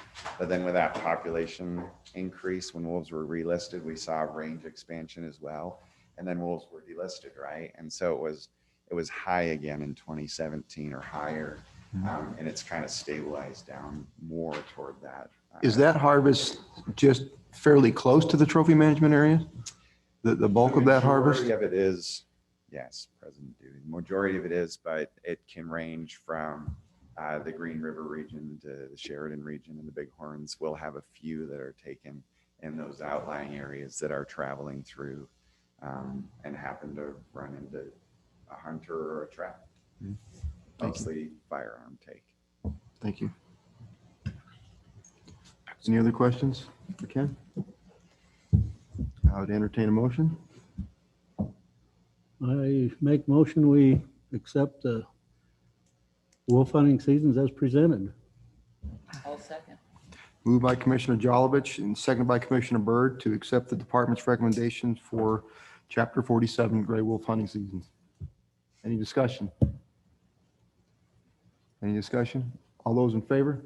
Aye. Aye. Those opposed? All righty. Anything else? Okay. Mr. King? Thank you.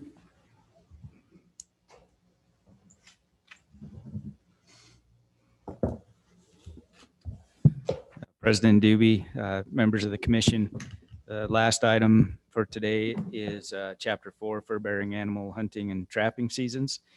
And as some of you well know, we've presented several times to the commission to give an update on modifications to trapping regulations and a process that we've undertaken to engage the public. And what I'd like to do, just as a reminder, we started back in April of 2020 with a petition that was brought forward to the commission. At that time, you directed the department to go back and explore some of the issues that were brought up in that petition and engage the public and go through a deliberate and thoughtful process to bring back recommendations to you. And we've brought several updates to you since then. Today we'll present Chapter 4 regulation changes to you for your consideration. But before I get there, I did want to ask Jason Hunter, our Lander Regional Wildlife Supervisor, to come up and provide a brief overview of some of that past work, just because we do have some new members of the commission that didn't hear those previous updates. And so if I could give Jason a little bit of time to step through some of the process that we've undertaken in the last year and a half or so. Thank you. President Doobie, members of the commission, thanks. I'll make this quick and turn it back over to Rick. But like Rick said, in April 2020, we were asked by the commission to look into, trapping and the Chapter 4 regulation. And so we put together an internal committee to do that.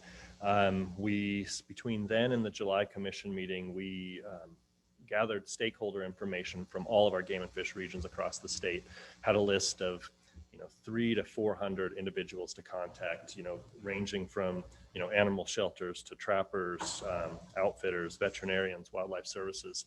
So our group, we contacted hundreds, well over 100 people, just under 200 people during that time period, just to get a sense of trapping in Wyoming, thoughts from everybody. We presented those findings to the commission in July of 2020 and basically came up with a framework to go out and have some public meetings across the state to talk about some of those common themes that came out. And so after the July meeting, we further developed, what we heard from those stakeholders, and we took out some thoughts, some discussion items in September of 2020 we had meetings in Rock Springs, Jackson, Laramie, Lander, and right here in this room in Sheridan. We had 186 people attend those meetings across the state. A couple of those in Laramie and Lander were virtual as well as in person, just offering a really broad opportunity for people to give us some feedback on some of the things we were hearing. Participants included legislators, some of you, trappers, non-trappers, the general public land users, hunters, livestock producers, the Animal Damage Management Board folks, and wildlife services. And then in November of 2020, we provided those results to the commission, to all of you, or most of you. And you provided us, you supported our recommendations, as well as gave us a little bit more direction going forward. And so through that, since that time, we've started implementing some of that. We initially, some of our recommendations were to require mandatory trapper education and also look at setbacks in certain areas under certain circumstances. Both of those required legislative work first. And so those went to the Travel, Recreation, and Wildlife Committee in November of 2020, and ultimately they took no action. So we couldn't implement either of those this go around. Some of the other things we looked at in our recommendations were public education, which included trapping webpage, a redesign of the fur bearer trapping brochure. We even provided some information for the Expo at Home program this year. Workshops, how to release your pet from trap workshops around the state. We have tried to work on implementing some of those again, and as we move out of COVID restrictions, we plan on having several of those again around the state. Some of the other things we did, and Rick will talk about some of these in the regulation, but some additional equipment definitions and restrictions. We did provide signage on commission-owned lands talking about trapping, hunting, fishing, and trapping are recreation activities that happen on commission-owned lands. Also talked about how commission-owned lands are funded. On those signs, we had a QR code that takes you to the department website and a recreation landing page to get more information. We're also really close to finalizing several web pages on our department website that have information for trappers, recreationists, and just other outdoor users. That should be done really quickly. We've got the new brochure is ready to go. It'll be to print probably later this week, I imagine, after we know what's going on with the regulation today and what the final approval is. We also formed an internal fur bearer working group to look at kind of finalize some of these issues, but also look at fur bearer management into the future. What are some things we may need to do? And that's something we haven't had as an agency ever before. So having a good group of people together just to, again, gather all the information we have, look at fur bearer populations around the state and see if there's anything we need to look at in the future. So I think that's it in a nutshell, unless I'm missing something. And I'll turn it over to Rick for the regulation. Thank you, Jason. Anybody have any questions for Jason while he's there? Okay, thanks. Yeah, thanks, Jason.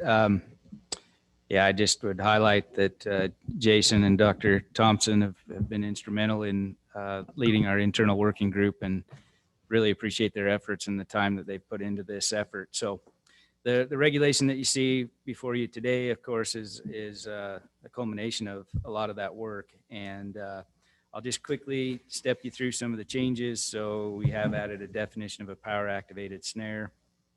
And then, as Jason mentioned, on page 6 and 7 of this regulation, there are some exclosures for certain trapping equipment on WHMAs. And the dates where that equipment restrictions are put in place corresponds with some of our either pheasant hunting or pheasant and waterfowl hunting primary dates of use. And then 2 areas where the use of any snare, quick kill, body grip trap, leg hold trap, and live trap during the calendar year is prohibited. That's on 1 WHMA Pilot Hill and 1 public access area, John and Annie Woodhouse. You can consider those essentially like private land, and in our agreements for our ability to manage wildlife on there, that is part of the agreement with the primary person responsible for those properties is that trapping would not be allowed there. So with that, we did receive a lot of comments, 50,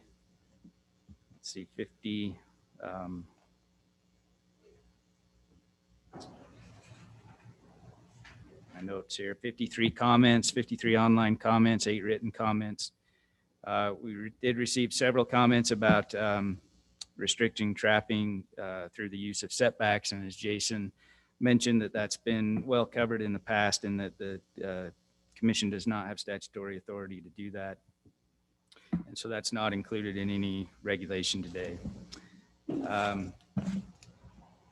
And so with that, I will stand for any questions. It's the department's recommendation that you accept Chapter 4 as we have presented today. Any questions for Rick right now? All right, thanks, Rick. We have a number of blue sheets. Lauren Taylor.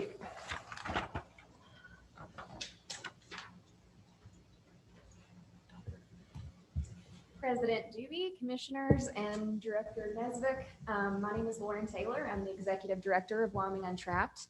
And I would like to personally thank you all for hearing us and giving us the opportunity to present to you today.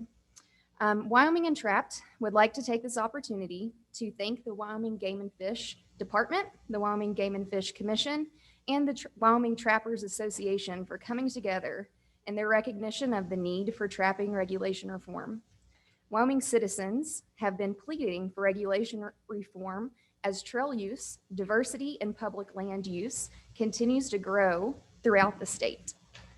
We applaud the agency and the Trappers Association for agreeing that the time has come to review and reform trapping regulations in Wyoming with the understanding that public land use, demographics, and values in Wyoming are evolving. These initial recommended changes to Chapter 4 hunting and trapping season regulations are appreciated and the necessary first steps towards the reform that is needed to ensure reasonable expectations of safety for all public land users. We are delighted that the department has initiated an interagency working group to continue working towards meaningful trapping reform. And we hope that this work will be collaborative and equal value shown for sportsman groups, the Trappers Association, non-consumptive users, and the Wyoming public. Valuing all of these groups and serving the Wyoming citizens aligns with the strategic plan and mission of the department and the commission. As requested in the letter we sent to you on July 9th, we ask that the commission consider including the Greater Snow King Trail Network, Cache Creek Drainage, Game Creek Drainage, Teton Pass, Teton Canyon, and Darby Canyon in the Section 4 BVI regulation modification, which states the following areas shall be closed to any use of snare, quick kill body grip trap, leg hold trap, and live trap during the calendar year. We look forward to seeing how the department and the commission will continue to develop and improve the Chapter 4 hunting and trapping season regulations in the coming months and years. And I would like to thank you all for your service and time here today. Thank you, Lauren. Any questions for Lauren? Lisa again?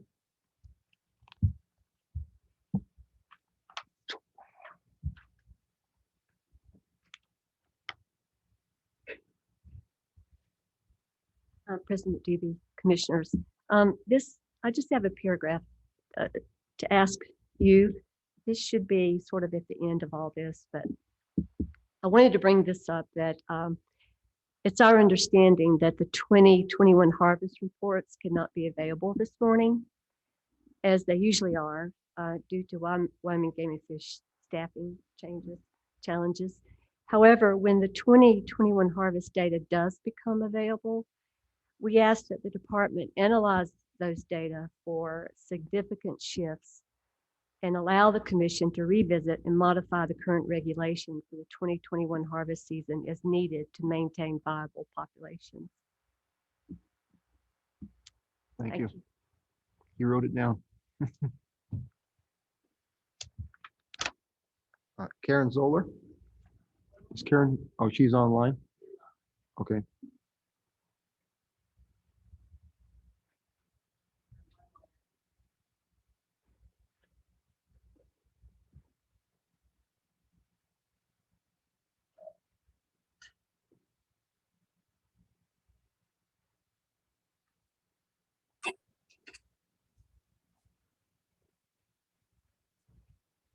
Hello? Hi. Karen. Hi. Hello. I'm Karen Zoller. I'm with Trap Fremont County, and my dog Mac was the dog when I went running, was trapped in a power snare trap on public land. And I'm really grateful that we've been able to work together and build a partnership, because I really believe that we're creating leadership, and this is just a part of the process. So just want to say thank you. We've done a lot this past year and a half. There's been a lot of changes, and then this is just the next step. The power snare is definitely a big issue on our public land that we're addressing today, and then the trap-free land. So I just want to say thanks. It's been good working with you. Thank you, Karen. Thank you very much. Scott Johnson?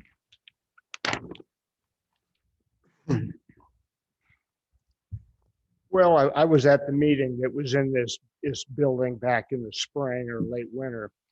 And I asked quite a few questions and didn't really get any answers. I've emailed you guys over the years and the governor, and usually you get maybe some kind of a reply, but it doesn't answer the questions. But one of my questions at the meeting was, how much money do you make trapping these animals?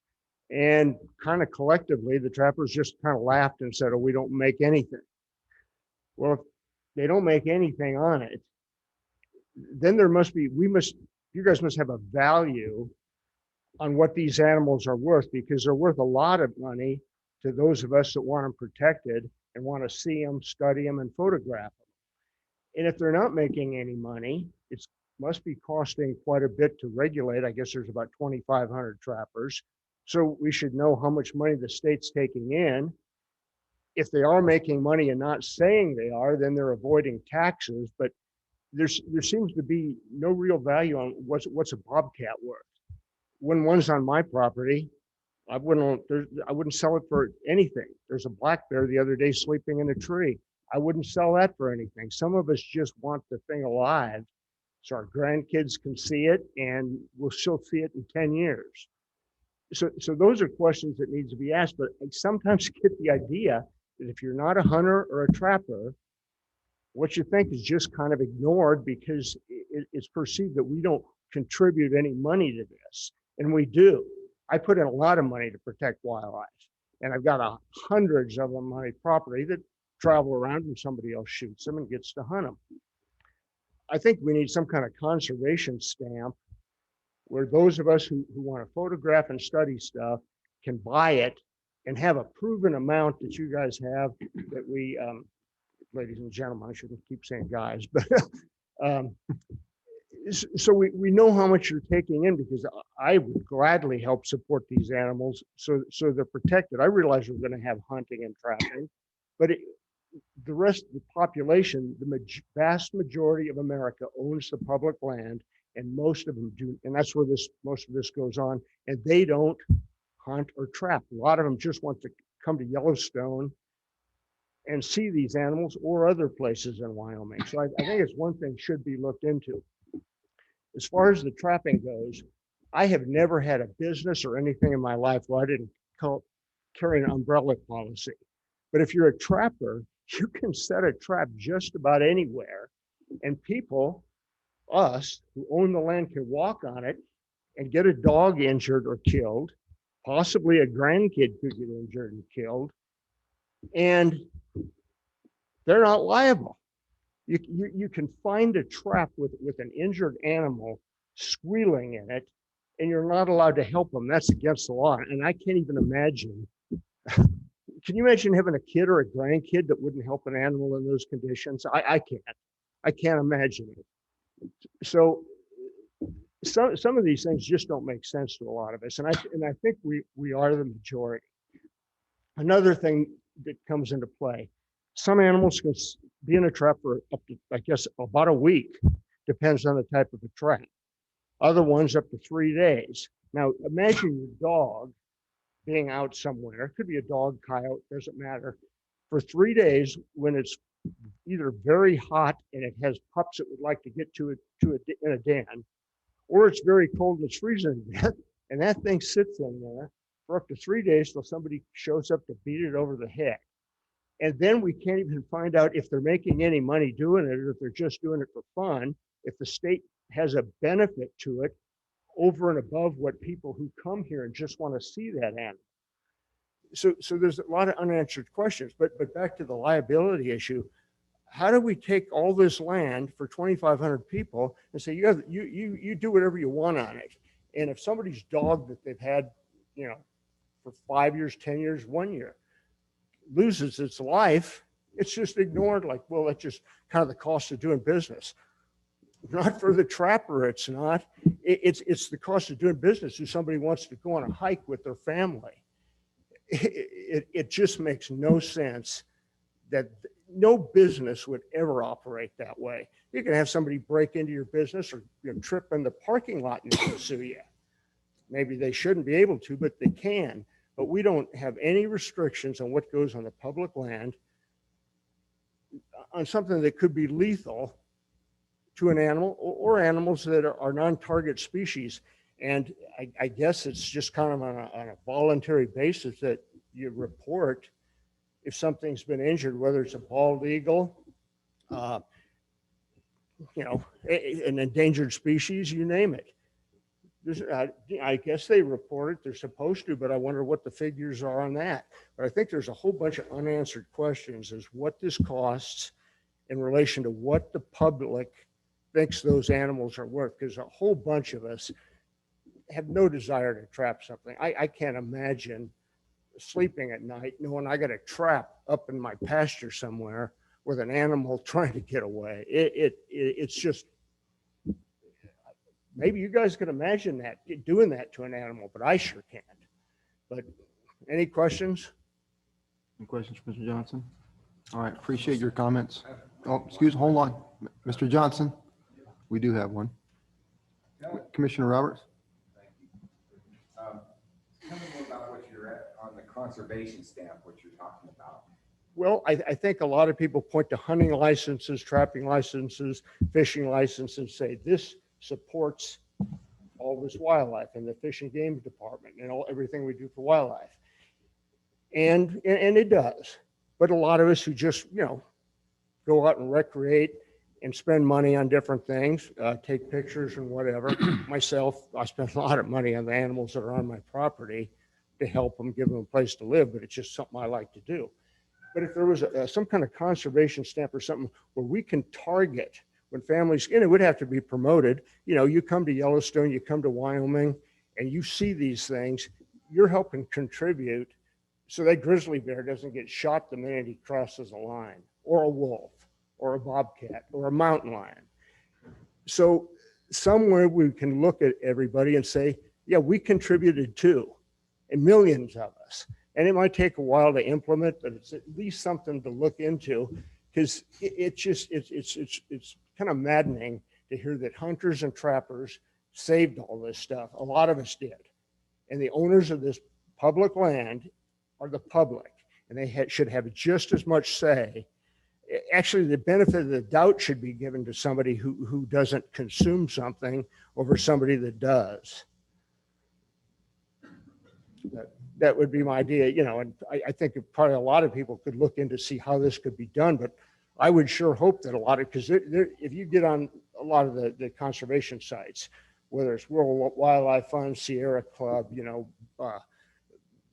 NRDCA, you name it, the biodiversity, all these groups, lots of people put in a lot of money to help protect these animals. And I would sure hope that instead of just talking on the internet, they put their money where their mouth is and help, promote the things you guys do and direct money toward that. I mean, I sure would, but I think that's really the way to protect these animals on a lot of things. And I'm not saying that hunting is going to be outlawed. I'm sure there's going to be trapping. One thing is when you look around the world and you see just problems every day, whether it's global warming or starvation or whatever, it's kind of hard to believe that the biggest one of the problems, or that it even exists, is they're still trapping. I mean, there's guys making their own spaceships and going up to the edge of space, and we're worried about trapping. I mean, it's not a priority to a lot of us. But anyway, that's my opinion. So. We appreciate your comments. Thank you. Bill? And I couldn't read your last name, so. Pfister. Pfister, okay. President Doobie, Commissioners, thank you for the opportunity to speak. On behalf of the Wyoming State Trappers Association, I compile a letter. The officers and members of the Wyoming State Trappers Association Incorporated fully support the draft regulations before you as appropriate and in the best interest of trappers and all other land users of our public and private lands. As you are aware, the commissioners charged the Game Department to host a number of public meetings around our state to consider whether or not an out-of-sequence trapping regulation review was merited this year. What we learned is the public is poorly informed about the reality of trapping fur bearers and predators. The Wyoming State Trapping Association suggested in all of these regional meetings that the Wyoming Game and Fish Department could do a better job informing the public of the needs, traditions, and values of trapping to scientifically manage our wildlife species.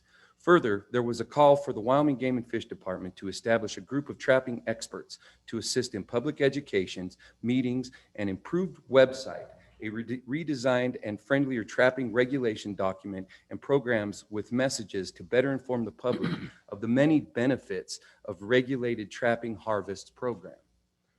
Happily, all of this has been accomplished. It was time and it was right. It is appreciated by that 0.5% of Wyomingites who hold our traditions of scientifically regulated harvests of fish, game birds, small game hunting, big game hunting, and trapping fur bearers and predators. As such a small minority of citizens, trapping has been seen as the most viable first step for the groups to oppose to all lethal harvesting of wildlife. Their attacks against trapping have been relentless for many, many years and can be expected to continue into the future, with regular petitions to continue to cancel the culture of our mostly rural heritage and trapping traditions passed down from generation to generation long before statehood. The members of the Wyoming State Trappers Association see the values of reducing and improving safety to bird hunters and other recreationists on more of our state wildlife habitat management areas with signage and reduced trapping tools where pheasants are released to benefit safety. This is sensible. We concur the large power ram snare is not appropriate on public lands. We further applaud the Wyoming Game and Fish Department for its intent to augment our new trapping regulations with sound advice so trappers are always aware of information to reduce potential conflicts, learn how to improve their trapping methods, and investigate any problems for further analysis. Good job, and we appreciate that. If you are able to confirm the draft trapping regulations before you without conflicting modifications, you may be assured you have the support of the Wyoming State Trapping Association. And we're also having a convention in August in Riverton, August 20th and 21st. It'd be great to see some of you guys down there at the Fremont Center in Riverton. Thank you. Appreciate it. Any comments, questions? Okay, thank you. Yes, Johnson?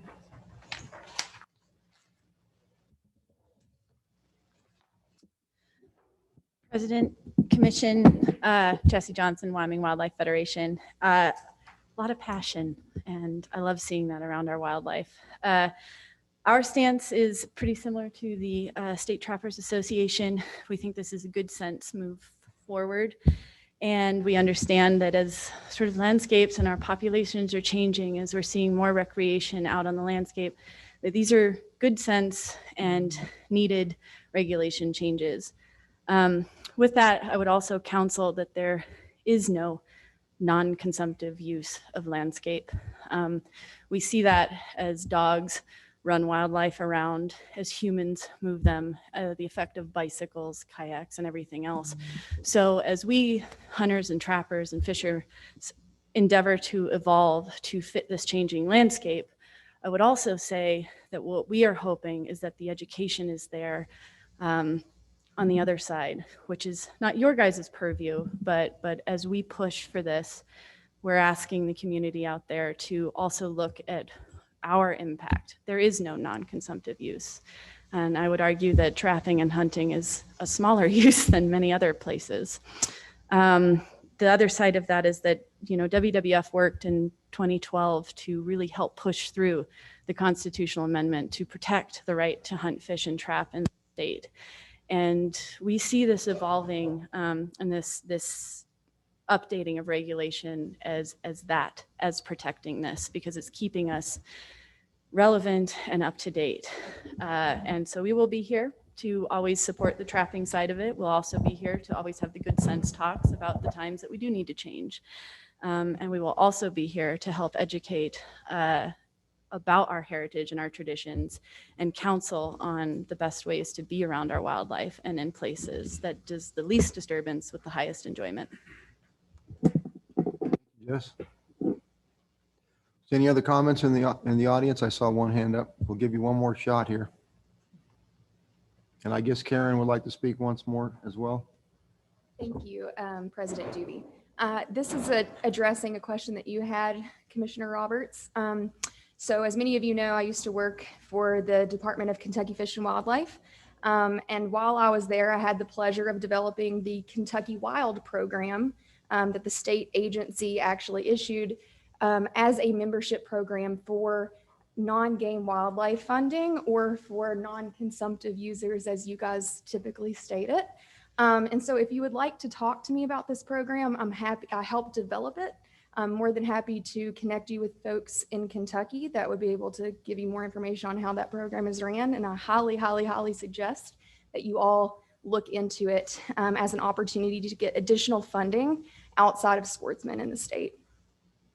There's matching opportunities as well with upcoming legislature in for the I think it's the Recovering America's Wildlife Act. Thank you. Thank you. Karen? She said, never mind. All right. Any other comments?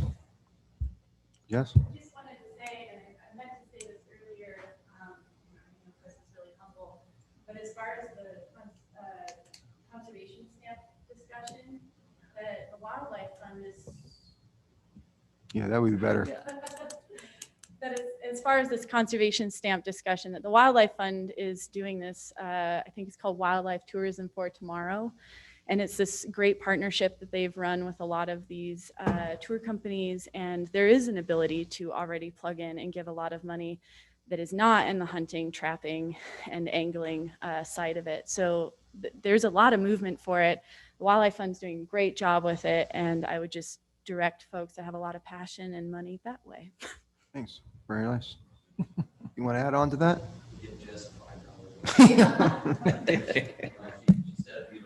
WildlifeTourismForTomorrow.org. Check it out. Thank you. Any other comments or any questions for Rick? Commissioner Lundvall? President, I'm not even sure who my question is for, so I'll ask it and then someone hopefully can help me out. Just being new and just for clarification, as a commission, someone made a comment earlier, and now I can't even remember who it was, about the authority that we have over these regulations and what we can't do. Could that be clarified by someone for me? Sure, President Doobie, members of the commission. So your ability to pass rules and regulations is driven by what's provided by the Wyoming legislature through state statutes. And so the state statutes that pertain to trapping and authorizations given to the commission are very specific. And so these regulations that we're presenting to you today are in line with the authorities that are granted to the commission through state statutes. And I think this came about as pertaining to some trapping setbacks. The recommendation that you heard from Wyoming Untrapped, the commission does not have state statute authority to implement that. And then my second question with you may not be the guy again, Chief King, but with the new task force, are they going to be covering President Doobie? No. Regulations at all? They don't have all of the topics set in stone at this time, and that is on the list. Whether it gets discussed or not, I can't say. Okay, thank you. Yeah, it's driven by the task force as a whole, what they would want to encounter. So I think a lot of that may depend on how much time there is, how far along they want to go, and where it goes from there. But no, I cannot definitively say that it will or will not be. Thank you. Any other questions? I would entertain a motion. To vote to approve Chapter 4 as recommended. Is there a second? Second. Moved by Commissioner Byrd, seconded by Commissioner Jolovich to approve the Game and Fish Department's recommendation for Chapter 4. Any more discussion? More discussion? All those in favor? Aye. Aye. Opposed? Motion passes. Thank you. Any more call to the public? Oops, excuse me. Anybody has anything else they want to say before we adjourn for today? Thank you. Did you raise your hand there, Dan? You look like you look. I would entertain a motion to adjourn for the day. Second. Moved by Commissioner Ludlow, seconded by Commissioner Byrd to adjourn for today, and we will resume tomorrow at 8 a.m. All those in favor? Aye. Aye. Opposed? Thank you very much. Thank you for coming, everyone.